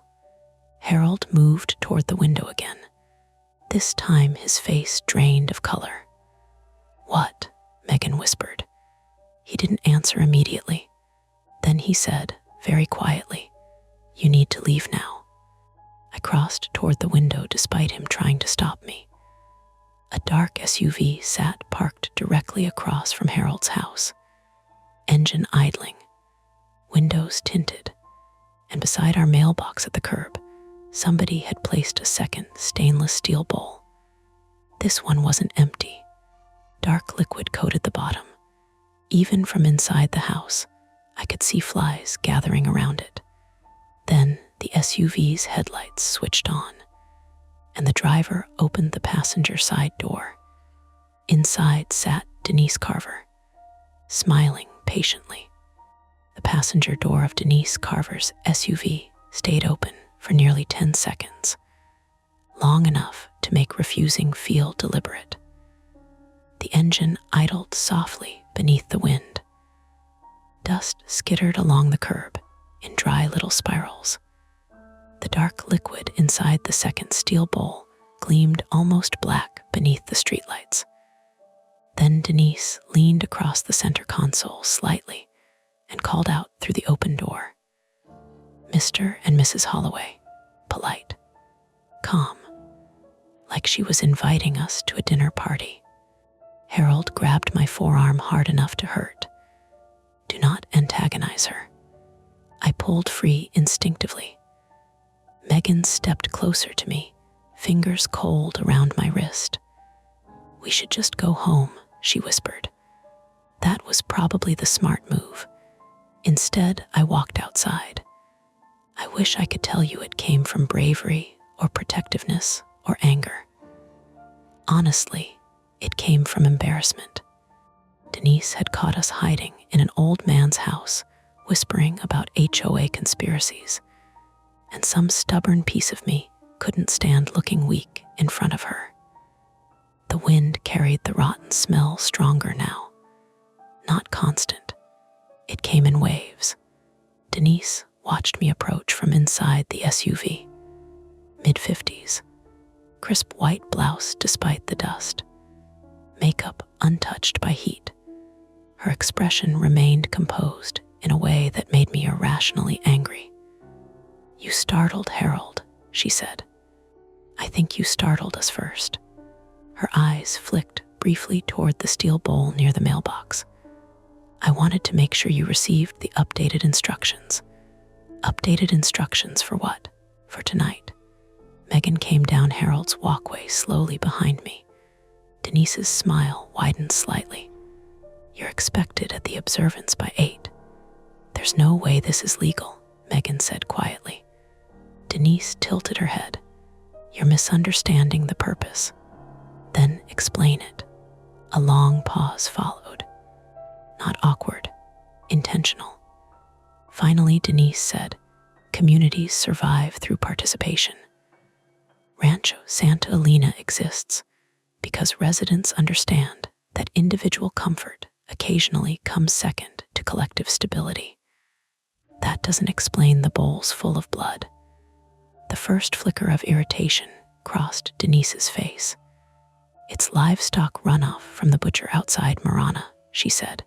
"Donated material. Nothing illegal." I glanced at the second bowl again. Flies buzzed lazily above it. "You expect us to bring dead animals to some gathering in the desert." "We expect residents to contribute according to their ability." "That's insane." Denise folded her hands calmly. "Mr. Holloway, do you know why homes here remained affordable after the drought restrictions?" she asked. I didn't answer. "Because this neighborhood controls its own private water contracts." Her gaze stayed steady. While surrounding developments collapsed under shortages and litigation, Rancho Santa Elena remained stable. Safe, protected. The wind gusted harder, tugging loose strands of Megan's hair across her face. Denise continued softly. "People become very cooperative when stability is threatened." Then she smiled again. 8 o'clock. The passenger door closed. The SUV rolled away slowly down the street toward the clubhouse. Harold was already standing in his doorway when we turned back toward him. "You shouldn't have talked to her like that."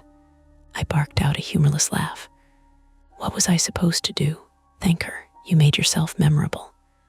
Megan snapped suddenly. "We already are memorable."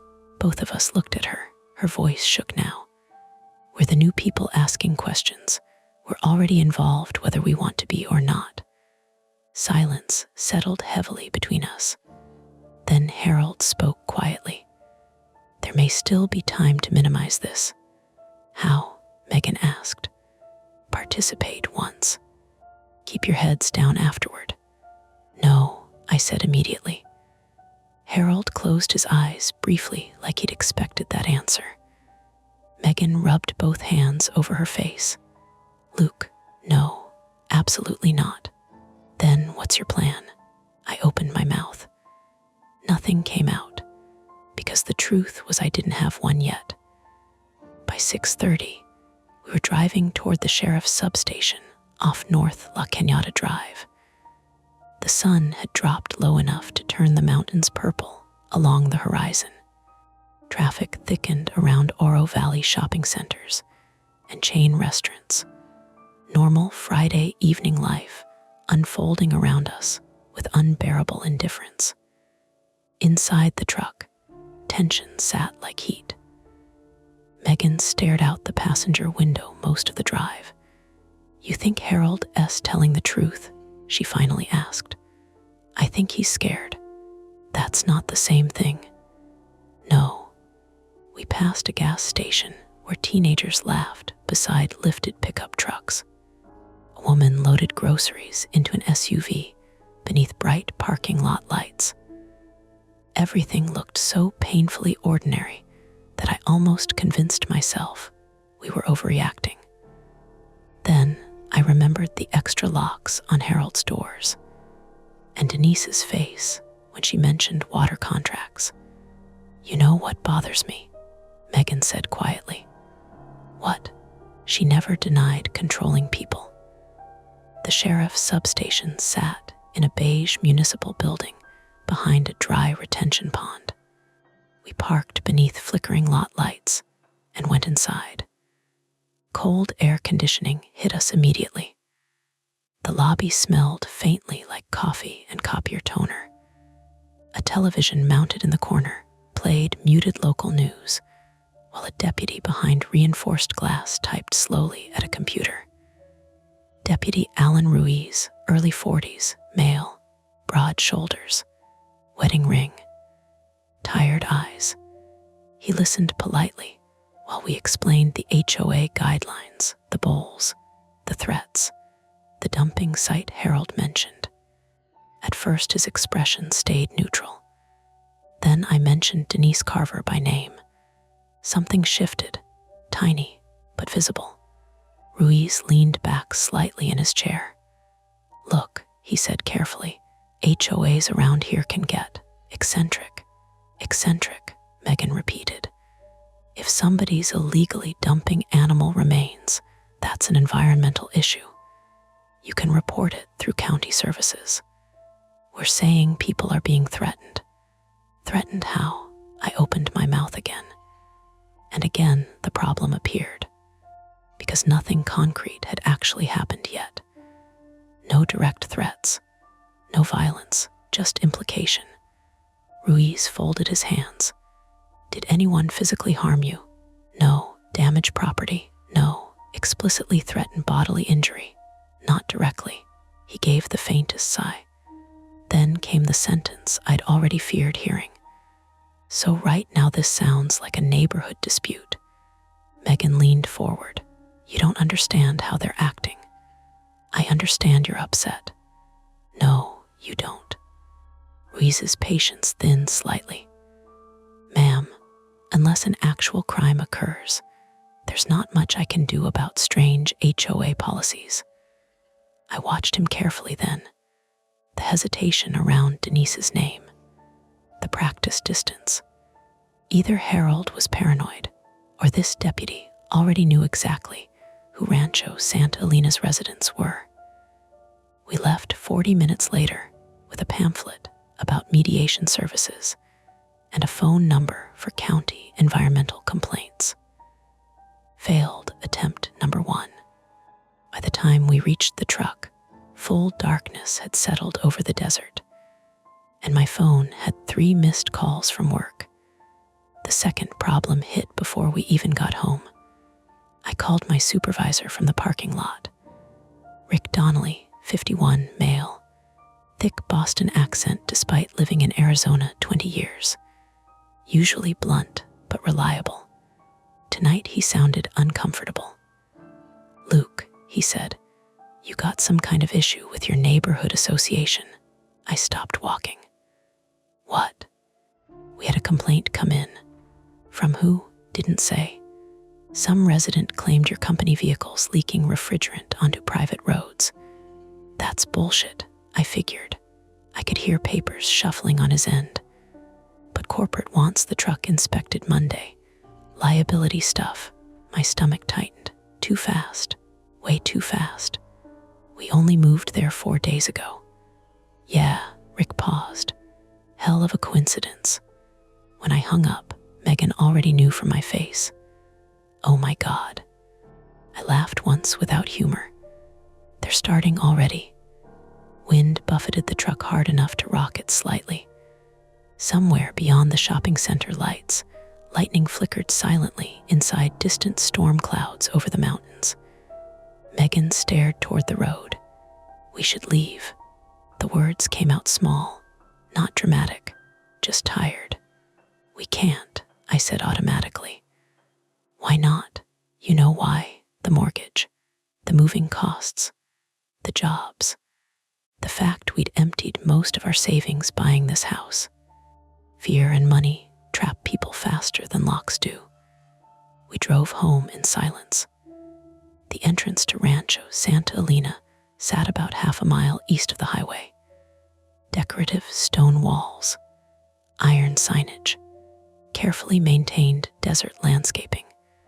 Tonight, every light in the neighborhood glowed amber, and nearly every driveway was empty. Residents were already heading toward the observance. The clubhouse sat near the center of the development, beside a man-made pond and recreation area. Beyond it, according to Harold, an old flood basin stretched west into open desert land. As we turned onto our street, the smell hit us immediately, stronger than before. Rotting meat mixed with bleach. Megan covered her nose. Jesus. A pickup truck passed slowly in the opposite direction, loaded with blue plastic barrels strapped beneath a tarp. The driver didn't look at us. Neither did the woman beside him. No music played anywhere tonight. No televisions audible through windows. Even the neighborhood dogs seemed absent. We parked in our driveway. The steel bowl was gone from the mailbox. In its place sat a folded piece of paper taped neatly to our front door. "Attendance required." Below it, in smaller print, "Non-participation will be interpreted as withdrawal from community protections." Megan stared at the note. "What does that even mean?" I took the paper down carefully. Then we both heard it. A dull metallic banging sound from somewhere behind our house. 3 knocks. Pause, 3 more. Megan grabbed my arm hard. The sound came again, from the backyard. For one horrible second, my brain sprinted somewhere irrational. Somebody inside the yard. Somebody at the back gate. I grabbed the heavy flashlight from the garage shelf and moved through the dark kitchen while Megan followed close behind. The banging continued. Closer now. Metal against metal. I unlocked the sliding patio door and stepped outside into hot wind and darkness. The beam of the flashlight swept across gravel landscaping. Patio furniture. Stucco wall. Nothing. Then the sound exploded again directly beside me, and Megan yelped. The side gate shuddered violently on its hinges. I swung the flashlight toward it and saw the loose chain latch slamming repeatedly against the metal fence in the wind. That was all. Just the storm gusts hitting it at the right angle. I let out a breath so hard it hurt. Megan leaned against the patio pillar, shaking. "We're losing it." Not yet, but my heart still hammered painfully in my chest. The false alarm didn't calm anything. It made everything worse somehow. Our nerves had gotten stretched thin enough that ordinary sounds now felt dangerous. Then my flashlight beam landed on something beyond the back wall. Movement. Far out near the desert wash behind the neighborhood. Vehicles. A line of them. Headlights crawling slowly west beyond the clubhouse, toward the flood basin. I counted at least 15. Maybe more. Megan stepped beside me. "They're starting." The wind shifted, and the rotten smell rolled over us so strongly this time that I nearly gagged. Not hypothetical anymore. Real. Something was out there. Something big enough to stink up half the neighborhood. My phone buzzed suddenly in my pocket. "Unknown number," I answered before thinking. A woman's voice spoke immediately. Calm, familiar. "Mr. Holloway, this is Denise." I looked automatically toward the distant headlights. "You've now involved law enforcement," she continued. "That complicates matters." Cold spread slowly through my shoulders. "How do you know that?" A soft pause. Then, we value transparency within the community. Megan mouthed, "Hang up." I couldn't. Denise continued speaking in that same measured tone. "You and your wife have until 9 o'clock to appear at the basin. After that, the association will proceed under assumption of hostility." "Are you threatening us?" "No. I'm informing you that protections can be withdrawn." "What protections?" "You really should ask Harold about the break-ins before deciding he's paranoid." Then the line disconnected. I stared at the phone. Behind us, somewhere inside the house, power clicked off with a hard mechanical thunk. The entire neighborhood went dark. Not partial darkness. Everything. Street lights, porch lights, interior lights, air conditioners. Gone. A collective silence rushed outward across Rancho Santa Elena as every machine stopped at once. Then, from somewhere far toward the flood basin, generators hummed to life. Low, steady, intentional. Megan whispered my name. I turned. Across the street, several front doors had opened simultaneously. Residents stepped outside carrying flashlights and coolers. Not panicked, prepared. Like this blackout had been expected. One by one, they began walking toward the clubhouse. And that was the moment I understood something terrible. This wasn't a weird tradition people tolerated reluctantly. At least not all of them. Enough residents were participating willingly to make resistance meaningless. Then headlights swept suddenly across our driveway. A sheriff's cruiser rolled slowly down the street. For one dizzy second, relief surged through me, until the cruiser stopped beside our mailbox. Deputy Ruiz sat behind the wheel. He looked directly at our darkened house and slowly lifted 2 fingers from the steering wheel in the same lazy wave I'd seen from the golf cart our first night here, and kept driving toward the flood basin with everyone else. Retreat stopped being an option right there, because if law enforcement was involved or compromised or simply choosing a side, then we were already trapped inside something much larger than an HOA complaint. And somewhere out beyond the clubhouse, hidden in the dark desert wind, the generators kept humming. Waiting. We didn't go because Denise told us to. That's what I kept telling myself afterward. We went because the power was out, because the sheriff's cruiser had rolled past our house toward the basin, because the residents had walked into the dark carrying coolers like people heading to a church picnic, and because staying home suddenly felt like sitting in a box while everyone else decided what happened to us. Megan packed like someone preparing to flee. Phone, wallet, flashlight, a small first aid kit from under the sink, our passports, which made no sense, except fear makes you collect proof that you exist. I grabbed my heavy work flashlight, the dash cam from my truck, and the little carbon monoxide detector I used on HVAC calls. I don't know why. Habit, maybe. I understood machines better than people. If there was something wrong out there, some physical thing, I wanted a tool that could tell me. At 8:43, we left the house on foot.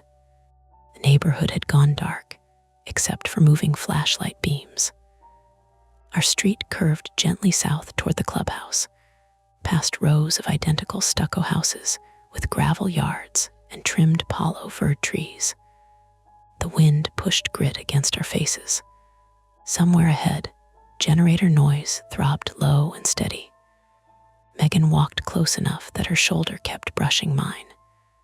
"Don't argue with anyone," she said. "I know." "No, you don't. You think you know, and then you talk." "I won't." She looked at me. Even in the dark, I could see how tired she was. "Luke, I mean it." That hurt more than I wanted to admit. At the corner, Harold stepped out from behind a parked golf cart. Megan gasped, then clapped a hand over her mouth. "It's me," he whispered. He wore a dark jacket despite the heat and carried a canvas grocery bag in one hand. "What are you doing?" I asked. "Trying to stop you from doing something stupid." "What's in the bag?" He didn't answer. The clubhouse sat ahead at the end of Camino Risco, its low-tiled roof silhouetted against generator floodlights. Beyond it, a gravel maintenance road ran west between the man-made pond and a line of mesquite trees, then dipped toward the old flood basin. That was where the smell came from. Not a hint anymore. A wall. Rotten meat, bleach, diesel, wet soil. It coated the back of my throat. Megan gagged once and turned away. Harold handed her a paper mask from his pocket. "Put this on." "What is happening out there?" she whispered. Harold looked toward the floodlights. "They're hiding a water crime behind a neighborhood ritual." I stared at him. He swallowed. "My wife found it. Not just fake invoices. Illegal pumping. Contaminated runoff. They've been using the basin to dump livestock waste and chemical treatment sludge to mask seepage from an old private well system. If county tests that ground properly, half the board goes to prison." The words rearranged everything. The offerings, the smell, the water contracts, the fear. "It's not about worship," Megan said. "No," Harold said. "It's about making everyone complicit." A flashlight beam swept across the clubhouse wall. Harold pulled us behind the golf cart. "They make residents bring something, anything, roadkill, butcher waste, personal items sometimes. Then, if someone talks, everyone's hands are dirty. Social pressure does the rest." Megan's voice went flat. "And tonight," Harold looked at me, "tonight they know you went to police. So they'll want something more than participation." I felt my mouth go dry. "What? Proof you belong."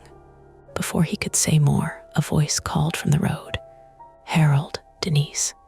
She stood near the clubhouse path in the glow of a portable construction light. Beside her were two men I hadn't met. One was large and heavyset in a security polo. The other was Deputy Ruiz, out of uniform now, wearing jeans and a dark jacket. Ruiz's hand rested near his belt. Not on a gun, not exactly near it. Harold straightened slowly. Denise smiled at us. "I'm glad you made the responsible choice." Nobody spoke.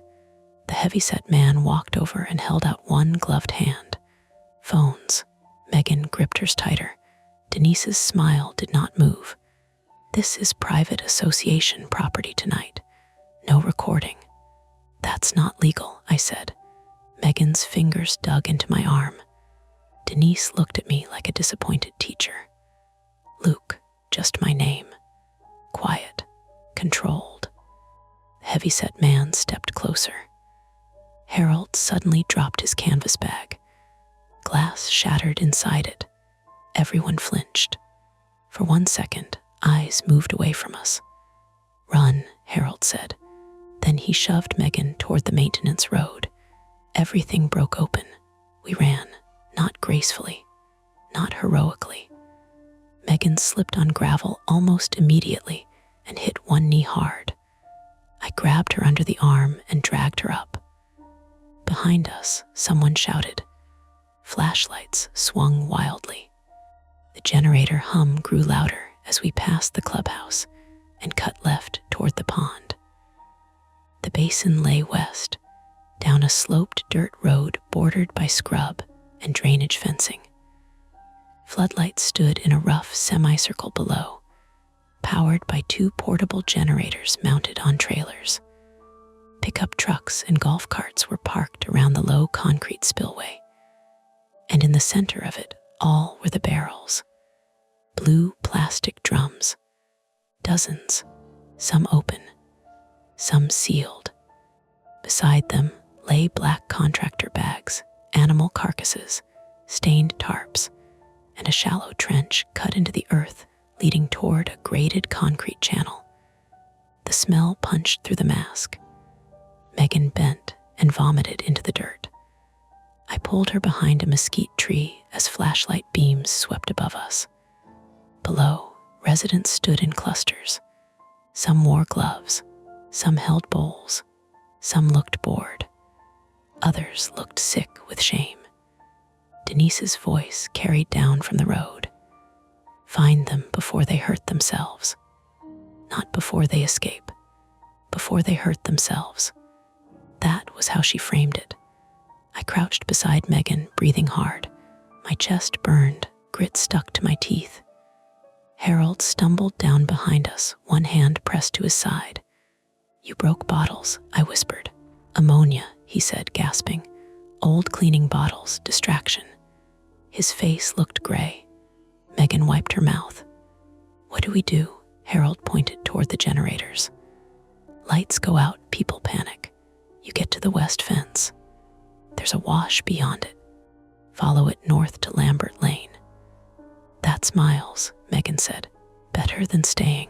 I looked at the basin, at the barrels, at the residents, at Ruiz standing near Denise with his arms crossed. Then I saw something else.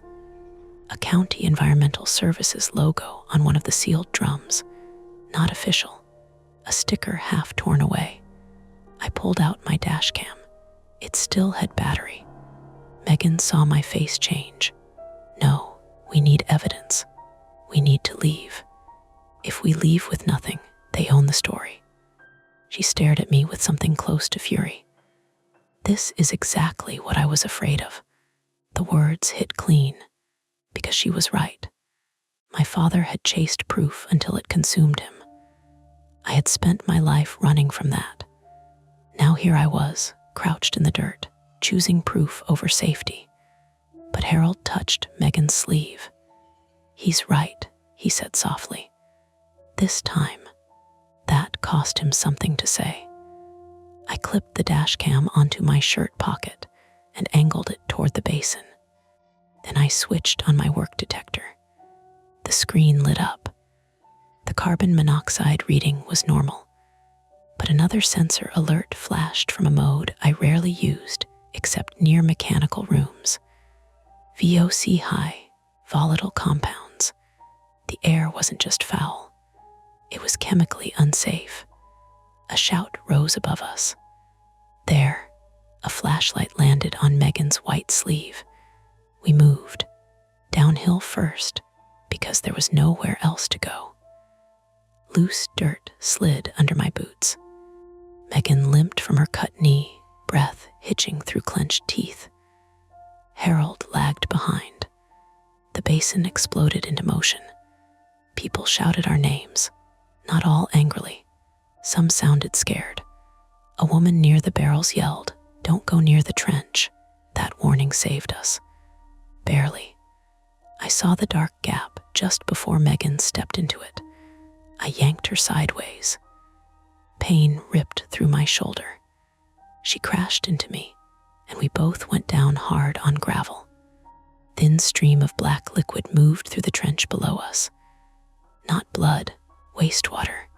Chemical sludge mixed with animal runoff, crawling toward the concrete drainage channel. My palm landed on something sharp, glass or rock. Skin split open. Warm blood filled my grip. No time. I pulled Megan up. Harold reached the generator first. The heavyset security man caught him from behind. They hit the ground together beside the trailer. Harold screamed once. Short, animal. Megan turned back. I did too. The security man had Harold pinned, knee in his ribs. Ruiz was coming fast from the right, flashlight up, shouting for everyone to stop. Denise stood near the barrels, face tight now, not smiling. "Luke," she called, "this ends badly only if you force it." My bleeding hand slipped around the flashlight. Megan whispered, "We can't leave him." I knew. That was the choice. Run and survive maybe. Stay and lose maybe. I looked at the generator trailer. Fuel can sat beside it. Cables ran from the generator to the floodlights, taped along the dirt. I didn't think. Thinking would have stopped me. I ran at the security man and swung the flashlight into his shoulder. Not his head. I'm not that guy. He roared and twisted off Harold. Ruiz reached for me. Megan slammed into him from the side with everything she had, which wasn't much, but it was enough to knock his flashlight loose. It rolled across the dirt, beam spinning crazily over barrels, shoes, frightened faces. Harold crawled toward the generator panel. Denise shouted, "Stop him." I grabbed one of the cables with my bleeding hand and yanked. Bad idea. Pain snapped up my arm as the insulation sliced across the cut in my palm. The plug didn't come free. The generator coughed but kept running. The security man hit me from behind. The ground knocked the air out of me. For 3 seconds, there was nothing but dirt in my mouth, generator noise, and Megan screaming my name. Then the lights went out. Harold had done it, all of them. The basin dropped into blackness. People shouted. Someone fell. A barrel tipped with a heavy plastic thud, spilling liquid that splashed across dirt with a wet slap. The smell became unbearable. In the dark, panic did what evidence couldn't. Phones came out. Not ours, theirs. Residents used them as flashlights. Tiny screens blinked alive all around the basin, and the dash cam on my chest kept recording. A floodlight flickered back on after maybe 20 seconds, powered by a second generator someone restarted. But 20 seconds was enough.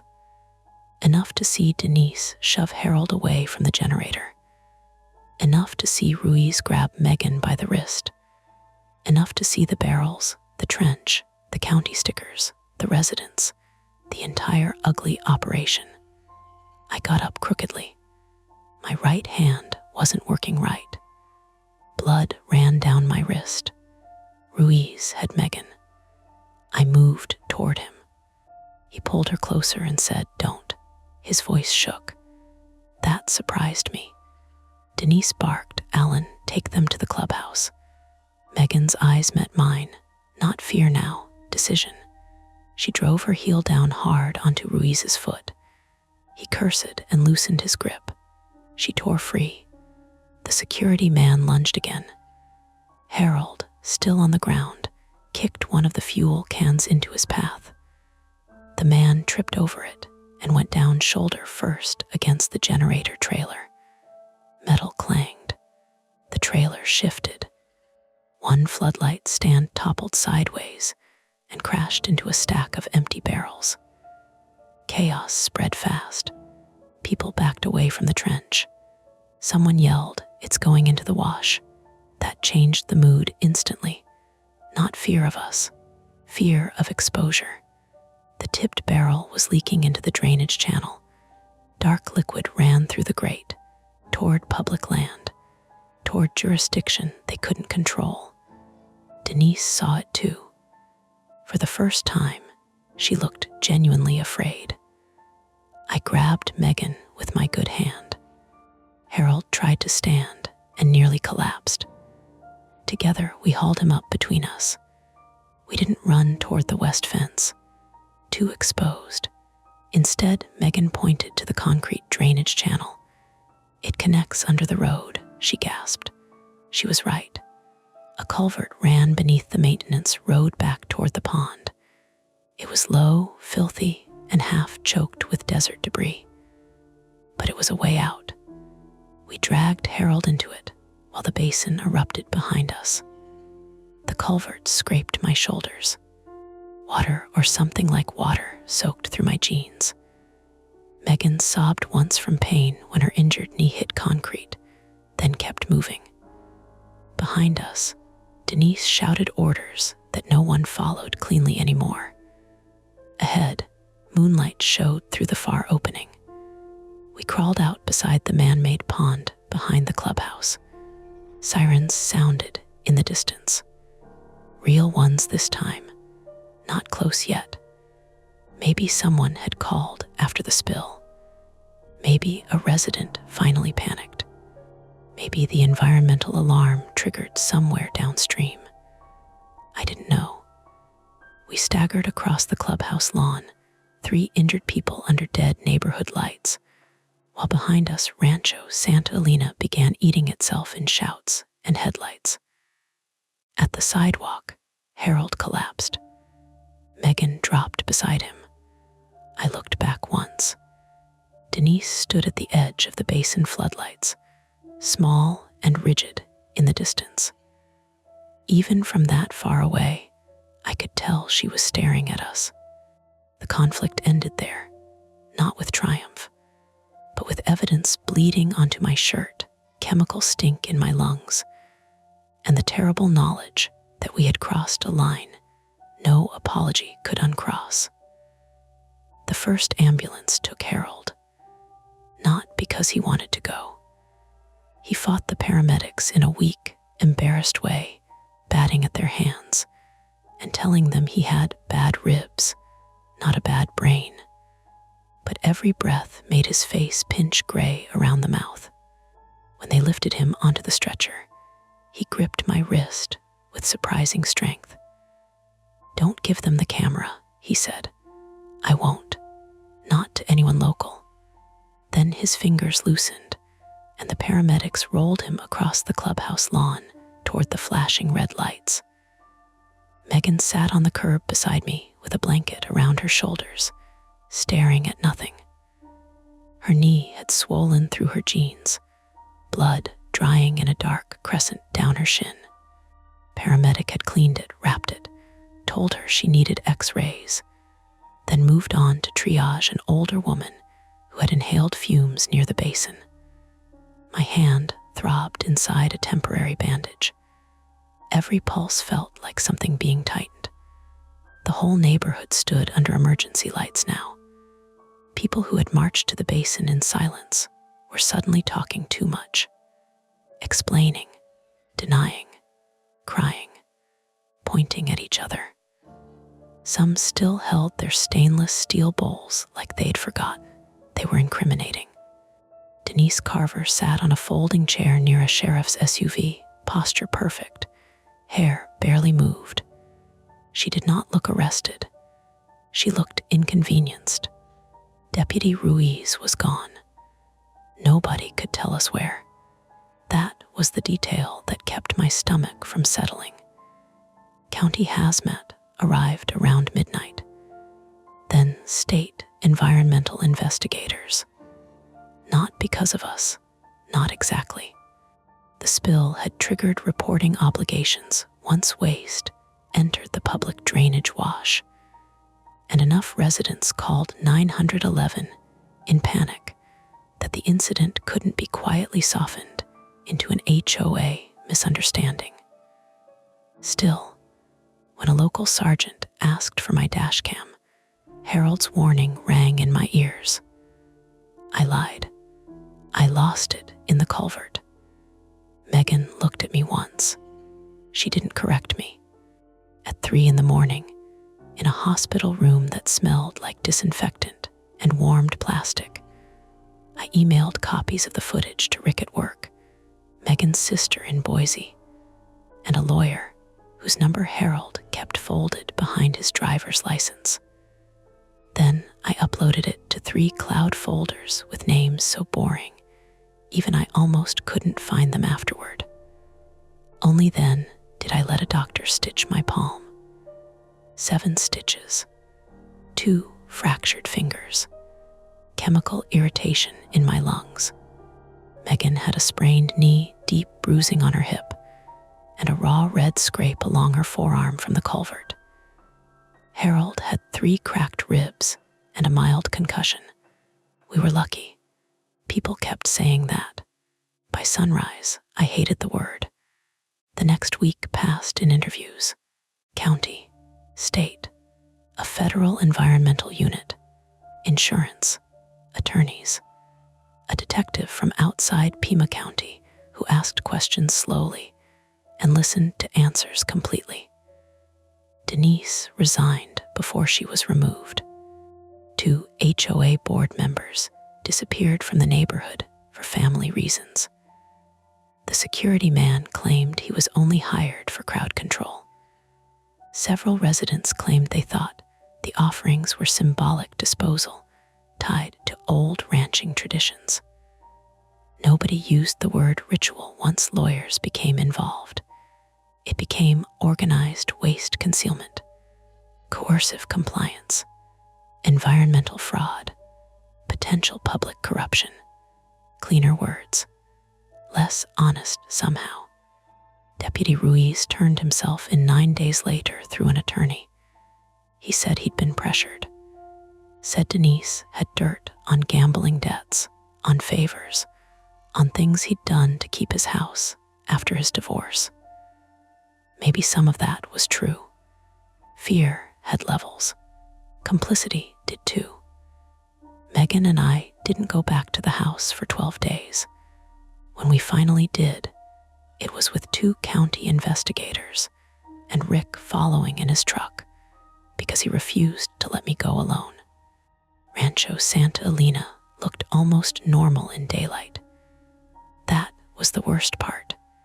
Sprinklers ticked across gravel yards. Someone's wind chimes clinked softly. A delivery van rolled past like nothing had happened. But the cracks showed if you knew where to look. 3 houses had moving pods in the driveways. The clubhouse gate was padlocked. Yellow environmental warning signs stood along the maintenance road. The pond had been drained down to a muddy basin where egrets picked through exposed muck. Our front door had no note taped to it, no bowl at the mailbox. Inside, the house smelled stale and hot from days without proper air circulation. The fruit in the kitchen bowl had collapsed into itself. Flies tapped against the window above the sink. Megan walked in, stood for about 5 seconds and said, "I can't live here." I didn't argue, not even a little. That surprised both of us. We packed like thieves, clothes, documents, hard drives, Megan's grandmother's quilt, my tools, the HOA packet, the steel bowl from our kitchen counter, sealed in a plastic storage bin because our lawyer wanted everything. As I carried boxes to Rick's truck, Harold's garage door opened across the street. He stood there in a bathrobe and slippers, one arm wrapped around his ribs, looking furious to be alive. Megan crossed to him first. They didn't hug. Harold wasn't that kind of man. She just touched his elbow gently, and he nodded like that was more than enough. "You leaving?" he asked.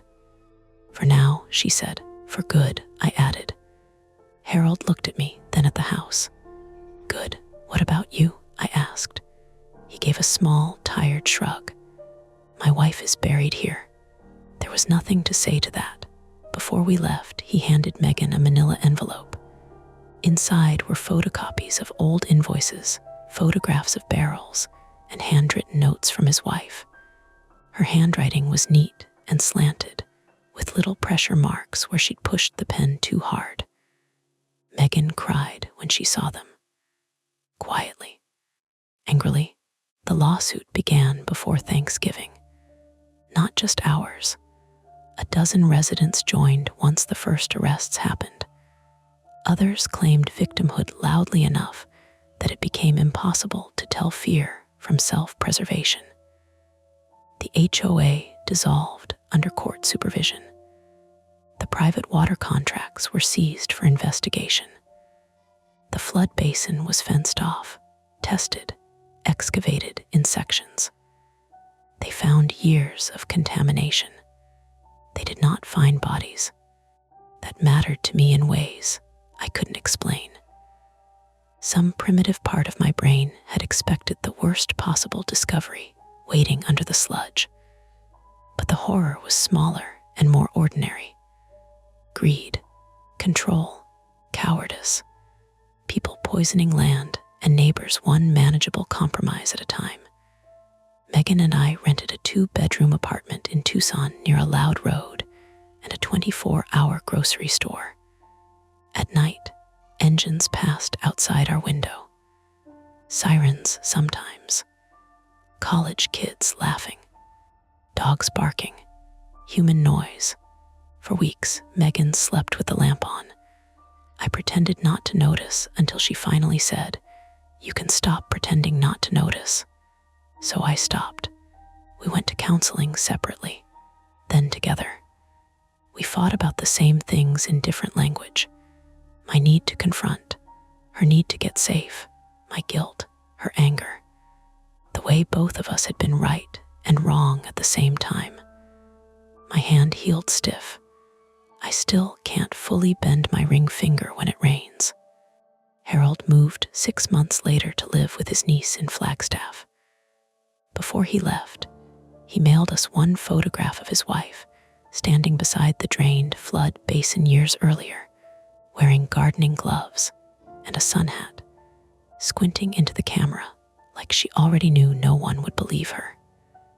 Megan framed it. I didn't ask why. A year after the observance, we drove past Rancho Santa Elena on our way to visit friends in Oro Valley. We didn't plan to. A detour forced us onto that side road. The entrance sign was gone.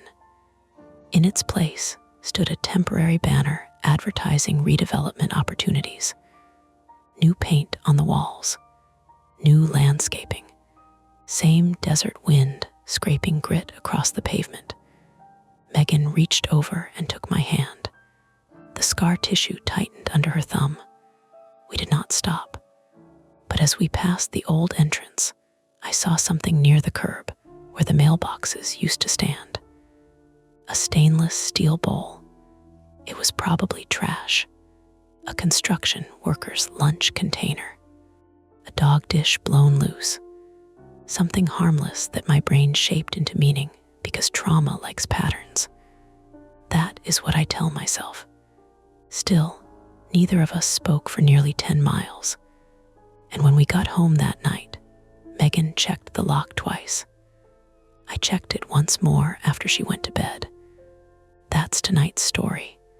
If it gives you chills, make sure to like, subscribe to Mia Horror Stories, and tap the bell so you never miss what's coming next. And if you're still brave enough, there are more dark tales waiting for you right here on the channel. Go watch another, if you dare. You're listening to Mia Horror Stories, and today's story is The Estate I Inherited Came with Instructions for the Basement Trapdoor. The screen will stay completely black, letting your imagination do all the work. No visuals, no noise, just a story that creeps under your skin. Don't skip a second, because every detail builds to the chilling end you won't want to miss. I shouldn't have gone down there alone. The note taped to the basement door said wait for 2 people, underlined twice in my uncle's cramped handwriting. And I stood there with my phone flashlight pointed at it, while something on the other side made a soft, patient scraping sound. My name is Daniel Mercer, 32, male, born in Pittsburgh, and recently divorced enough that I still said we when I meant I. I had inherited the house from my mother's older brother, Frank Mercer, who died in late October after slipping on the back steps and hitting his head on the stone edging he'd installed himself. He was 71, stubborn, and the sort of man who labeled every breaker switch, every jar of screws, every shelf in the pantry like he expected civilization to collapse and wanted the survivors to know where the drywall anchors were. The estate sat outside Wellsboro, Pennsylvania, tucked off Route 6 where the road narrowed, and the pines pressed in close enough to flick needles against the car windows. It wasn't a mansion, despite what everyone kept calling it. It was a big old farmhouse with pretensions. 3 floors, a wraparound porch, a carriage shed, a sagging greenhouse, and a basement door in the kitchen, painted the same cream color as the cabinets, as if someone had tried to make it disappear by matching it to the room. I found the first instruction before I found the coffee mugs. It was Wednesday morning, gray and wet, the kind of rain that didn't fall so much as hang in the air and make everything smell like wet bark and cold stone. I had driven up with my cousin and a realtor to make an inventory. That was the official reason. The real reason was that I wanted to see whether I could sell the place fast enough to pay off the last joint credit card my ex-wife, and I still hadn't untangled. Mara Mercer, 29, female, my cousin, worked as an ER nurse in Harrisburg and had the practical calm of someone who had seen grown men cry over fishing hooks in thumbs. She came in through the mudroom carrying a cardboard tray of diner coffee and said, "Tell me there's heat." "There's heat," I said. "Is that true?" "No." She set the tray down beside a stack of yellowing mail. "Great. Lying already. Very healthy grieving behavior." "I'm not grieving. I'm evaluating assets." "You always sound most broken when you use finance words." Before I could answer, Elise Porter, 46, female, the realtor, stepped in behind her, shaking rain from a navy umbrella. Elise was local, polished in a way that made the house look even more neglected around her. She had silver blonde hair twisted into a clip, rubber boots under expensive slacks, and a smile that kept trying to reassure the room. "I'll call the oil company again," she said. Frank was usually very regular with deliveries. Frank was regular with everything, Mara said, looking at the little labels on the mudroom hooks. Winter COATS, summer COATS, guest rain gear, dog LEASHES, despite there being no dog. "This place is like being trapped inside an instruction manual." That was when the kitchen light flickered. Not out, not dramatically. Just a weak flutter, like the bulb had blinked. From somewhere below us came a dull, metallic clack. Elise stopped halfway through removing her gloves. Mara looked at me. I looked at the basement door. The note was taped at eye level. "Basement access, wait for 2 people. Do not prop the door open. Do not force the trapdoor if resistance is felt. Record time opened and time closed. If floor drain is dry, leave immediately and call N below that in smaller letters. Spare ledger in blue cabinet." Mara leaned closer. "Call N." "Elise," I said. "Who's N?" The realtor's smile thinned. Frank had a neighbor named Norabelle. She checked in on him sometimes. "Why would we call a neighbor because a floor drain is dry?" Mara asked. Elise gave a small laugh that didn't land.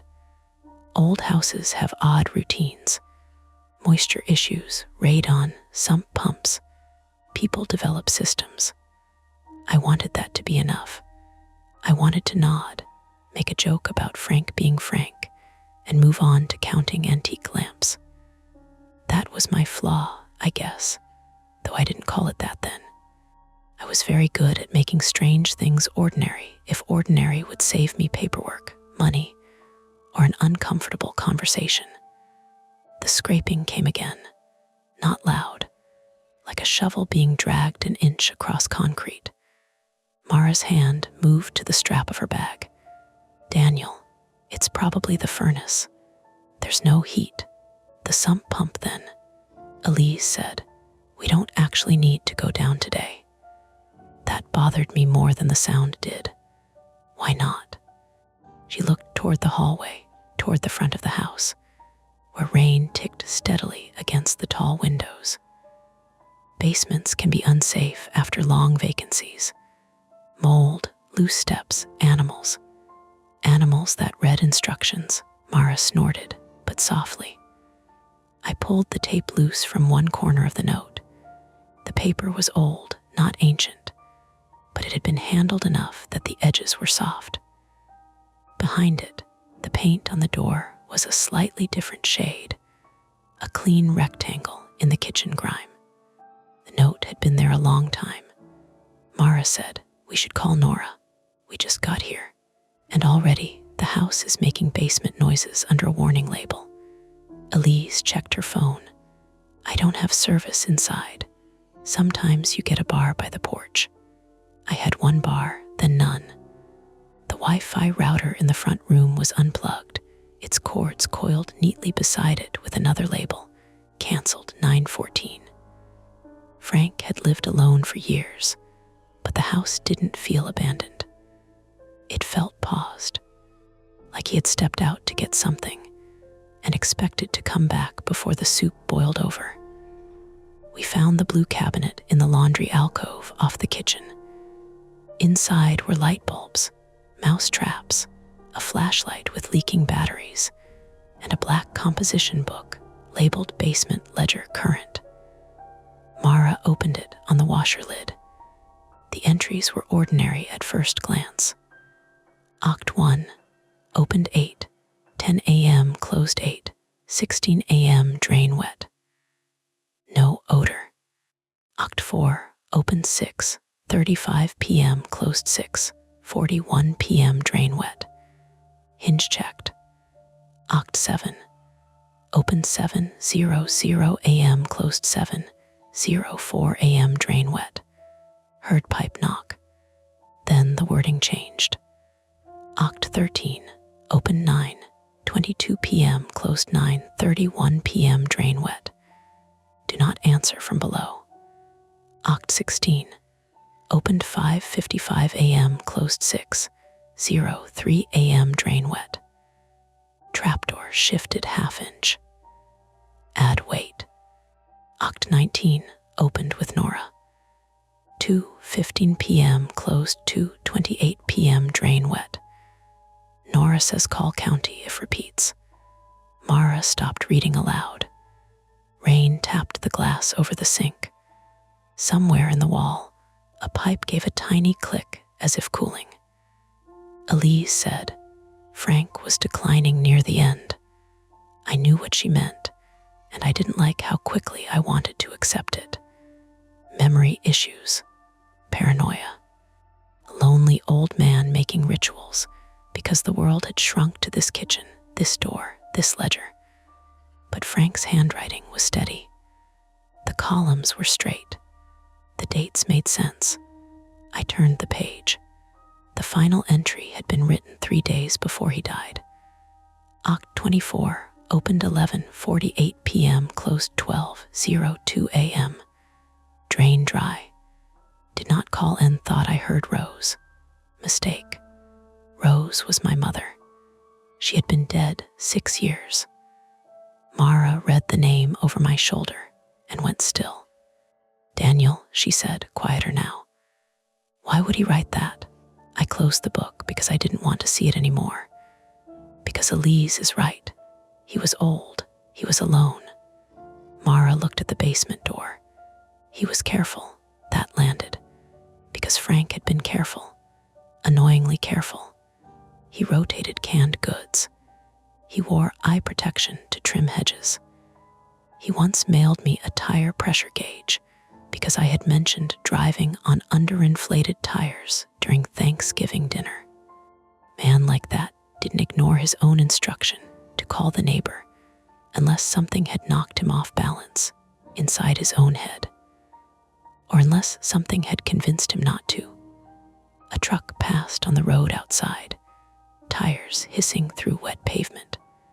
The sound faded, and for a few seconds, the house settled into small noises. Refrigerator hum, rainwater in gutters, Mara's coffee, lid clicking under her thumb. Then my phone buzzed. One bar had returned long enough for a voicemail notification to come through. Unknown number. Received at 7:12 that morning while I was still on the highway. I played it on speaker. At first, there was only static and wind. Then an older woman's voice said, "Mr. Mercer, this is Nora Bell. I saw your car was due in today. Don't open the basement door until I get there. I don't care what the paper says." Frank changed the paper after Rose. "Wait for me." A pause. Then, farther from the phone, muffled but distinct, came 3 knocks. Not from Nora's side of the call. They sounded hollow. "Wooden." Nora said, "No, not now." The message ended. No one spoke. Elise swallowed. Mara reached for her own phone, but she still had no service. I replayed the voicemail, because that's what people do when they don't want to make a decision. They make the machine say the impossible thing twice. The knocks came again, 3 of them. This time not from the phone, from below the kitchen floor. Elise stepped back hard enough to bump the counter. Mara grabbed the ledger. I looked at the basement door, at the instruction taped crookedly to the cream paint, at the old brass knob with scratches around the keyhole. Then the scraping resumed. Slow, measured, close. Mara said, "We leave right now. We go outside, get service, call Nora, call whoever." "And tell them what?" I said. "My dead uncle's basement knocked. Tell them the truth without making it poetic." Elise had already moved toward the mudroom. "I agree. We should step outside." But I didn't move. Because under the scraping, under the rain and the refrigerator hum, I thought I heard something else. Not a voice. Not exactly. More like the shape of one through wood and concrete. A low sound rising and falling with the rhythm of someone trying not to cry. Mara heard it too. Her face changed. She whispered, "Is someone down there?" That was the choice. Not whether to believe in ghosts or curses, or any of the stupid stories people tell when houses get old and families get quiet. The choice was uglier and more ordinary than that. If there was a person under the basement floor, we could not walk away. And if there wasn't, opening the door meant admitting Frank's instructions had been written for something real enough to scare a careful man into making a ledger. I picked up the flashlight from the blue cabinet. Mara said, "Daniel, don't." "I'm not opening the trapdoor," I said, though I could hear how thin that promise was. "Just the basement door." We look from the stairs. 2 people right. Elise shook her head. Nora said, "Wait." From below came 3 more knocks. Then a faint, dragging breath. Mara cursed under her breath, stepped beside me, and took the ledger in both hands like it was a medical chart and a weapon. "Fine," she said, "but we do exactly what the note says. Door not propped, time recorded. 1 look." I wrote the time on the next blank line. Nov 6, opened 10:43 a.m. My hand made the numbers uglier than Frank's, and I turned the knob. The basement stairs were narrower than I expected. That was the first thing I noticed after opening the door. Not the smell, not the dark, the stairs. Old stone houses usually had broad cellar steps worn smooth in the middle, but these were steep and cramped, boxed in by rough concrete walls that narrowed the farther down they went. My flashlight beam barely reached the bottom. There was a turn halfway down where the light vanished into blackness. Cold air drifted up against my face, carrying damp mineral smells, rust, and something sour underneath, faint but unmistakable. Rotting leaves maybe. Standing water. Behind me, Mara read from the ledger. 10:43 opened, she muttered. If this becomes a murder documentary later, I want it noted that I objected repeatedly. You object to everything repeatedly. Correct. Her voice helped. It made the situation feel less insane. Elise stood near the kitchen island, gripping her umbrella with both hands like she had forgotten she was indoors. "Can you see anyone?" No. The scraping had stopped the moment I opened the door. That bothered me more than if it had continued. I stepped onto the first stair. The wood groaned sharply under my weight, old but solid. Dust floated through the flashlight beam in tiny silver flecks. Mara immediately said, "Don't go farther than the landing." "I'm not. You are already lying." I ignored her because she was right. The second I leaned forward, trying to angle the flashlight around the bend, I heard it again. Breathing, low, wet, human, not below me exactly. Off to the left, I froze. Mara heard it too because her voice dropped. "Hello?" Nothing answered. Then came a soft metallic tap. Tap, tap, like someone touching metal against concrete. "Elise," Mara said without taking her eyes off the stairs. "Call 911. "No service," Elise whispered. "Go outside and call." Elise hesitated. That hesitation sat wrong with me immediately. She should have moved.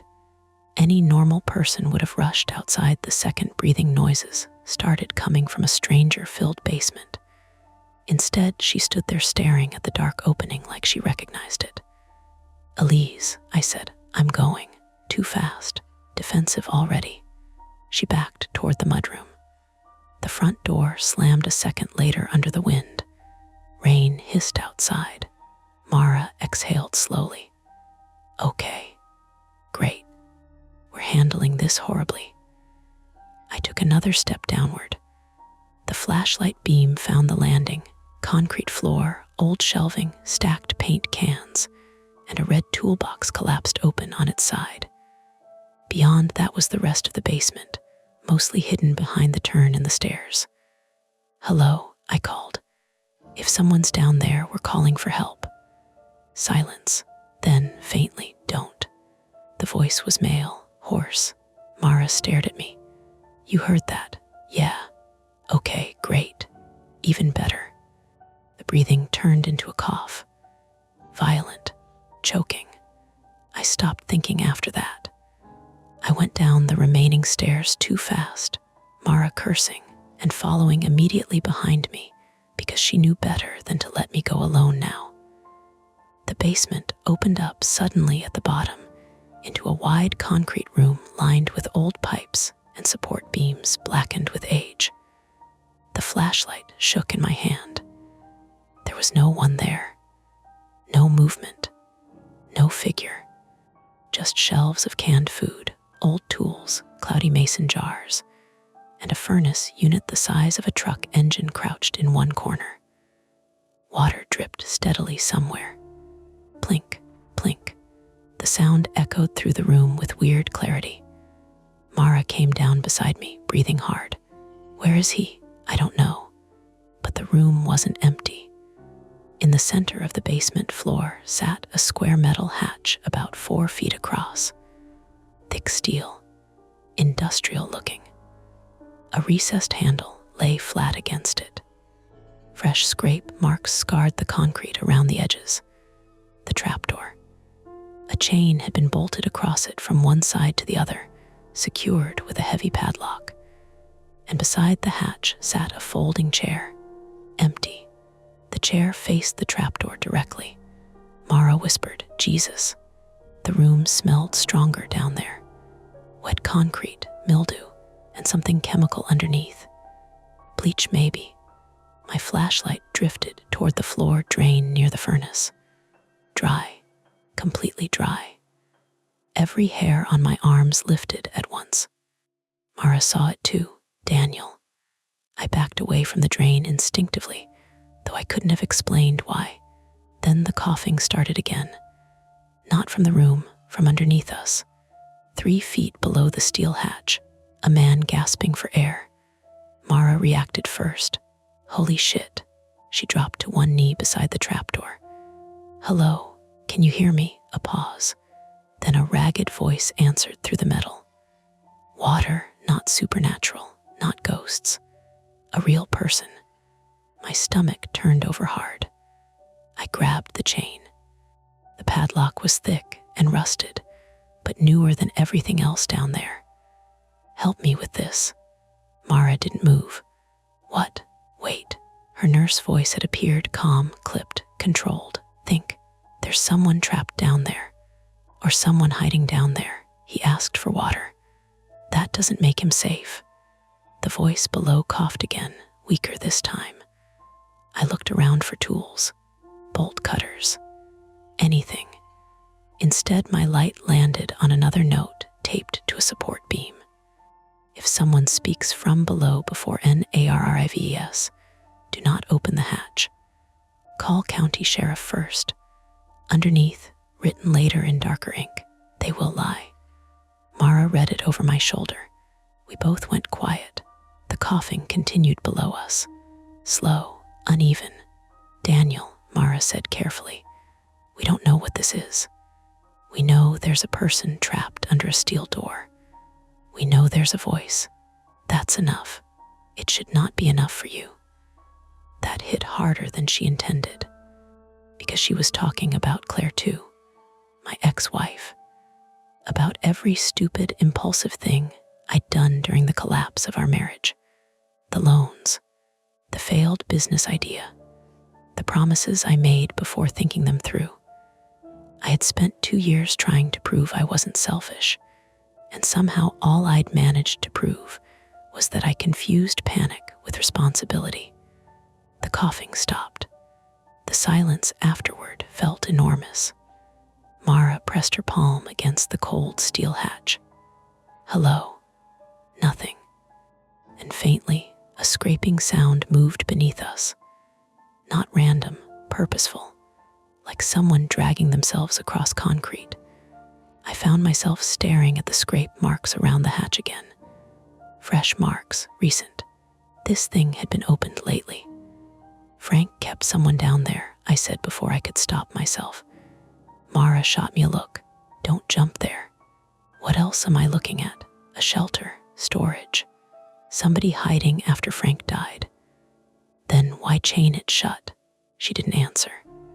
Above us, the house groaned softly in the wind. Then footsteps crossed the kitchen overhead. All 3 of us froze. "Elise," Mara called. No response. The footsteps continued slowly across the ceiling toward the back of the house. My chest tightened. She should have been outside calling already. Mara stood. "Stay here." "No, we are not splitting up with basement prisoners involved." Another footstep overhead. Heavy this time. Not heels, boots. Then came the sound of a door upstairs opening. Mara whispered, "There's somebody in the house." The voice under the hatch suddenly spoke again. "Urgent now. Don't let him." A loud bang cut him off from below, metal striking metal. Mara stumbled backward. Another bang hit the underside of the hatch hard enough to rattle the chain. "Jesus Christ," a man screamed below us. Not rage, pain. Then another voice erupted underneath, muffled but unmistakably different. Lower, sharper. "Shut up." Every muscle in my body locked. There were at least 2 people under there. One crying, one threatening. The hatch trembled again. Mara grabbed my arm. "We're leaving." But before we could move, the basement lights came on. Not flickering, bright and sudden. We both flinched hard. At the top of the stairs stood a man in a dark green rain jacket, holding a revolver pointed loosely downward. He was in his 60s maybe.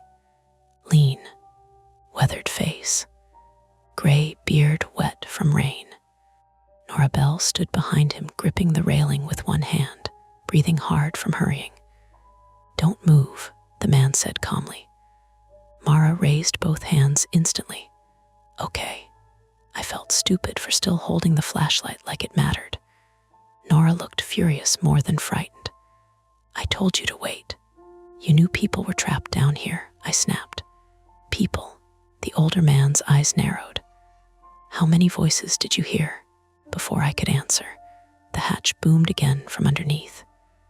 The chain strained loudly. The older man descended the stairs without lowering the revolver. "Back away from it," he ordered.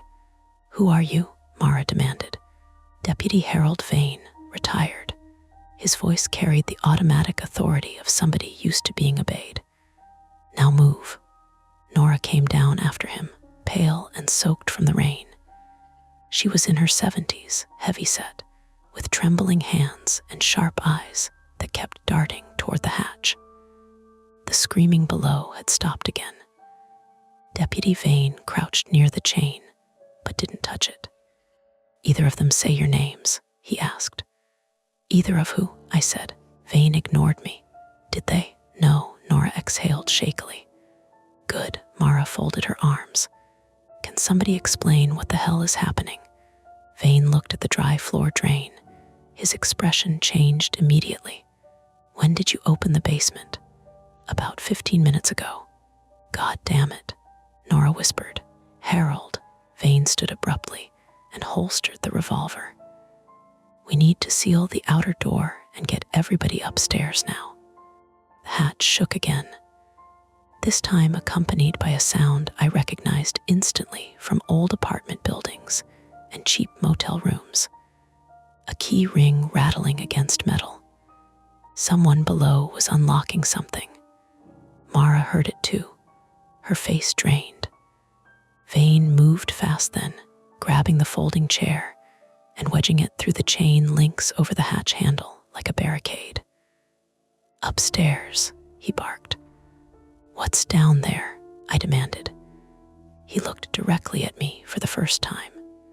"3 men broke out of Tioga County Transport yesterday morning," he said. "One of them used to work maintenance in this house 15 years ago." The basement went completely still beneath us. No coughing, no movement. Then, very softly, from directly under the steel hatch, "You should have stayed out of the basement, Danny."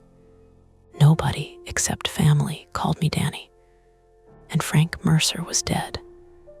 Nobody moved for a second after the voice said my name. The basement lights hummed overhead. Water ticked somewhere in the pipes. I could hear Mara breathing beside me, shallow now, controlled in the way people breathe when panic is close and they're trying to negotiate with it. Deputy Vane stared at the hatch. "You know that voice?" he asked. "No," I lied immediately. "But I did. Not exactly. Not enough to place it cleanly." The tone scraped at memory without fully opening it, like hearing a song through apartment walls. Familiar in all the wrong ways. Nora noticed my hesitation. Her face tightened. "Daniel," I said, "I don't know." The hatch shuddered once beneath the chair barricade. Vane snapped into motion. Everybody upstairs. Kitchen, now. Nobody argued this time. The farmhouse suddenly felt structured in my mind in a way it hadn't before. Basement beneath us. Kitchen directly above. Mudroom and back porch behind the kitchen. Narrow hallway leading to the dining room and front staircase. Upstairs bedrooms overlooking the gravel driveway and tree line. Too many entrances. Too many blind corners. We climbed fast. Halfway up the stairs, the basement lights flickered hard enough to dim almost black. Mara grabbed the railing. "Please tell me that's weather." "It's old wiring," Nora said too quickly. The second we entered the kitchen, Vane slammed the basement door shut and shoved the oak kitchen table against it with surprising strength for his age. The legs screeched across the floorboards. "Windows," he said. "Check every one." Mara and I split instinctively. I took the dining room and front parlor. The old house creaked under the wind, every sound amplified now that we knew armed men might be somewhere inside or underneath it. Rain streaked the tall windows facing the driveway. The estate grounds stretched gray and empty beyond them, carriage shed to the east, greenhouse behind it, woods pressing close from 3 sides. No cars besides ours. No movement, but the front door was unlocked. I swore under my breath and shoved the deadbolt into place. From upstairs came a loud thump. Everybody froze. Another thump followed immediately overhead, directly above the kitchen this time. Mara shouted, "Someone's upstairs." Vane drew the revolver again. Nora grabbed his sleeve. "Harold, we can't leave them roaming the house." He started for the staircase. I followed before thinking. "Daniel," Mara hissed. "What, you want him going alone?" "No, I want none of us doing this." But she came anyway because the alternatives were worse. The staircase rose from the front hall in a narrow switchback, with old framed photographs covering the walls. Frank in hunting gear, my mother as a teenager, black and white pictures of the property from the 40s. The house smelled different upstairs, less mildew, more dust and cedar and stale linen.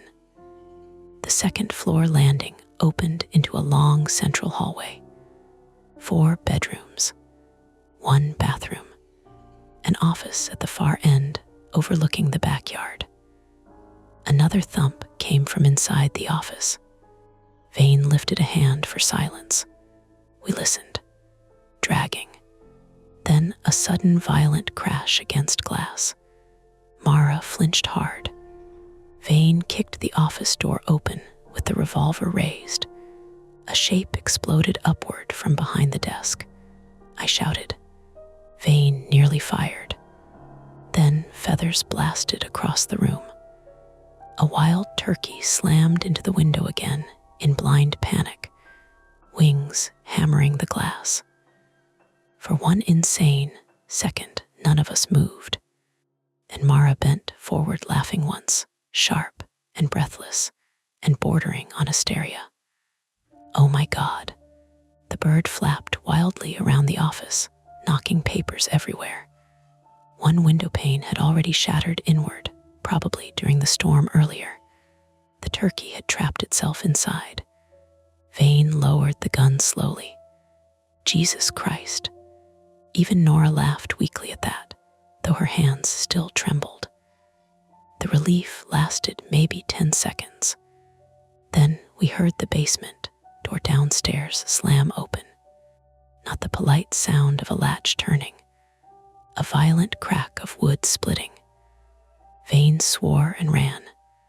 We stumbled after him, down the staircase fast enough that Mara nearly slipped in socks on the polished wood. The kitchen came into view all at once. The table had been shoved aside. The basement door hung crooked on one hinge. Cold air poured upward from below, carrying damp concrete smells, and something sharper now, sweat, body odor, stale cigarettes. The hatch was still downstairs beneath us somewhere. Open or closed, we didn't know. Elise, Nora whispered. The realization hit simultaneously. She had never come back. Vane moved toward the basement stairs carefully. Stay behind me. Mara grabbed a carving knife from the kitchen block with shaking fingers. You know that does nothing against a gun, right? I muttered. I know it does something against a person. Fair enough. The basement lights were off now. Only my flashlight cut through the dark. The staircase felt steeper, descending the second time. More enclosed, the smell stronger. At the bottom, the chair barricade still sat jammed through the chain. The hatch remained shut, but someone had been here. Mud tracked across the floor, fresh, wet, leading toward the far wall beyond the furnace. I swept the flashlight over stacked shelving until the beam landed on an opening I hadn't noticed before, a narrow utility corridor hidden behind hanging plastic tarps. Back there, I whispered. The corridor led beneath the house toward the rear foundation. Pipes ran overhead low enough to duck under.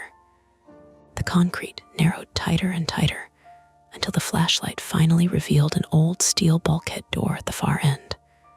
Open 3 inches. Rainwater blew inward through the gap. Mara whispered, "There's an exterior exit." Nora nodded reluctantly. "Coal delivery access, originally." Vane crouched near the muddy prints. "At least one person came up from below." "At least one went outside," I said. "No," he replied quietly. "Tracks point inward." That settled horribly in my stomach.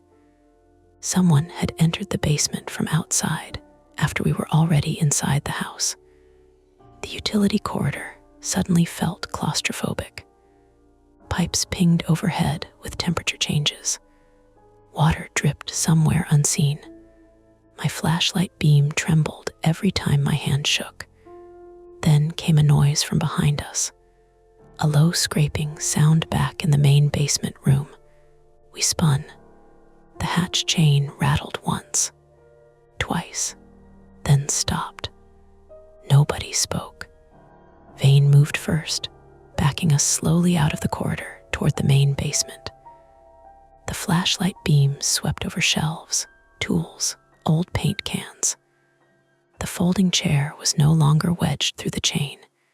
It lay tipped sideways on the floor. Nobody had heard it move. Mara whispered, "How?" The chain itself still looked locked, but loose now. Slack. Vane approached carefully and aimed the revolver downward. The hatch stood open 1/2 inch, just enough for blackness underneath to breathe cold air upward. Nora made a soft sound in her throat. "Harold, back upstairs," he said. "What about whoever's down there? There's nothing we can do without county backup." Mara snapped.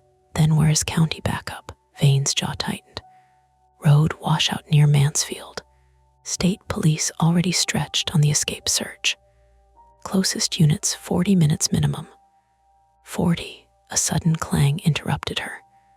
From beneath the hatch, metal hitting concrete, then footsteps, coming upward. Vane fired once instantly. The revolver blast inside the basement was unbearable. My ears rang violently. Dust shook from the rafters. The footsteps stopped. Silence followed. Then a man screamed below us. Not hit. Startled. "Jesus Christ. Stop shooting." A second voice barked, "Shut up." Mara grabbed my sleeve hard enough to hurt. Vane backed away from the hatch. "Move." We retreated up the stairs fast, nearly tripping over each other. Halfway up, the basement lights died completely. The darkness below became absolute. The kitchen above suddenly looked painfully bright.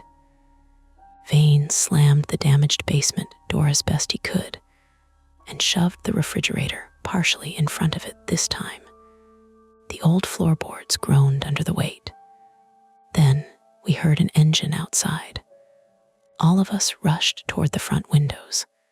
A dark pickup truck crawled slowly up the gravel driveway through the rain.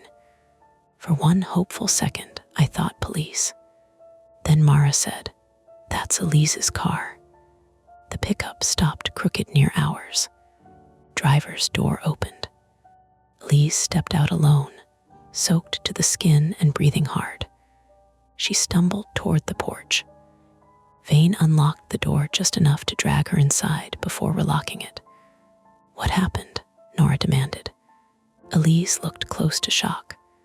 Rainwater dripped from her hair onto the hardwood. "There's another one," she gasped. Everybody started talking at once. "Where? You saw him. Was he armed?" Elise pointed shakily toward the back of the property. "Greenhouse." Vane grabbed her shoulders. "Slow down." "I went outside to call 911, she said. "No signal near the road." I drove toward the ridge to get reception and saw movement near the greenhouse. Her voice cracked. "I thought maybe it was one of you." "It was. I know that now." She swallowed hard. "He had blood on his jacket. He came out from behind the greenhouse carrying bolt cutters." Nobody spoke. Elise continued. He saw me watching and started toward the truck. Fast. I drove off before he reached me. The third escapee, Vane muttered.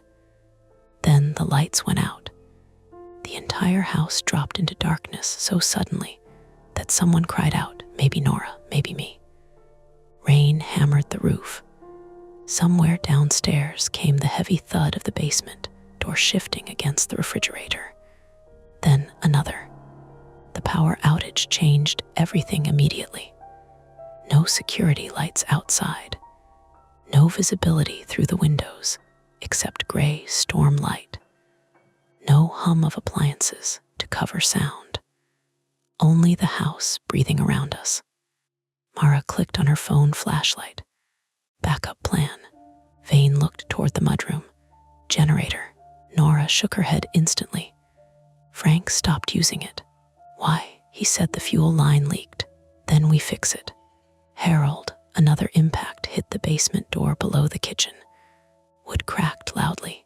We all jumped. Vane made the decision then. Listen carefully. Generator shed is 20 yards behind the carriage barn. We get power back. We get the landline booster and exterior floodlights. Maybe enough signal for emergency calls. And if greenhouse guy is outside, Mara asked. Vane looked exhausted suddenly. Older. Then we move fast. The geography of the property unfolded in my head again. Front porch facing driveway, carriage shed to the east, greenhouse farther back near the tree line, generator shed beyond that beside the propane tank. Too much open ground. Too many places to hide. We should stay inside, Elise whispered, and wait for them to come through the basement door. Mara shot back. A loud crack answered her. The basement doorframe splintered visibly behind the refrigerator. Nobody argued after that. Vane handed me the revolver reloads from his pocket. If something happens to me, don't do that, I said immediately. Daniel. His tone shut me up. Mara grabbed flashlights from the utility drawer. Nora took the fireplace poker from beside the living room hearth with trembling hands. Another slam hit below us. The refrigerator shifted an inch across the floorboards. Vane opened the mudroom door. Rain and cold wind blasted into the house. We run straight for the generator shed, he said. No stopping, no separating. Then, from somewhere out near the greenhouse, came 2 sharp whistle blasts, answered immediately by one from beneath the kitchen floor. The men outside and below had found each other, and the refrigerator moved again. The refrigerator moved 6 inches before any of us moved at all.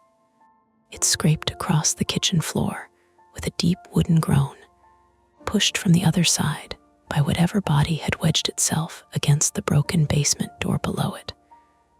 A magnet shaped like a trout dropped off the freezer and cracked in half on the tile.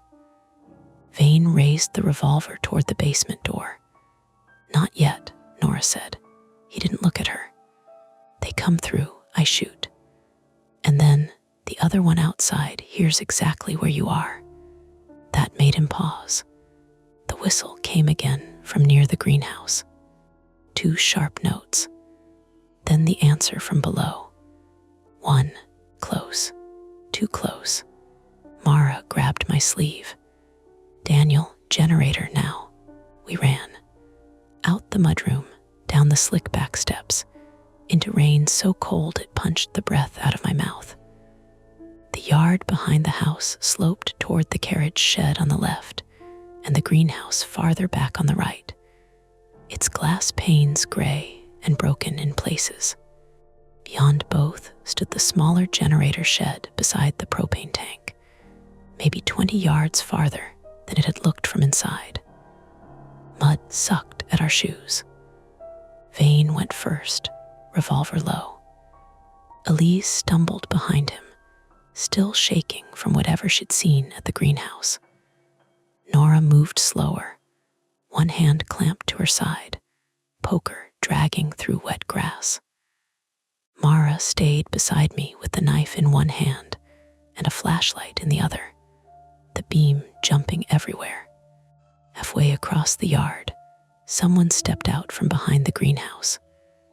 Tall, hood up, bolt cutters in one hand. He didn't rush us.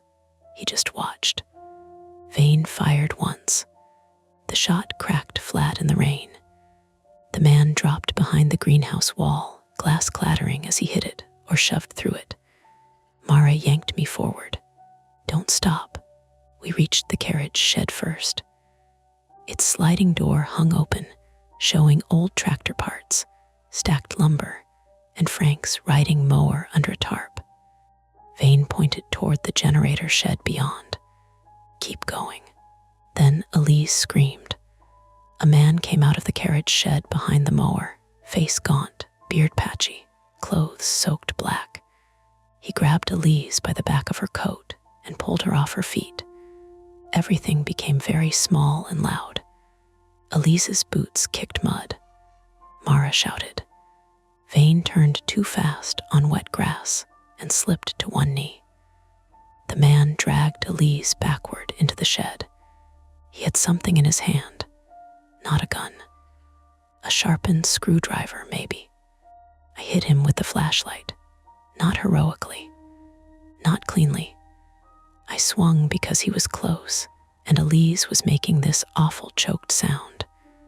The flashlight struck his cheekbone with a hard plastic crack. He let go of Elise, but slashed wildly. Pain opened across my left forearm, bright and immediate. Mara slammed into him shoulder first. They both fell into a stack of lumber. Vane got there then. He didn't shoot. Too close. He kicked the man in the ribs once, twice, until the screwdriver skittered into the mud. Nora, breathing hard, brought the fireplace poker down across the man's wrist.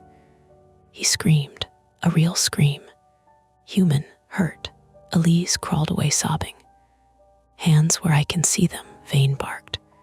The man curled around his broken wrist, gasping, Don't leave me out here with him. That stopped us. With who? I said. He looked past us toward the greenhouse. His eyes were wide and animal bright. Cal Rusk. Vane swore under his breath. Mara had already grabbed my arm. You're bleeding. I'm fine. You're not fine. Blood ran warm into my palm despite the rain. She yanked a dish towel from Elise's dropped bag. Elise had grabbed it from the kitchen without realizing and wrapped it tight around the cut. The injured man laughed once, wetly. You people opened it, didn't you? Vane grabbed him by the collar. Where's Rusk? The man smiled through blood on his teeth. Then the generator shed door banged open behind us. The world narrowed again.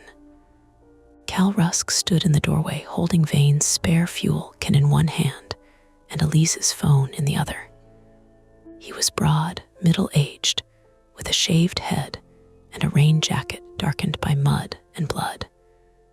The bolt cutters hung from a strap over his shoulder. And I knew him, not from my life, from photographs. Frank had kept old property albums in the office. One of them showed a younger Cal Rusk standing beside the basement bulkhead, wearing a maintenance company shirt, grinning with one arm around a boy of maybe 12. Me, I remembered then. Summer visits. Frank paying local guys cash for repairs. A man who called me Danny because he used to toss me a baseball while Frank argued about invoices. Evening, Danny, Cal said. Vane aimed the revolver. Cal lifted the fuel can higher. Shoot, and we all burn. The smell hit then. Gasoline. Sharp and oily, cutting through rain and mud. He had poured it around the generator shed. Maybe on the floor inside. Maybe on himself too. I couldn't tell. Mara whispered, Oh God. Cal looked at her. Nobody's dying if everybody behaves. From inside the house came a crash, the basement door giving way. Nora closed her eyes. Harold, Cal smiled. My boys are coming up. Vane kept the gun trained on him. One of your boys is on the ground with a broken wrist. Walt always was slow. Walt spat mud near Vane's boot. The house behind us sat dark and huge in the rain. The back door hung open. If the men from below reached the kitchen, they would have access to the whole house, the road, our car keys, everything. Cal said, I need the old ledger, Frank's basement keys, and one vehicle, that's it. The ledger, I said. His eyes moved to me. Frank wrote down things he shouldn't. What things? Where county boys liked to store things when evidence rooms got too full. Where cash went missing. Who got paid. His smile thinned. That trap room under your uncle's house was useful long before I used it. Nora's face crumpled with a kind of sick recognition. Vane didn't deny it fast enough. Mara noticed. So did I, Harold, Nora whispered. Vane's jaw worked. Frank found out. He threatened to report it. Cal laughed. Frank helped build it. No, Nora said. Cal pointed at her with Elise's phone. Ask her why he had rules. Ask her why the drain mattered. Nora looked at the ground. The answer came from the house before she could speak. A man shouting from the kitchen, then another crashing sound. Time disappeared. Mara leaned close to me. Generator fuel line. What? Frank stopped using it because it leaked. I stared at her. She looked toward the generator shed, then the gasoline can in Cal's hand, then the propane tank beside the shed. Not an explosion fantasy. Not like movies. A leak. Fumes. Fire risk. Enough danger to scare Cal away from the shed if we could make him believe it was worse than it was. Elise, Mara whispered. When I say run, take Nora to the house side of the carriage shed. Elise nodded, barely. Vane heard us but didn't react. Cal stepped forward. Ledger, keys, now. I lifted my good hand slowly. They're inside. Then go get them. Your guys are inside. Then go carefully. I looked at him, at the fuel can, at the generator shed behind him. And then I did the most useful, stupid thing I had done all day. I laughed. Cal's face changed. Something funny. You came here for the ledger and didn't check the blue cabinet. His eyes flicked. Just once. But it was enough. Mara moved. She threw the kitchen knife at the fuel can. It didn't stab through like in a movie. It hit the plastic side and bounced off. But Cal flinched, and Vane fired. The bullet struck the shed doorframe beside Cal's shoulder, splintering wood into his face. Cal stumbled back. The fuel can dropped. Gasoline splashed across the shed floor and mud. Mara screamed, "Run!" Elise grabbed Nora and dragged her toward the carriage shed wall. I tackled Vane sideways as Cal swung the bolt cutters where his head had been. The metal jaws clipped Vane's shoulder with a sickening thud. Vane went down hard. The revolver spun into the mud. Cal lunged for it. So did I. My cut arm gave out the second my weight hit it. Pain flashed white behind my eyes. Cal's boot caught my ribs and drove the air out of me. Then Mara was on his back. She wrapped both arms around his neck and pulled with everything she had. Cal staggered, cursing, trying to throw her off. He slammed her backward against the generator shed wall. Once, twice, she didn't let go. The shed light suddenly flickered. The generator coughed. Once, twice. Frank's old automatic transfer system tried to start after the outage. Gas fumes hung in the air.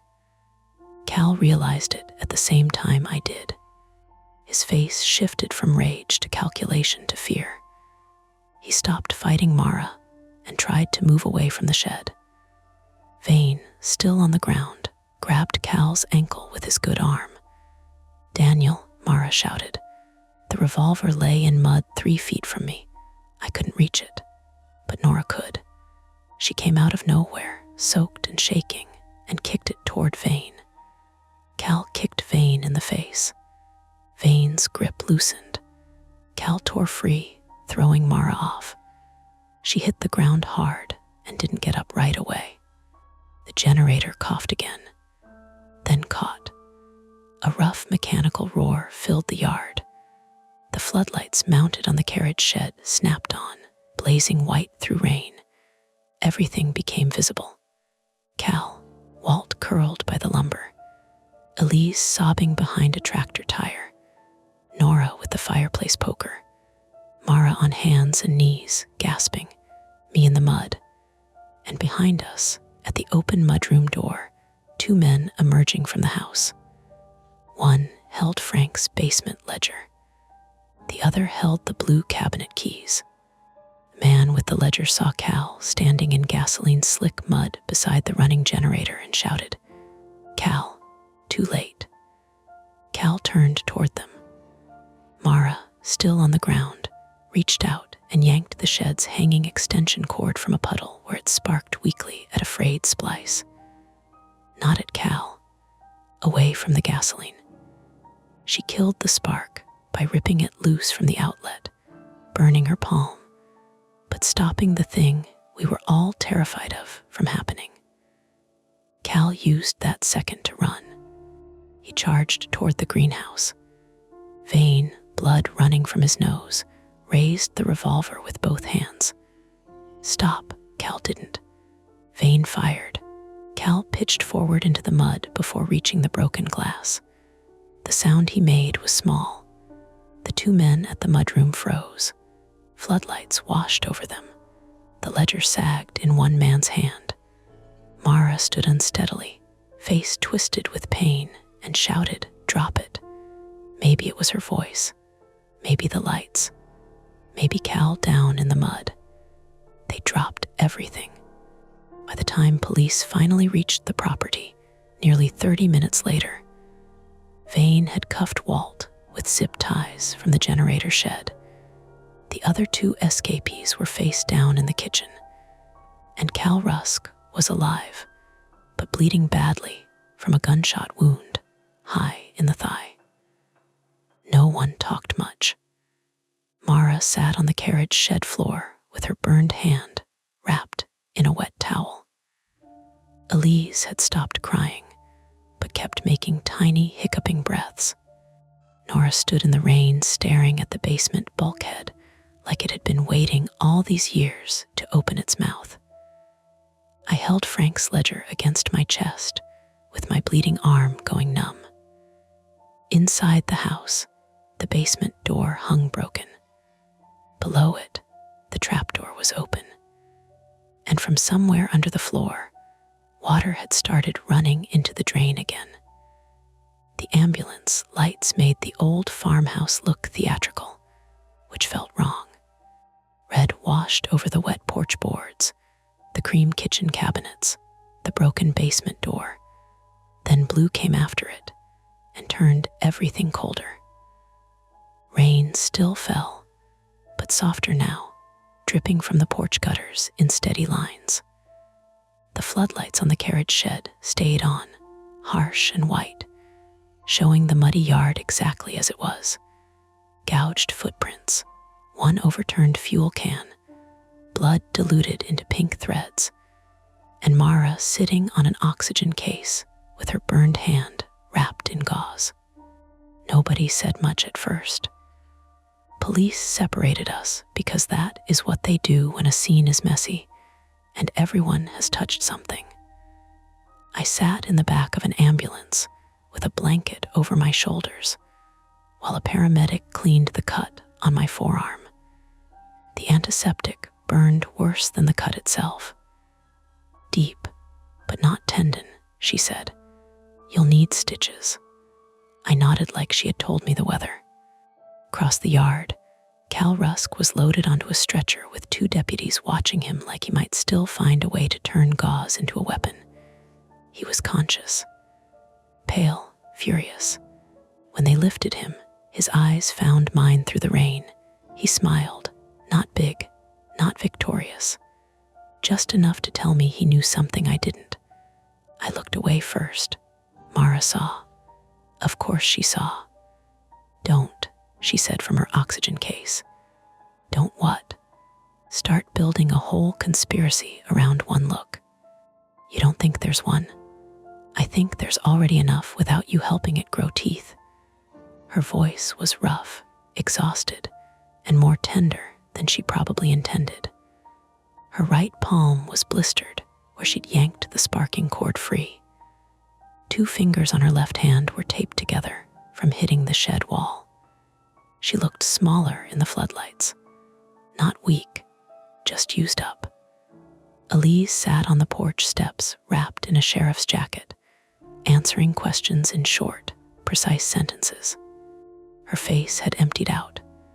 Realtor calm, but cracked down the middle. When a deputy asked whether she had known about the basement access before that day, she said no 3 times, each one quieter. Nora refused the ambulance until Vane told her to stop being dramatic. Then she slapped him.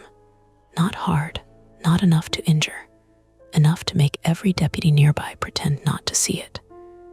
"You knew," she said. Vane touched his split lip and looked at the mud. "Some. How much?" "Enough to know Frank was scared." "That's not an answer." "No," he said. "It is. They took his revolver after that. I didn't see him object."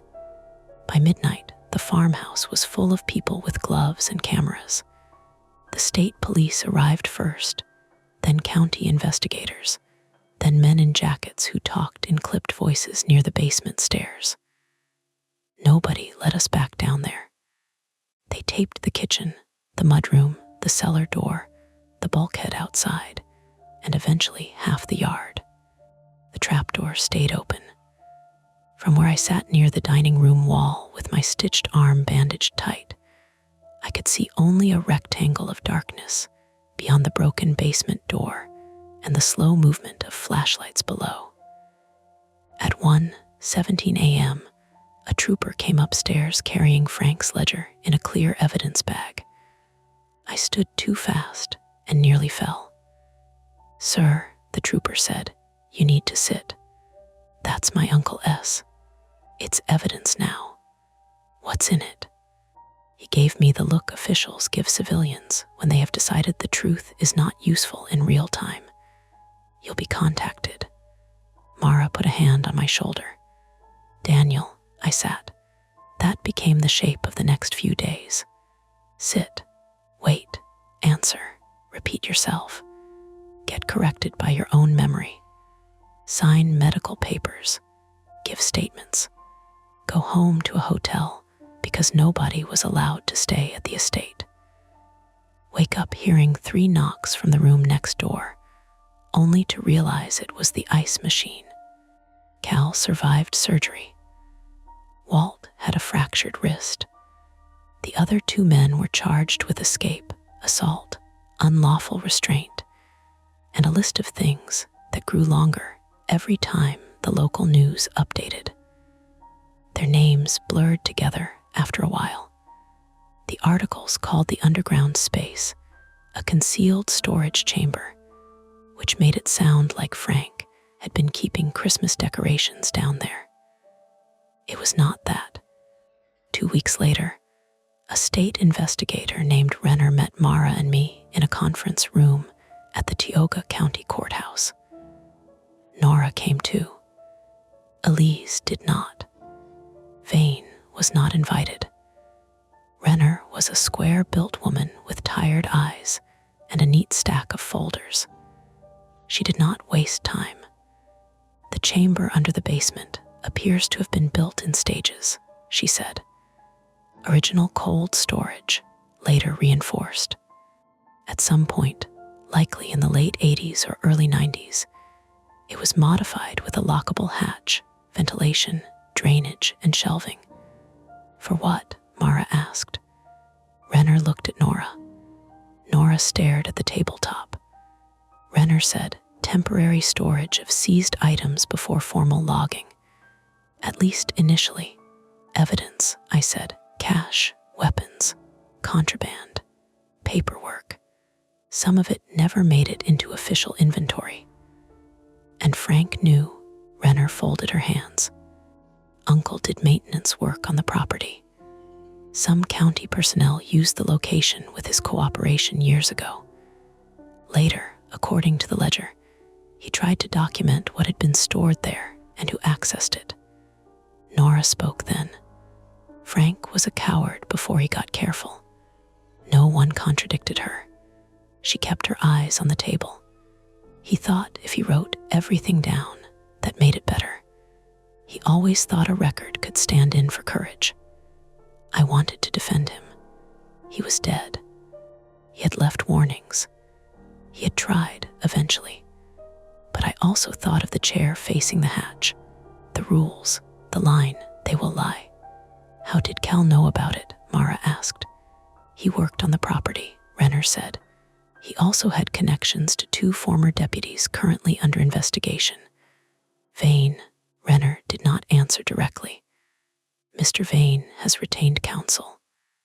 Nora let out one bitter laugh. Of course he has.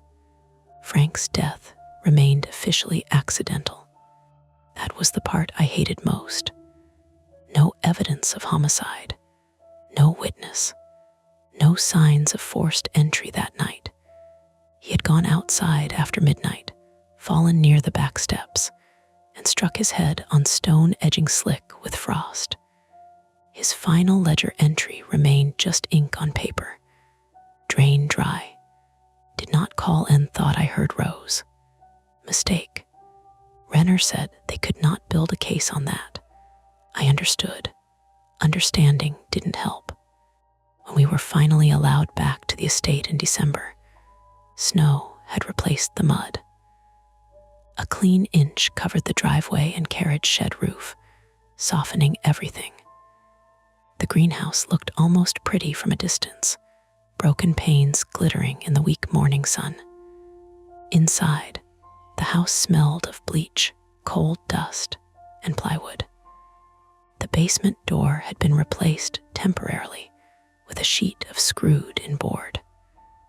Yellow tape still crossed it, though the investigation below had finished. Lise met us there because she still had the listing keys. She looked thinner. Her hair was tied back without its usual polish. I'm not pushing you to sell, she said before I asked. I just need to know what you want done with utilities. I looked around the kitchen. The trout magnet was gone. The refrigerator had been moved back, but the floor still showed deep gouges where it had scraped. I don't know, I said. That was the first honest thing I had said about the house. Mara made coffee from a packet she'd brought herself. None of us trusted anything left in the cabinets. We drank it standing by the sink because the table had been taken as evidence and returned with fingerprint powder in its cracks. Nora arrived 10 minutes later with a cardboard box. Frank wanted you to have these, she said. Inside were photographs, receipts, a tire pressure gauge still in its plastic package, a birthday card for my mother he had never mailed. At the bottom was a smaller notebook, not the basement ledger. This one was labeled House Personal. I opened it slowly. Most pages were boring. Furnace service dates, roof repairs, notes about Nora's arthritis medication pickup, a reminder to send me a Christmas card, though he had misspelled my apartment number. Near the back, in Frank's careful hand, was one page marked, "If Daniel comes." Mara read it over my shoulder. Tell him the house is not a gift unless he can afford what comes with it. Tell him selling is not betrayal. Tell him Rose always said he tried to rescue people when apology would do. Tell him not every locked door is asking to be opened. I closed the notebook before anyone could see my face properly. Mara pretended to study the coffee maker. Nora said, "He loved your mother. I know, he was ashamed of things. I know that too, but I hadn't known, not really. I had inherited a house and thought I could reduce it to paperwork. Square footage, estimated value, repairs, debts paid, clean exit. Instead, I had inherited procedures. Silence, a hidden room, other people's crimes folded into my family's walls. The estate sold in March, not as a charming rural farmhouse, not after the news. It went to a contractor from Scranton who specialized in distressed properties and spoke cheerfully about gutting it down to the bones. I signed everything with my left arm still stiff from the scar tissue, and Mara beside me, making sure I read the pages instead of pretending I had. Lise handled the sale. She charged a reduced commission. I didn't ask why. Nora moved in with her daughter in Williamsport before spring thaw. She sent me one letter, handwritten, saying she had told investigators everything she remembered and some things she had spent years trying not to remember. At the end she wrote, Frank was not innocent. He was not the worst man there either. Both can be true. I kept that letter. I also kept the personal notebook. The basement ledger stayed with the state. Vane's name appeared in the paper only once, months later, in an article about an ongoing corruption inquiry. Retired deputy cooperating, it said. That phrasing made Mara so angry she threw the newspaper into my sink. Cal Rusk took a plea after his 2 accomplices testified. Walt did too. None of them mentioned my mother. None admitted to being near the house the night Frank died. Cal's lawyer suggested Frank had been confused, frightened by sounds in an old basement, and careless on icy steps. Maybe. That is the worst word in the world after something like this. Maybe. By summer, my arm had healed into a pale raised line. Mara's palm scarred in a crescent where the cord burned her. She still flexed it when she was tired. Elise left real estate for a job at an insurance office. Nora never went back to Wellsboro. I drove past the estate once in July because I told myself I wanted closure, and because I am still, apparently, the kind of man who thinks walking toward a bad feeling will make it explain itself. The contractor had stripped the porch rails. A dumpster sat near the carriage shed. The greenhouse was gone. The generator shed too. The kitchen window was open. From the road, I could see work lights inside and hear a radio playing classic rock. Ordinary, almost aggressively ordinary. Then a worker carried something out through the mudroom. A square piece of painted wood, cream-colored, the old basement door. He leaned it against the dumpster, wiped sweat from his forehead, and went back inside. I pulled over without meaning to. The note was still taped to it, weathered, torn at one corner, but readable from where I sat. Wait for 2 people. A crow called from the tree line. Traffic hissed behind me on Route 6. Somewhere inside the gutted house, a hammer started up again. I should have driven away. Instead, I got out and crossed the ditch, my shoes sinking into damp grass, and stood in front of the discarded door. Below the first note, half hidden under old tape residue, was another line I had never noticed before, written in pencil, faint enough that it only showed when the sunlight hit at an angle. If Daniel hears Rose, make him leave. I stood there until one of the workers asked if I needed help. I said no. Then I got in my car and drove back toward Pittsburgh with both hands on the wheel, the radio off, and the windows down because the air inside had started to feel too close. I sold the house. I gave statements. I paid the debt. Life went on because it always does, even when it has no manners. But sometimes, late at night, my apartment pipes knock 3 times when the heat kicks on. Once, twice, 3. I know what it is. Old metal, pressure changes, buildings settling. I know. I still wait for them to stop before I answer anyone. The shadows fade for now, but the stories never end.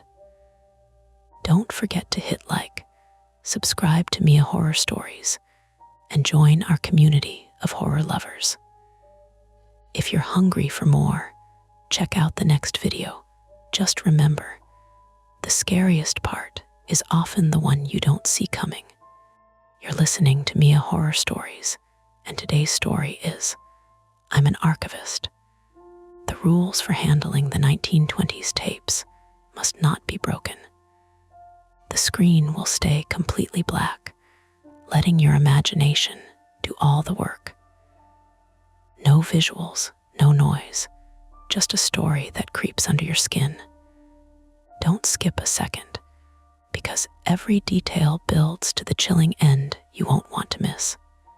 I'll keep this as the introduction only, grounded, no supernatural reveal, ending with a choice that pulls them toward the larger conflict without exposing it yet. Thought for 4s, the first thing wrong was the tape moving by itself. Not much, half an inch, maybe less. A lazy little creep across the foam pad inside the quarantine cabinet, like the reel had exhaled and settled. It was still explainable. Old acetate warps, metal hubs slip. The HVAC in the basement of the Maryland Historical Media Archive kicked hard enough to rattle the light diffusers when the boilers woke up. Nothing in that room stayed perfectly still for long. My name is Daniel Mercer, 36, male, and I'm the senior audiovisual archivist for the archive's film and sound collection in Baltimore. Senior mostly meant I was the person trusted to say no. No, you can't play that cylinder on a modern stylus, no. We can't digitize a moldy reel without isolation, no. Your grandfather S. lost jazz recording is probably a church picnic with a banjo. I liked saying no. It made the world orderly. That was my private weakness, though I wouldn't have called it that then. I believed rules could keep damage contained. At 7:14 that morning, I was alone with 6 metal canisters from 1928, a humming fume extractor, and a laminated sheet titled Handling Rules, GARDNERTAPES. Do not deviate. The sheet had been typed recently, not in the 20s. Calibri font, fresh lamination. Someone had underlined Rule 4 twice in red marker. Do not rewind by hand. I stood there with my coffee cooling on the workbench, staring through the cabinet glass at the leftmost reel. It had shifted just enough that its leader now touched the rubber stop. The tape itself was a dull brown-black, glossy in places where vinegar syndrome had started sweating through the binder. The room smelled like old film, wet cardboard, and the faint pickle tang of decay. Behind me, the badge reader clicked. "Tell me you didn't start without me," said Elise. Elise Hart, 42, female, was our conservation manager, a careful woman from Vermont who wore linen shirts even in winter and kept 3 pencils in her hair because she hated losing time searching for one. She had a way of talking softly that made everyone else lower their voice. Her patience was not kindness exactly. It was discipline. "I opened the cabinet," I said. "That's not starting." She set her bag down and looked at the quarantine box. "Why is that reel against the stop?" "I was hoping you'd tell me." Elise leaned close, not touching the glass. Her reflection hovered over the tape, pale face, sharp eyes, mouth pulled tight. Airflow. That's what I'm telling myself. Good, she said. Keep telling yourself that until we have data. That was Elise. Never frightened, never dismissive, just allergic to sloppy conclusions.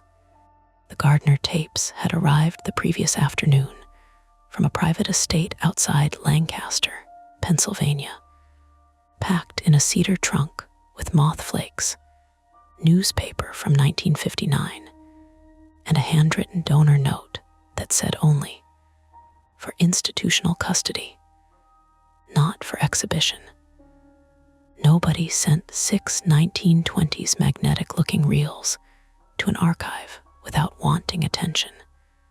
But these weren't magnetic tape, not really. They were early experimental sound on film strips wound onto custom aluminum hubs, narrow gauge, brittle, probably homemade. The kind of thing that made donors say priceless and made archivists say unstable. At 7:22, Malik came in carrying a camera tripod and a breakfast sandwich wrapped in foil. Malik Boyd, 28 male, was our digitization technician from Philadelphia, fast with machines and too trusting of them. Could rebuild a Steenbeck in an afternoon, but had once tried to dry a wet drive with a space heater. He wore headphones around his neck even when he wasn't listening to anything, like a stethoscope for electronics. He stopped when he saw both of us staring. "Nope," he said. "I don't like the museum people gathered in a circle. That means something expensive is dying. Maybe just shifting," I said. "Old stuff doesn't shift before breakfast." Elise pointed at his sandwich. "No food in lab." He looked wounded. "It's wrapped. Wrapped food is still food." He backed into the hallway, took one resentful bite, swallowed too fast, and came back wiping his hands on a paper towel. We documented everything before touching it. That was rule 1, and also common sense. Malik set up the camera. Elise read off the canister labels. I entered condition notes into the database, trying not to look at the laminated rules too often. The rules were strange, but not impossible strange. Wear nitrile over cotton gloves. Keep reels horizontal. Do not expose to direct task light for longer than 30 seconds. Photograph before and after each movement. Do not rewind by hand. Do not play audio in open air. Monitoring must be through closed headphones only. If leader contains red wax mark, stop transfer and notify EVOS. That last name bothered me. "Who's EVOS?" Malik asked, because he had been reading over my shoulder. "Elise," I said. She shook her head. "No idea." "Donor rep, maybe." I checked the accession email again. The donor contact was a law office in Harrisburg. No VOS, no explanation, just scanned paperwork and a note from administration saying the materials had been accepted under restricted research status. Restricted was normal. Anonymous donors were normal. Weird rules were normal if the donor was rich enough. Still, the tape had moved. At 8:03, Nora from Collections came down with the chain of custody folder. Nora Whitcomb, 61, female, was the head registrar, originally from Boston, with silver hair cut blunt at her jaw and reading glasses that hung on a blue cord. She had survived 3 directors, 2 floods, 1 attempted theft of Civil War letters, and every intern who thought archive meant library with ghosts. She trusted forms more than people, which made her difficult and useful. "You 3 look cheerful," she said. "Do you know any VOS?" I asked. Nora's hand paused on the folder clip. Just a small pause, but I saw it. "Where did you hear that name?" Elise looked at me. Malik stopped adjusting the tripod. "It's on the handling rules," I said. Nora opened the folder with too much care. "Then follow the handling rules." That's not an answer. It's the answer I have. A truck groaned somewhere above us on Park Avenue, the sound traveling through old brick and pipe. The fluorescent tube over the sink flickered twice and steadied. In the cabinet, the tape leader lay against the stop, thin as a dead insect leg. Nora placed the folder on the clean bench. Administration wants a preliminary condition report by noon. No playback today unless Daniel signs off. I haven't signed off. Good, Malik frowned. Then why bring the transfer deck? Nora looked at him. Because the director asked whether transfer was possible today, and I told her possible is not the same as advisable. That should have settled it. We could photograph, inspect, write our report, and leave the reels sealed until we had more provenance. That was the correct thing. Then Nora removed a smaller envelope from the back of the folder. This was inside the cedar trunk, she said. It was stuck under the lining. I found it last night. The envelope was brittle cream paper, slit open along one side.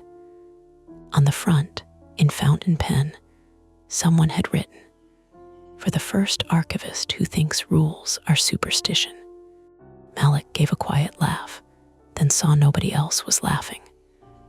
Nora handed it to Elise, not me. Elise slid out a single sheet. The paper crackled in the dry lab air. She read silently first. Her face did not change, but one of the pencils in her hair slipped and clicked onto the floor. "What?" I said. She passed it to me. The note was dated October 3, 1931. The handwriting was elegant, but rushed. The ink faded brown at the edges. It did not explain the tapes, did not mention murder or curses, or anything dramatic enough to make the situation simple. It was worse in its plainness. It said the recordings were not to be auditioned in company. It said the operator must never allow more than one person to monitor the sound at a time. It said if any voice on the recording appears to answer the room, the operator should stop immediately and seal the reel. I read that line twice. "Appears," I said. Elise watched me. That word is doing a lot of work. Like leaned in. Could be an early sound experiment, like staged interactive lectures, call and response. From 1928, I said, people were weird in every decade. He wasn't wrong. Archives teach you that. Every generation thinks it invented obsession, fraud, cruelty, love, bad jokes, and bad engineering. Then you open a box from 1912 and find all of it waiting in dust. Nora took the note back. No one plays anything today. We weren't going to, Elise said. But that was when the basement phone rang. Not my cell, not Elise's. The beige wall phone by the emergency eyewash station, a landline nobody used except facilities and security. Its ring was metallic and abrupt, too loud in the sealed room. Once, twice. Malik looked at me. Do we answer lab phones now? I picked it up on the third ring. AV lab, Daniel. For a second, there was only room tone, not silence. A low, papery hiss, like a blank tape rolling. And a man said, "Is the Gardner material open?" His voice was close to the receiver. Older, American. "Calm, no," I said. "Who is this?" A click, then the dial tone. I kept the handset pressed to my ear until Elise touched my wrist. "What did they say?" she asked. I repeated it. Nora shut the folder. Malik tried to smile. "Okay, that's probably admin." "Nobody upstairs calls it Gardner material," Nora said. The HVAC kicked on again, blowing cold air through the ceiling vent. The loose corner of the laminated rule sheet lifted and tapped the bench. Tap, tap, tap, cheap plastic against steel. A small sound, explainable. I hated how badly I wanted to explain it. Nora said, "Seal the room. I'll call security and the director." "On what grounds?" Malik asked. "On the grounds that someone has information about restricted material they shouldn't have." That was reasonable. That was procedure. Yet I could already feel the shape of the problem forming around us. If we sealed everything, the director would involve legal. Legal would involve the donor. The donor might withdraw access, and the tapes would vanish into private storage again. Maybe forever. That happens more than people think. History doesn't disappear in fires or wars half as often as it disappears into family offices, legal caution, and climate-controlled rooms nobody is allowed to enter. Elise saw it on my face. "Daniel," she said, "I know." "No, you don't. You're thinking like a rescuer. I'm thinking like an archivist. That's the same disease wearing better shoes." Nora gave her a look that said not now, but Elise didn't back off. "You hear mystery, and you think preservation justifies urgency," she said. "It doesn't." That stung because it was true. My father had been a radio engineer, the kind who could identify a bad capacitor by smell. When he died, his workshop was cleared by a junk company before I could get home from Chicago. Boxes of tapes, notebooks, test recordings, all gone because nobody knew what mattered. Since then, I had treated every unlabeled reel like it might contain someone's last proof they existed. I looked at the Gardner canisters. 6 dull circles, 6 sealed mouths. "We can do a non-invasive inspection," I said. "No playback, no unwinding beyond visible leader. Just verify the red wax mark issue and document the first 10 inches under camera." Nora's answer was immediate. "No." Elise hesitated. I noticed. "Elise," Nora said. Elise rubbed her thumb against the seam of her glove. "A leader inspection is within stabilization protocol if the material is already accessioned, and the handling sheet anticipates visual markers. That note changes things." "The note is provenance," I said, "not procedure." Malik muttered. That sounded rehearsed. I ignored him. Nora looked at each of us in turn. Outside the lab, someone rolled a cart down the corridor, one wheel squeaking at regular intervals. The sound came closer, passed, faded toward the freight elevator. Finally, Nora said, "If you open a canister, I document that you did it against registrar recommendation." "Fair," I said.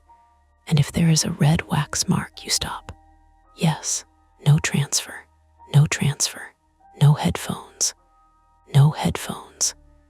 Elise picked up the fallen pencil and slid it back into her hair. "We inspect Rila only. Daniel handles. Malik photographs. I supervise condition. Nora witnesses." It was sensible, controlled, a compromise dressed as caution. I told myself that was enough. We moved slowly. Malik started recording video. Elise checked the humidity. Nora stood near the door with the folder clutched against her ribs. I placed the first canister on the padded bench and lifted the lid. The smell intensified at once, sharp vinegar and old dust, with something underneath like machine oil trapped in cloth. The reel sat nested in yellowed tissue. Its aluminum hub was stamped with a tiny maker's mark, Bell and Strake, Pittsburgh. The leader was cream-colored, curled at the edge. No red wax visible. "Photograph," Elise said. Malik's camera clicked. I used ceramic tweezers to lift the leader a fraction. The tape made a dry whisper against itself. I fed out 1 inch. 2, 3. The strip resisted, then gave with a soft tick that made all of us stop breathing for half a second. "Adhesion," Elise said quietly. "Go slower." At 7 inches, handwriting appeared on the leader. Not a title, not a date. 3 words in black ink, block capitals, still readable after nearly a century. Do not answer. The wall phone rang again. This time, nobody moved. 1 ring. 2. The tape leader trembled slightly in my tweezers. Not alive, not impossible, just reacting to the tiny shake in my hand. Nora said, "Put it back." The phone rang a 3rd time. Elise said, "Daniel, I could put the leader back, seal the canister, and let security handle a phone call from someone who knew too much." That was the safe choice, the professional choice. Or I could keep the leader extended long enough to photograph the warning, because without proof it would become a story, and stories were easy for directors and donors and lawyers to bury. The phone kept ringing. Malik whispered, "Tell me what to do." I looked at the words on the leader, then at the receiver trembling faintly on its hook. "Take the picture," I said, and Malik raised the camera. Malik took the picture. The camera flash bounced off the steel bench and cabinet glass, bleaching the room white for an instant. When my eyes adjusted again, the words on the tape leader looked darker somehow. The ink sunk deep into the fibers. "Do not answer." The phone stopped ringing. Not gradually, just stopped between one breath and the next. Nobody spoke for several seconds. Then Nora said, "Seal it." I eased the leader back toward the reel carefully, fighting the urge to hurry. Old media punishes impatience. The tape gave another tiny sticking sound as it settled. Elise photographed the reel position again, while Malik transferred the images to the workstation. "You got it sharp?" I asked. "Yeah, metadata timestamp too." Malik gave me a look. "I know how cameras work, Daniel." I almost apologized. Instead, I reseated the canister lid. The lab suddenly felt warmer than before. Not hot exactly, but stale. HVAC had cycled down again, leaving only the low vibration of the dehumidifier and the faint electrical buzz from the transfer rack along the wall. Nora picked up the wall phone and checked for a dial tone. "Still active," she said. "Maybe security testing lines," Malik offered. Nora ignored him. "I'm calling upstairs." She left with the folder under her arm, shoes clicking down the corridor. The door shut behind her with the soft hydraulic say all archive doors made. Malik leaned against the bench. "Okay, I'm officially uncomfortable." "You're uncomfortable every time film stock smells weird," Elise said. "Yeah, but this has serial killer energy."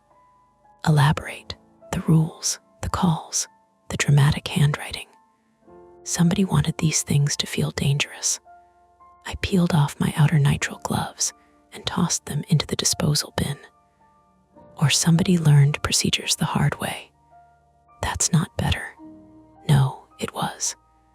Elise was already entering notes into the conservation log, calm and methodical. I envied that about her. She could place fear into compartments and label them. My own mind didn't work that way. Once something got under my skin, it spread. I walked to the sink and washed my hands longer than necessary. The water in the basement pipes always took too long to warm up. Cold at first, metallic smelling.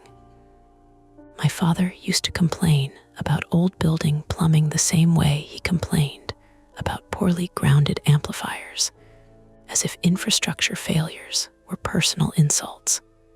I caught myself thinking about him again and shut the water off harder than I meant to. Elise noticed. "You okay?" "Fine. You're scrubbing skin off your fingers." I dried my hands.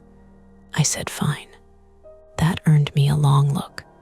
The problem with archives is that they attract people who mistake preservation for control. I had spent years convincing myself that if something was cataloged correctly, stabilized correctly, stored correctly, it could never truly be lost. But every archivist eventually encounters the same truth. Objects disappear anyway, through neglect, through ego, through panic, or through people deciding the public shouldn't see them. At 8:41, Nora came back with a security officer and the deputy director. The security officer was a broad man named Tom Reyes, early 50s, male, former transit police.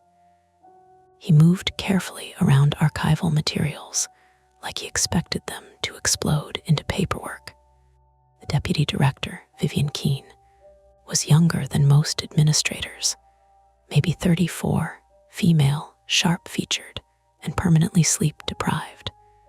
She wore expensive shoes unsuited for basement floors. "What exactly do we have?" Vivian asked before the door fully closed. Nora answered first. Restricted materials received an external inquiry from an unidentified caller before catalog publication. And the caller referenced the collection by name. Vivian rubbed her forehead. Could donor counsel have leaked it? Possible, Nora said. Tom looked around the room. Anything criminal? No, Elise said immediately. Not yet, Malik muttered. Vivian glanced at him. Meaning, Malik straightened. Meaning somebody S being weird. Excellent clarification. I handed Vivian the printed photo of the tape leader. She studied it silently. Jesus, she said finally. That's not an archival assessment, Elise replied. Vivian almost smiled. No, it's my personal one.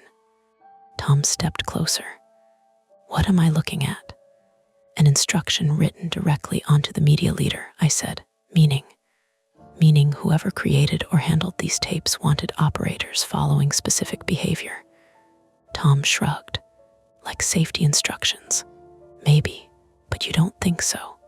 I hesitated too long. That was answer enough. Vivian exhaled through her nose. Okay, here's where we are. The donor agreement gives us 72 hours to establish whether the material is stable enough for institutional retention. If we cannot verify condition or provenance concerns within that window, the estate reserves the right to reclaim custody pending review. Malik blinked. That's insane. It's rich people insane, Nora corrected. Vivian pointed at the canisters. So I need a preliminary assessment today. No playback, Elise said immediately. I didn't say playback. You were thinking it. Vivian crossed her arms. I'm thinking about liability. If the donor pulls these, we may never get access again. There it was, the same hook already buried in my own head. Malik noticed it too. You're both doing the same face. What face? I said. The history matters more than sleep face. Tom cleared his throat. Can I ask a dumb question? Always, Vivian said. If the tapes are dangerous somehow, why not lock them up and wait? Because old media degrades continuously, I said. And because once something leaves institutional custody, you may never see it again.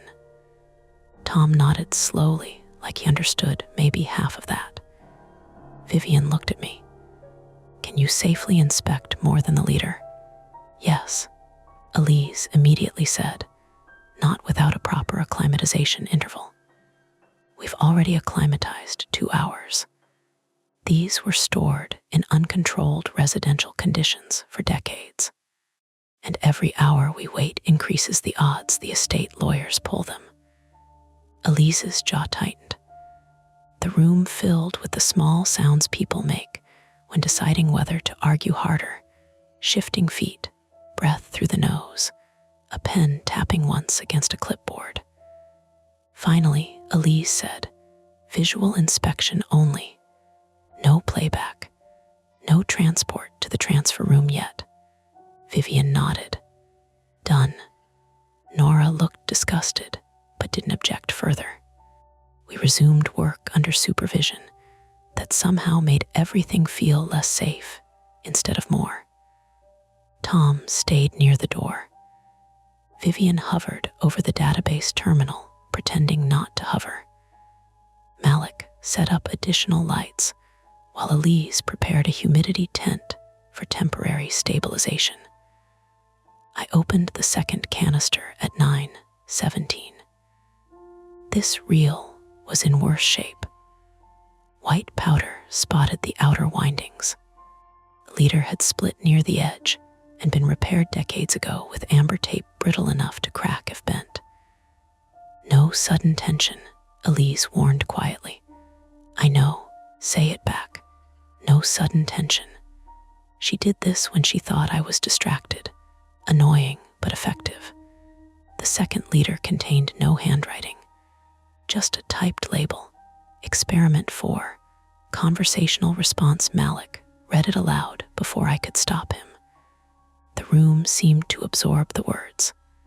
Tom frowned. That sounds like voice recognition. In 1928, Elise said, people were trying all kinds of mechanical response systems back then, I said automatically. Telephone switching, pattern detection, primitive synchronization experiments. You sound like Wikipedia with anxiety, Malik said. I ignored him again. The real edge crackled softly as I advanced a few more inches under magnification. The soundtrack strip looked unusually dense, almost overexposed with modulation. Then we found the damage. Near the center winding, several layers had fused together into a puckered mass. Elise leaned close. Damn, how bad? Vivian asked. Potential delamination.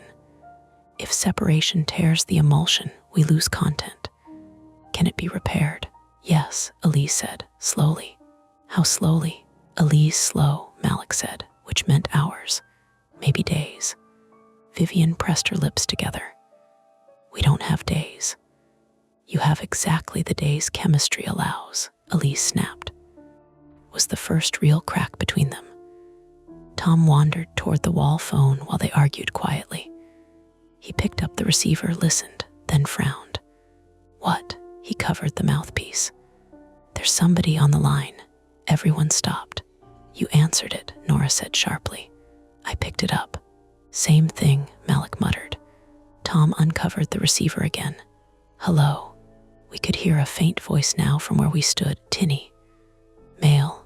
Tom's expression shifted slightly. Not fear, confusion. He's asking for Daniel. Every eye in the room landed on me. Don't, Elise said immediately. Tom held the receiver out anyway. Sounds elderly, maybe donor side. I didn't move. The voice continued faintly through the line. Calm, patient. Daniel Mercer, it said. You're making the same mistake your father made. The room narrowed around me, not dramatically. Just a sudden awareness of fluorescent light buzzing overhead and the taste of stale coffee still sitting bitter on my tongue. Tom lowered the receiver slowly. You know this guy? No, but my voice came out too fast. Elise stepped between me and the phone. Who is this? A pause. Then the voice said, don't let them monitor together. Click. Deadline. Nobody spoke. Malik looked at me carefully now, not joking anymore. Your father was involved with this. He restored radio equipment, I said. That's all. Did he know these tapes? I don't know. But another memory had already surfaced, whether I wanted it or not. My father at his basement workbench, headphones on, one hand raised sharply at me when I came down the stairs. Don't interrupt playback. I hadn't thought about that in years. Vivian broke the silence first. Okay, new rule. Nobody answers external calls in this room. Bit late, Malik said. Tom looked embarrassed. Sorry. It's not your fault, Elise said, though her eyes stayed on me. I could feel her recalculating things. Not suspicion exactly. Concern. That bothered me more. At 10:06, the building lights flickered. Once, twice, then steadied. Tom checked his radio. Facilities says power fluctuation downtown. Great, Malik said. Exactly what you want around deteriorating media. The transfer workstation rebooted itself with a chime. Elise, I said quietly, staring at the monitor. She saw it too. The audio software had opened automatically. Not impossible. The system sometimes restored previous sessions after outages. Except the interface now displayed an active input channel labeled GARDNER R2 no, Elise said immediately. I didn't touch it, Malik said. Was Reel 2 connected? No. I checked the patch bay anyway. No active line. Then the level meter moved, just a tiny twitch of green at the bottom of the scale. Everyone saw it. Tom looked around the room like someone might be hiding under a table with a microphone. The meter twitched again. Static crackled softly from the workstation speakers before Elise lunged forward and muted them. Headphones only, she snapped instinctively. The sentence hung in the air after she said it. Headphones only, Rule 5. Nobody mentioned it directly. Vivian spoke first. Can someone explain what just happened? Ground interference, Malik said too quickly. From what? Power fluctuation, crossfeed, corrupted auto-routing. Is that true? Tom asked me. Possible, I said. Possible was becoming my least favorite word. Elise unplugged the workstation entirely from the wall. Done. No accidental output.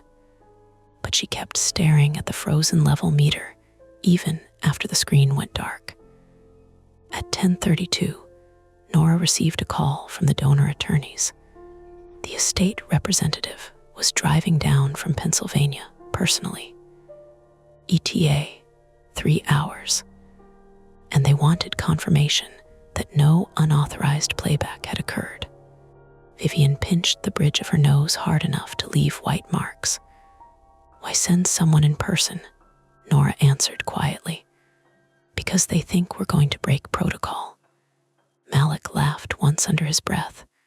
That's encouraging. Then Nora added the part that changed everything. The representative is Evos. The room went still again. Tom said, So your mystery person is real. Apparently, Vivian muttered. Nora looked directly at me. And they insist the tapes must remain sealed until they arrive. That's absurd, Vivian said. We're an archive, not a hostage negotiator. It's their condition. They already signed transfer. They can still challenge custodial breach. Elise removed her gloves slowly. Then we stop. I looked at the canisters. 6 reels, deteriorating. Time sensitive. Possibly damaged already. And someone connected to them knew my father's name. My flaw wasn't curiosity exactly. Curiosity is healthy in archives. My flaw was the belief that if I just stayed with a thing long enough, I could prevent it from disappearing. The thought of sealing those tapes and handing control to an unknown outsider made my chest tight. Vivian looked at me because she knew it too. If we stop now, she said carefully, and the estate withdraws the material, we lose access, I finished. Elise heard it in my voice. Daniel, we have a legal inspection window. We also have explicit instructions. From who? A donor who hides provenance. From someone trying to protect the collection or control it. That distinction matters less if we destroy it. The argument sharpened after that. Small things becoming personal. Malik siding with caution until Vivian mentioned the possibility of permanent withdrawal. Then even he hesitated, because archivists are addicts for lost things. Finally, Elise said, 1 reel. controlled bench inspection only. Then everything sealed before Voss arrives. Nora looked horrified. Absolutely not. We document current condition, or we risk losing the collection forever. You are gambling institutional liability on paranoia. No, Elise said tiredly. On experience. Vivian looked at me. Your call, Daniel. I hated that, because I already knew what I wanted to do. Outside, thunder rolled faintly over the city. Spring storms moving in from the west. The basement, lights dimmed again for half a heartbeat. I looked at the sealed transfer workstation, at the wall phone, at the canisters lined side by side like old ammunition. Then I chose the third reel. The lid resisted slightly when I twisted it open. Inside, tucked beneath the leader tape, was a fresh white envelope. Fresh, bright printer paper in a room full of 80-year-old dust. My name was written on the front in black marker. Daniel Mercer, and beneath it, you should not let ELISE listen. I'll continue directly from the envelope addressed to Daniel, keeping the threat human procedural and saving the full answers for the later climax. I didn't touch the envelope at first. That mattered later. At least, I told myself it did. My hands were hovering over the open canister, both sets of gloves on, the third reel sitting inside its nest of old tissue, with that clean white envelope tucked under the leader like someone had placed it there during lunch break. Not in 1928. Not in 1931. Recently, Elise saw my name before I could cover it. What does it say? She asked. I read the second line again, slower this time, hoping it might rearrange itself into something less ugly. You should not let ELISE listen, Malik whispered. That is so far past funny. Nora stepped forward. Nobody opens that. Vivian, who had been standing near the database terminal, crossed the lab in 3 hard steps. Photograph it first. Elise, I asked. She didn't answer immediately. Her eyes were on the envelope, but her face had gone flat in that way people look when they are trying not to show they've been hit somewhere tender.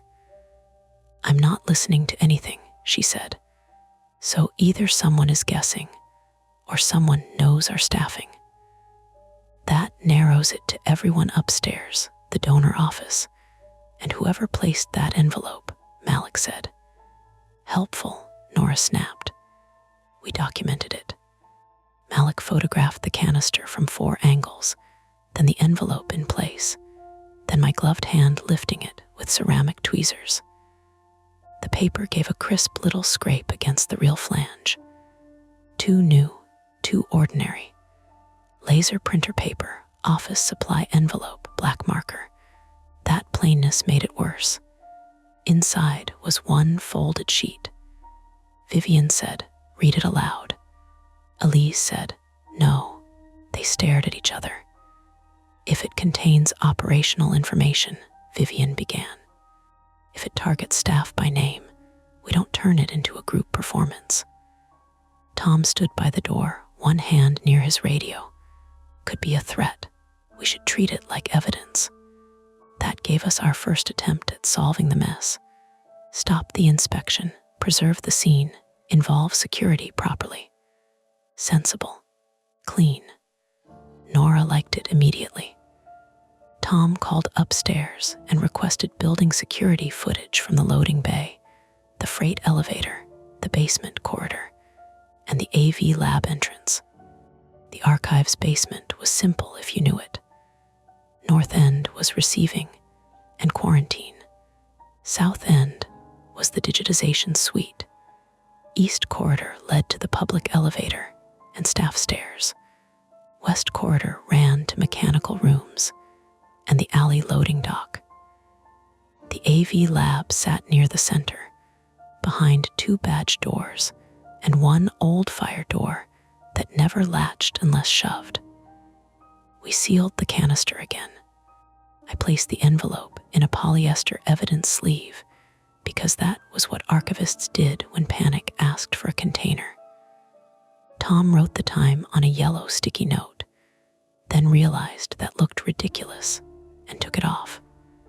For about 10 minutes, procedure worked. Then the footage failed us. Tom came back from the security office with his jaw tight. Loading bay camera, S down from 6:02 to 6:37 this morning. Nora closed her eyes. Of course it is. Not tampered with, Tom said. Water in the junction box. Facilities logged it before any of this. What about the corridor? Vivian asked. Shows the trunk being moved yesterday afternoon. Shows Daniel entering this morning. Elise, Malik, Nora, me, you, no one else. Not on camera. Elise pointed toward the west side of the lab. What about mechanical access? Tom didn't answer fast enough. The AV lab shared a rear wall with a service chase. Behind the transfer rack was a locked gray maintenance panel nobody used except facilities. It opened into a narrow utility passage carrying pipes, network conduit, and old telephone lines toward the alley.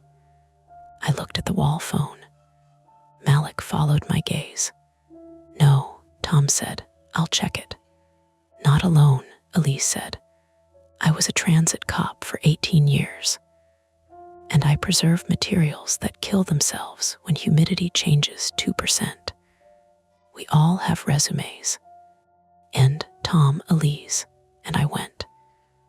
Malik stayed with Nora and Vivian in the lab, although he argued about it, until Elise told him the cameras needed him more than his pride did. The service passage was accessed through a steel door halfway down the west corridor, beside a cabinet of emergency spill kits, and a framed evacuation map sun faded to pink. Tom unlocked it with a facilities key. The air inside was hot, wet, and metallic. Pipes ran overhead. Condensation ticked into a floor drain. The passage was barely wide enough for Tom's shoulders, and the light switches were spaced too far apart, leaving dim sections where the pipes seemed to braid together. Anyone hiding back here? I asked. Not comfortably, Tom said. That was when something knocked from inside the wall. 3 quick taps. Elise stopped walking. Tap, tap. It came again from behind the lab wall, right where the transfer rack would be. For one awful second, I thought of the leader warning. Do not answer. Then Tom lifted his flashlight and aimed it through the pipework. A maintenance contractor in a blue coverall stared back at us from the next section of passage, holding a wrench. Jesus, Tom barked. The man flinched so hard he banged his shoulder on a pipe. His name was Keith Ransom, 49, male, a facilities contractor from Dundalk with a shaved head, a yellowed beard, and the expression of someone who had been accused of things by building staff before. He'd been replacing insulation on a steam line and tapping the pipe clamp loose. He showed us his work order on his phone with irritated hands. You people called in a leak, Keith said. Now I'm getting stalked by museum cops. Tom lowered his flashlight. You see anyone else back here? No, I heard your phone ringing through the wall, though. Thought somebody died down here. What time? Keith shrugged.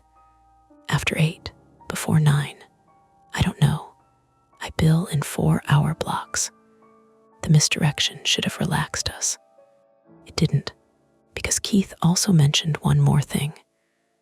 There was a guy by the alley door when I came in, he said. Older, suit jacket. Didn't look like facilities. Tom's posture changed. You talked to him. He asked if this corridor came out near audiovisual. What did you say? Keith looked between us and realized, too late, that this mattered. I said, yeah, it does. Tom swore under his breath. That was our second attempt. Secure the building before Voss arrived. Tom radioed the front desk, ordered the alley exit locked, and told security to watch for an older man in a suit jacket. Vivian called the director. Nora called legal. Elise and I returned to the lab, moving faster than we should have through a corridor full of slick condensation and stacked boxes. By then, my head had started to hurt. Not from fear exactly, from concentration, from the fluorescent lights, from the pickle stink of acetate that seemed to cling to the back of my throat. I had skipped breakfast, and my coffee sat untouched and cold somewhere on the bench. Inside the lab, Malik had the envelope displayed under the document camera. "You opened it," Elise said. "Vivian told me to." Vivian didn't look apologetic. "We needed to know whether it contained an immediate threat." "And?" I asked. Malik rotated the monitor toward us. The note was short. "Daniel, your father believed recording was preservation. He was wrong. Playback is participation. Keep Elise away from Reel 4. She will recognize the woman. When Voss arrives, ask why the donor kept the 7th canister. No signature." Nora read it once and sat down slowly on the stool by the sink. "There are only 6 canisters," she said. "According to the accession," Vivian replied. Elise was staring at the second line. "She will recognize the woman." "Elise," I said, "I don't know any woman on a 1920s tape. Family. My family were dairy people in Vermont. Unless one of them secretly became an experimental sound engineer, no." Her voice was clipped, but she had gone pale around the mouth. Malik scratched at the edge of his glove until it snapped. "Maybe this is all personalized nonsense. Cold reading. They found staff names from the website." "My father isn't on the website," I said. That shut him up. We tried to verify the 7th canister through paperwork. Nora spread the chain of custody documents across the clean bench, weighing the corners with glove boxes and a stainless ruler. The accession inventory listed 6 items. The donor photographs showed the cedar trunk open, 6 canisters visible. But in one corner of the photo, partly hidden under the trunk lid, there was a circular impression in the dust lining. Same diameter as the others. 7 had been stored there, or had been removed before transfer. Vivian looked physically ill. If the donor withheld material after signing complete transfer, then legal gets interesting, Nora said. Interesting is one word. At 11:18, the power failed. The overhead lights died. The dehumidifier wound down. The computer monitors blinked black. For half a second, the lab existed only in the gray emergency glow from the exit sign and the battery light above the eyewash station. Then the backup circuit kicked in with a hard clunk. Malik cursed. Nora dropped the ruler. Somewhere in the walls, the old phone system clicked repeatedly, like a row of teeth. "Everyone still," Elise said. "I'm good," Malik answered. Tom's radio crackled in the corridor, unintelligible. The fume extractor had stopped. Without it, the vinegar smell thickened fast. Elise moved immediately. Canisters closed. Now we obeyed. No debate. Old acetate off gases acetic acid. In a sealed, warm room with failing ventilation, it can irritate your eyes, throat, lungs. Not instantly lethal, not dramatic, but real enough. My eyes started watering as I sealed Reel 3. Malik coughed into his elbow. Elise's hands shook once as she slid Reel 2 back into its container. "Humidity tent is losing control," she said. "Can we move them to cold storage?" Vivian asked. "Not through public corridors during a power event."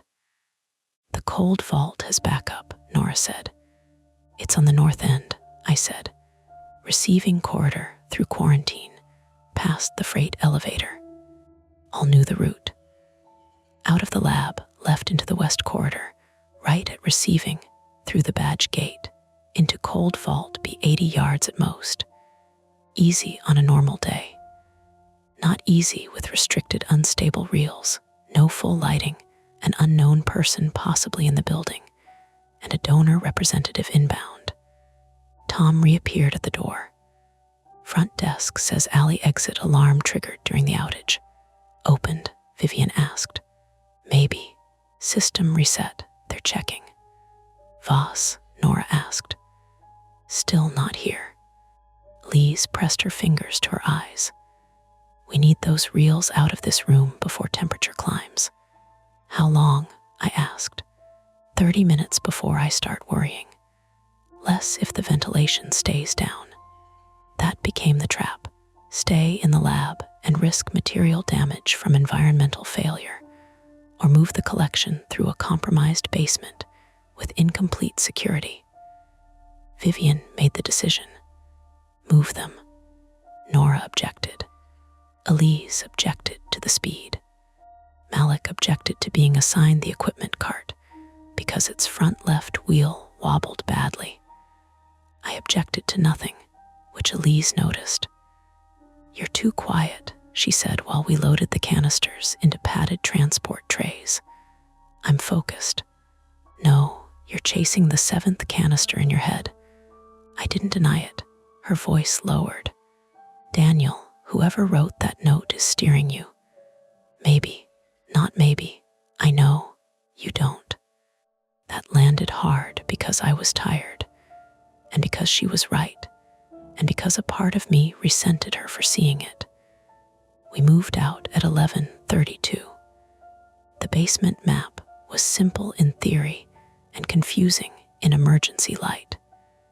Tom led with a flashlight. Vivian followed with Nora and the paperwork case. Malik pushed the cart, both hands tight on the rail. Elise walked beside the reels, one hand hovering to steady the trays. I brought up the rear with the evidence sleeve and a portable data drive containing the morning's photographs. The corridor smelled of wet concrete. Emergency lights buzzed overhead every 20 feet. At the receiving junction, thunder hit close enough that dust shook loose from a pipe seam. The cart wheel caught on the floor transition. One tray shifted. Elise grabbed it, but the edge of Reel 4's canister clipped the cart frame and sliced through her glove into the base of her thumb. Stop, she said sharply. Blood welled bright against the white cotton in her glove. Damn it, Malik said. I'm sorry. Not your fault. It is. I hit the threshold. Malik stopped talking. I pulled the first aid kit from the side pouch. The cut wasn't deep, but it bled enough to make everyone aware of how tired our hands were. Elise rinsed with sterile water, jaw clenched, refusing to sit. I wrapped gauze around her thumb while she stared over my shoulder at Reel 4. You okay? I asked. No, honest. Rare for her. Tom's radio crackled again. This time we heard the front desk clearly. Possible visitor at alley level, gray jacket, heading west corridor. Tom turned toward the sound of footsteps. We all heard them, slow, measured, coming from the mechanical side behind us. Cold vault, Vivian whispered. Now. But the cold vault was ahead through the north receiving gate, and the badge reader beside it was dark. Power outage. Electronic lock dead. Nora tried her card anyway. Nothing. Manual key, I asked. In my office, she said. Where's your office? 2nd floor. The footsteps stopped somewhere behind us. Tom raised his flashlight down the corridor. No one there. Then the wall phone inside the AV lab began ringing again, faint but unmistakable through the open doors behind us. Once, twice. The badge reader suddenly blinked red, then green. The north gate unlocked with a heavy click. swiped a card. Malik whispered, "I really hate this building." Lise looked at the open gate, then at the dark corridor behind us, then at the canisters. We could retreat to the lab, where the ventilation was failing and the phone was ringing. We could wait in the corridor for security to sweep while the reels warmed, or we could take the unlocked gate and move deeper into the restricted storage wing. Tom said, "Go." We went. And as the gate swung shut behind us, the magnetic lock re-engaged with a dead, final thud. I'll bring the human threat and the procedural failure together here, resolve the immediate conflict, and leave the final aftermath for your conclusion. Thought for a couple of seconds, the north storage gate locked behind us, and for one stupid second, all 6 of us stared at it as if embarrassment might make it open again. Then Tom grabbed the handle and pulled. Nothing. He hit the emergency release. Nothing. Manual override, Vivian asked. Other side, Nora said. Why would the manual override be on the other side? Because this building was renovated by committees. The restricted storage wing ran north under the oldest part of the archive, where the brick walls sweated during storms, and the ceiling dropped low enough that Tom had to duck under sprinkler pipes. Cold Vault B was at the far end, past 2 compact shelving rooms and the paper conservation freezer. We had maybe 60 yards to go, maybe less. Behind us, through the locked gate and around the corner, the AV lab phone kept ringing. Faint, persistent, like it knew we could still hear it. "Move," Elise said. Her thumb had bled through the gauze. She held it elevated, but her face had gone gray at the edges. Pain did that to people. So did adrenaline wearing thin. Malik pushed the cart slowly over the uneven concrete. Every rattle from the canisters made my teeth press together. The emergency lights painted everything in dull red pulses.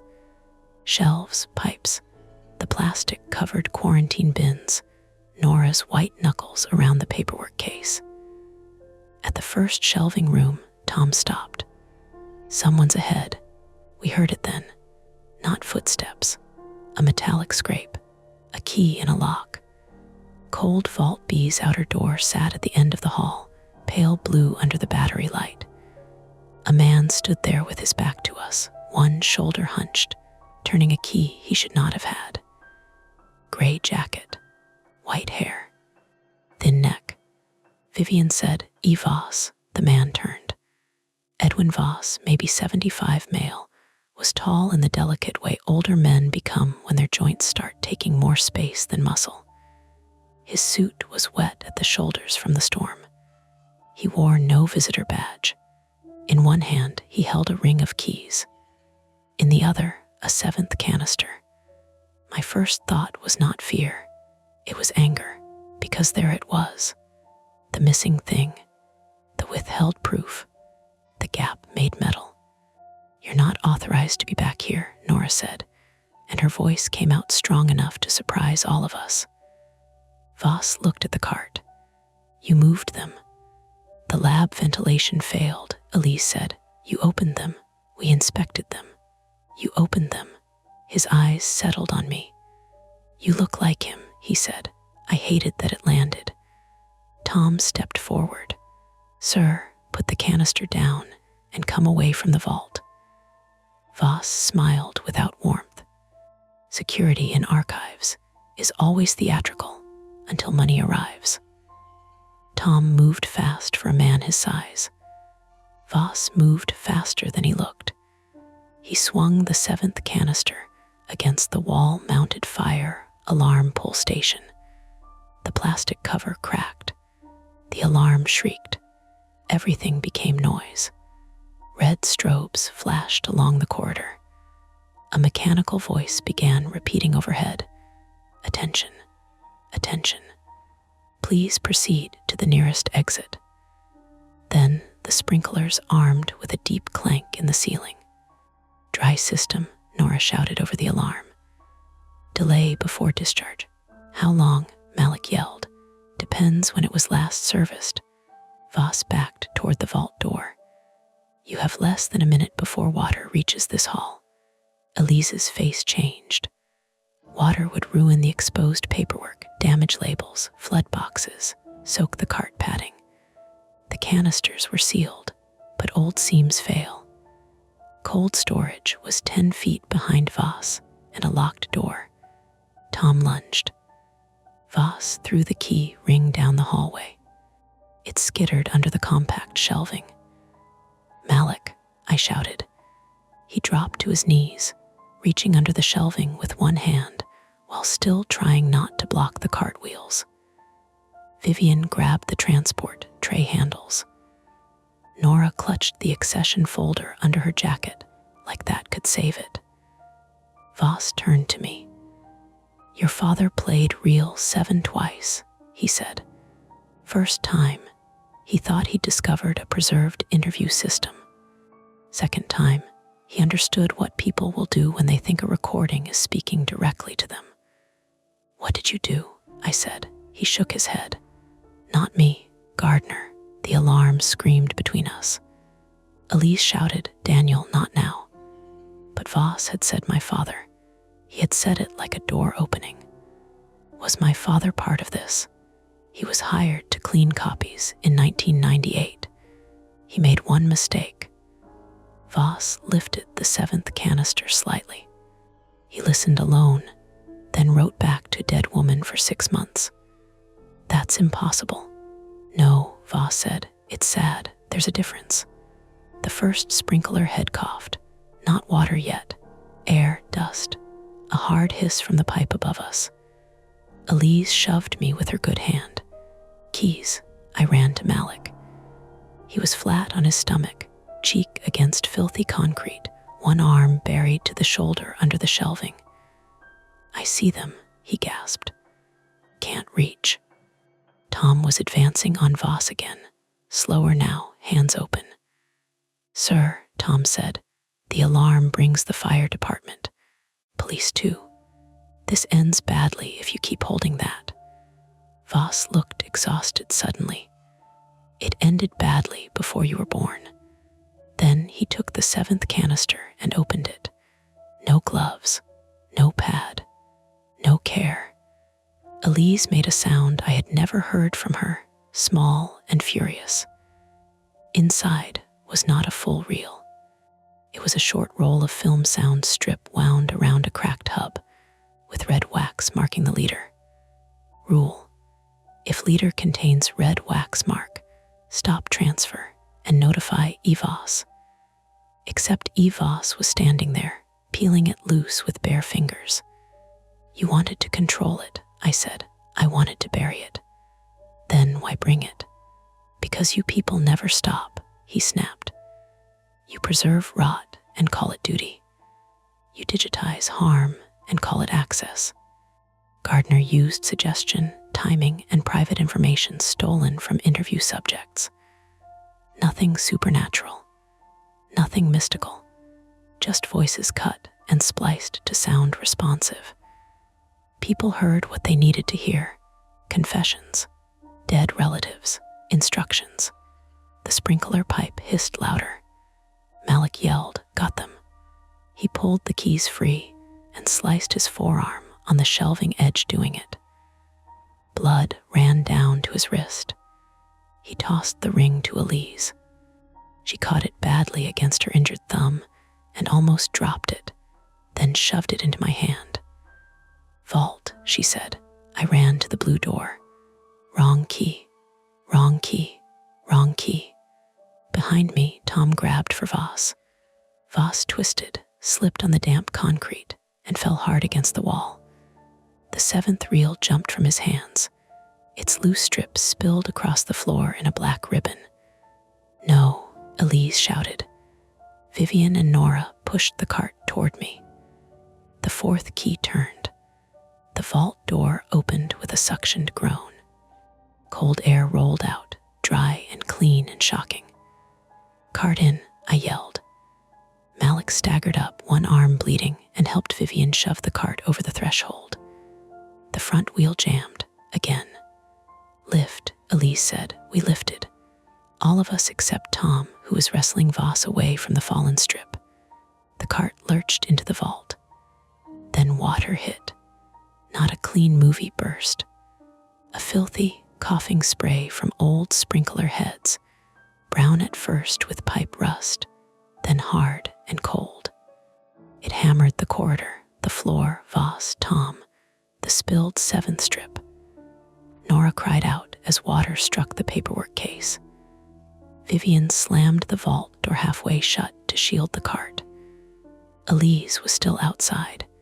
She had dropped to her knees beside the seventh strip. Elise, I shouted. She didn't look up. She was gathering wet film with both hands, injured thumb leaving red smears on black acetate. Leave it, Malik screamed. She looked up then, furious. No.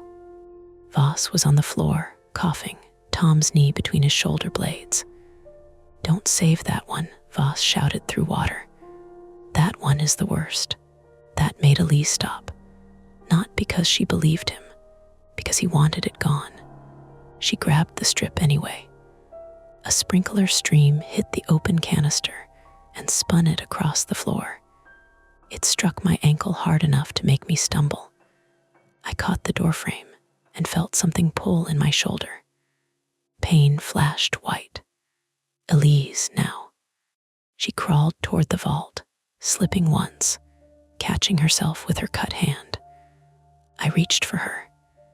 She shoved the wet strip and the cracked hub into my arms first. Of course she did. Then she came through. Vivian slammed the vault door.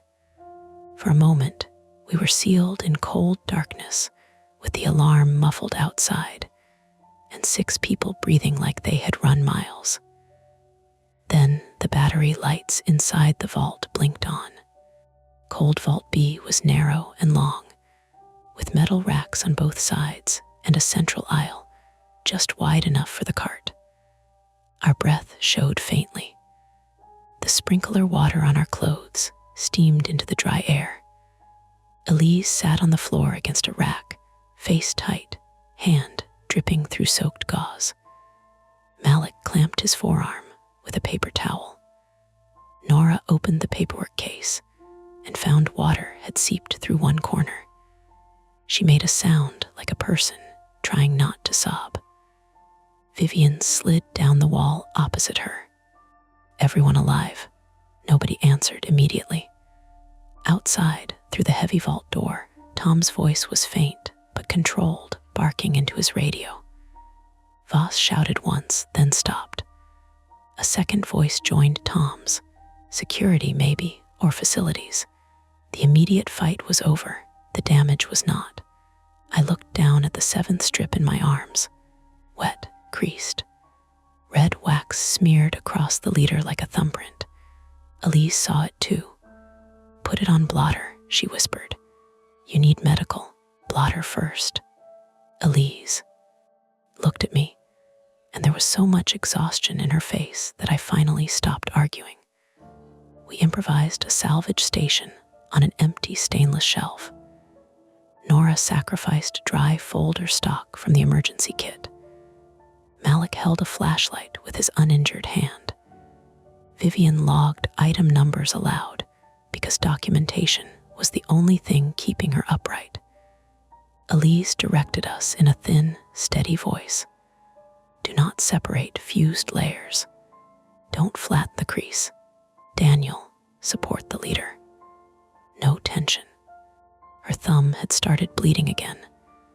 I did exactly what she said, for once. When the strip lay across the blotter, I saw writing under the smeared wax. Not on the leader. On the first few inches of soundtrack edge, scratched by hand. A name. Margaret Hart, Session 12. Elise stopped breathing for 1 second too long. Hart, Malik said softly. Elise stared at the name. My grandmother was Margaret Hart, she said. but she was born in 1919. Then she'd have been a child, Vivian said. Elise nodded once, barely. Outside the vault, the alarm cut off. The absence of it left my ears ringing. A hard knock sounded on the vault door. Tom's voice came through. It's secure. Voss is detained. Fire department S on site. No one moved. Then Tom added, but the corridor's flooding. We can't open this yet without water entering the vault. Vivian shut her eyes. How long? Until they isolate the sprinkler zone and pump the hallway. We were safe. Trapped, but safe. Cold, injured, soaked, and locked in a vault with 6 Gardner tapes, a damaged 7th reel, and the first real proof that whoever built this thing had reached into Elise's family, as well as mine. I looked at her. She looked at the scratched name. Neither of us spoke, because Voss had been right about one thing. A recording didn't have to be haunted to ruin the living. They got us out of cold vault be a little after 2 in the afternoon. By then, the corridor water had been pumped down to a shallow brown film that reflected the emergency lights in trembling strips. Fire department fans roared at the far end of the storage wing. Everything smelled like wet drywall, rust, and old paper. The first thing the paramedic said to Elise was, "You should have had stitches an hour ago." She answered, "I had priorities." He did not find that charming. They sat her on an overturned milk crate near receiving while he cleaned her thumb properly. Malik was on another crate 3 feet away getting butterfly closures across his forearm. He kept apologizing to everyone within hearing range. I pushed the cart too fast. "No," Elise said tiredly. "The floor transition was uneven. I still hit it. You also got the keys. That doesn't erase the other thing." I understood him. Archivists spend their lives trying to prevent damage measured in inches. A warped corner, a cracked spine, a water line. Start believing every mistake is permanent, because sometimes it is. Tom stood with a police officer near the loading dock doors, giving a statement. The officer looked annoyed in the special way city police do when confronted with institutional panic that isn't technically criminal enough for handcuffs.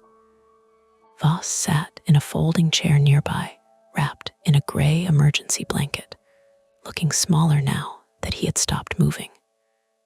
Nobody had arrested him. That surprised Malik. He sabotaged the fire alarm.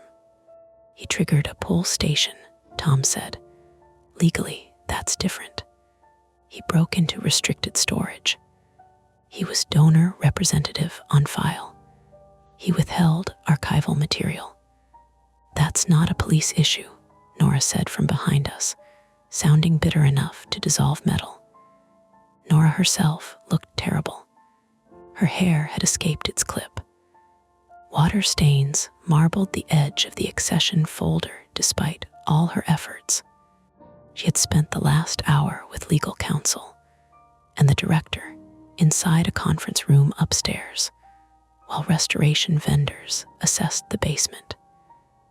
Vivian came out of that meeting looking 10 years older than she had that morning. "The board wants an incident summary by tonight," she said. "Of course they do," Elise muttered. Vivian rubbed her eyes. "And nobody is to access the Gardner materials without legal approval, outside review, and environmental stabilization." "Meaning frozen bureaucracy," Nora said. "Meaning chain of custody after a near disaster." Nobody argued. The tapes had been transferred into emergency cold isolation. Each canister sealed in vented archival bags with humidity packets and temporary evidence tags. Reel 7 had received its own shelf and 2 separate signatures. I signed one of them with a shaking hand, not from injury, from exhaustion finally catching up. By 4:30, The storm had moved east over the harbor. Baltimore looked washed out through the third-floor windows above the reading room. Gray streets, wet buses, pedestrians stepping around puddles with coffee cups tucked into jacket sleeves. Almost normal. That was the worst part. You could stand at the archive entrance and watch students crossing Mount Royal Avenue and convince yourself nothing meaningful had happened downstairs. I stayed anyway, not because they needed me, because I didn't know how to leave. Conservation lab upstairs had become temporary triage for damp records from the sprinkler zone. Fans hummed. Paper towels covered tables. Someone from Special Collections cried quietly over a soaked donor ledger from the 1880s. Elise sat at the far bench under a task lamp, while a nurse from urgent care wrapped her hand. She had finally changed clothes into archive-branded sweatpants and a navy hoodie from the gift cabinet. The oversized sleeves made her look strangely younger. I stood in the doorway too long before she noticed. "You're limping," she said. "I twisted my ankle." "You should have said something. You were bleeding." That wasn't an answer. I sat across from her. For a while, we listened to the fans. Then she said, "Margaret Hart was my grandmother." I looked up. "She died when I was 14, Elise continued. "Lung cancer. Before that, she worked in textile mills outside Burlington. She never talked about childhood much." The tape said session 12. I know what it said. "You think Gardner recorded her?" Elise leaned back slowly. "I think Gardner recorded lots of people. Poor people. Children, factory workers. Anyone who'd sit in front of a microphone for cash during the Depression." Her voice stayed level, but she was pressing her injured thumb against the edge of the bench hard enough to whiten the knuckle. "He used personal information," I said. "Yes." Voss said suggestion. "Yes, not hypnosis. Not anything supernatural. No." She looked at me directly then. "But loneliness does most of the work for people." That stayed with me. Not because it was dramatic, because it was probably true. Around 6, the police finally interviewed me properly. Detective Sarah Kim, 39, female, from Baltimore PD Property Crimes, met me in the staff break room with a legal pad and vending machine coffee. She had the exhausted patience of someone used to listening carefully, because people often lied accidentally. I told her about the calls, the notes. Voss, my father, she wrote everything down without interruption. When I finished, she asked, "Did you ever hear the recordings?" "No." "You're sure?" "Yes." "Did anyone?" "No playback occurred." That was technically true. She studied me a second longer. "You know why I'm asking?" "Because people panic around things they think are dangerous." "No," she said. "Because your donor representative told responding officers these recordings can manipulate listeners into self-harm." The fluorescent light buzzed overhead. "That sounds insane," I said. "Does it?" I thought about the notes addressed to me personally. About my father spending 6 months writing letters to someone dead. About the way every instruction around the tapes isolated listeners from each other. Playback is participation, not magic, just engineered intimacy. Kim closed the notebook. "My professional opinion. Somebody built a very convincing psychological trap around these materials. Maybe intentionally, maybe accidentally over time, but people keep feeding it." She stood to leave, then paused. "One more thing. Your father's name turned up in Voss's papers." My throat tightened. "What papers?" "A storage receipt. Self-storage facility outside Harrisburg. Closed in 2001 after non-payment." "What was stored there?" Kim shrugged. "Unknown. Unit was auctioned years ago." lost again. That familiar ache opened immediately behind my ribs, irrational and childish, and impossible to shut off. After she left, I sat alone in the break room until the vending machine compressor kicked on beside me and made me jump hard enough to spill coffee on my hand. I laughed then, short, ugly, tired, because my nerves had become stupid.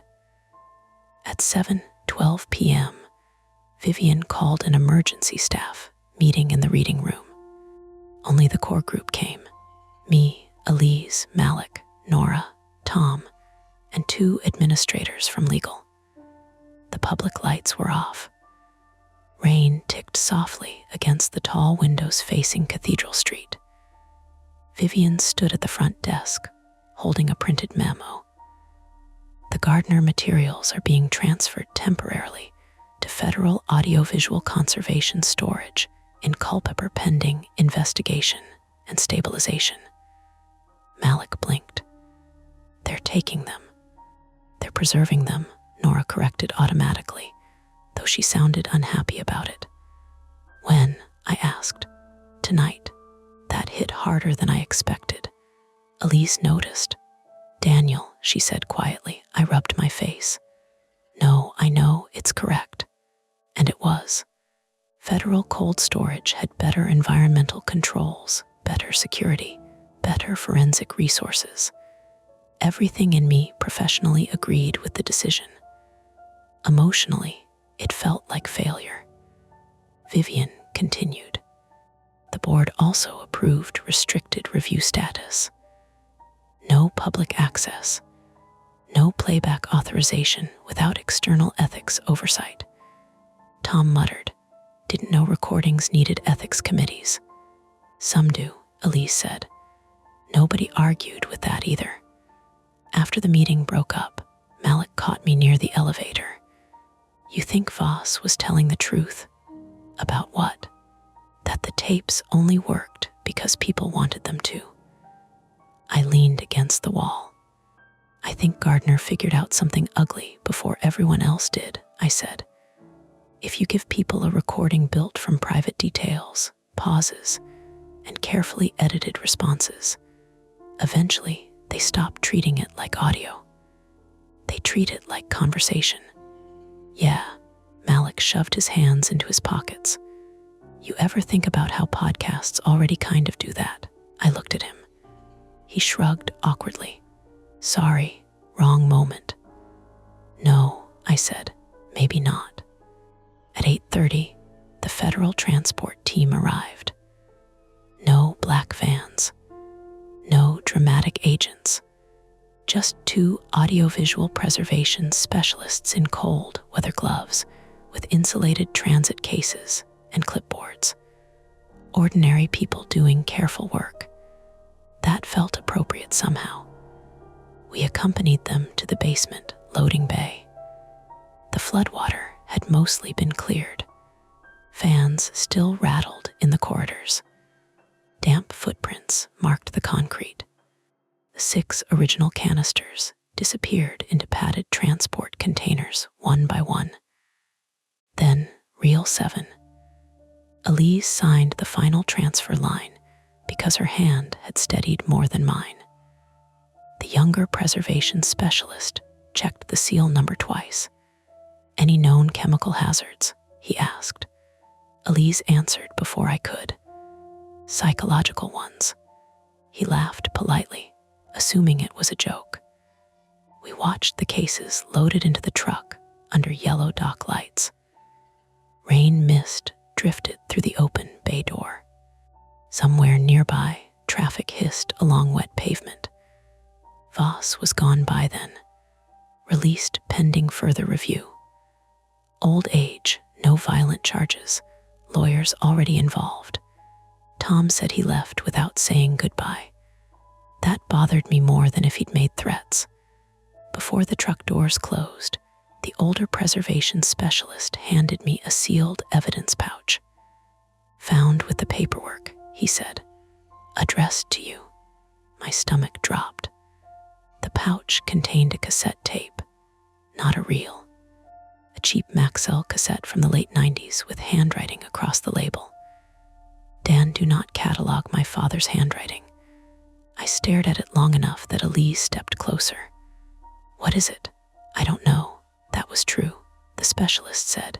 It was inside the damaged registrar folder, probably missed during intake. Probably. The truck doors shut. The transport team drove away into the rain. And suddenly it was over. No alarms. No ringing phone. No old man in hallways. Just wet concrete and fluorescent lights, and a cassette tape that weighed almost nothing in my hand. Elise looked at it for a long moment. Then she said, "Don't play it tonight." I almost laughed. Not because it was funny, because 6 hours earlier I would have insisted immediately on digitization, condition assessment, preservation workflow. Instead, I slid the cassette back into the pouch. "You think I'm that predictable?" I asked. "Yes," she said gently. "Fair enough." We walked upstairs together. My ankle hurt. Her thumb hurt. Malik was somewhere behind us arguing with facilities about ruined equipment. Nora had already gone back to salvage paperwork because she genuinely did not know how to stop working. At the lobby doors, Elise paused. "Daniel, yeah, if your father listened to something harmful, that doesn't mean he was weak." Outside, buses moved through puddled streets. A couple stood under an awning sharing fries from a paper bag. The city kept going. I nodded once. Then she added, "But it also doesn't mean he was special." That was the more important thing. Not cursed, not chosen, just human enough to mistake attention for understanding. We stepped outside into cool air, carrying rain and diesel, and the harbor somewhere beyond downtown. I went home. 3 days later, I found myself standing in my apartment kitchen at 2 in the morning, staring at the cassette tape on the table. I had not played it. I had not brought it to the archive either.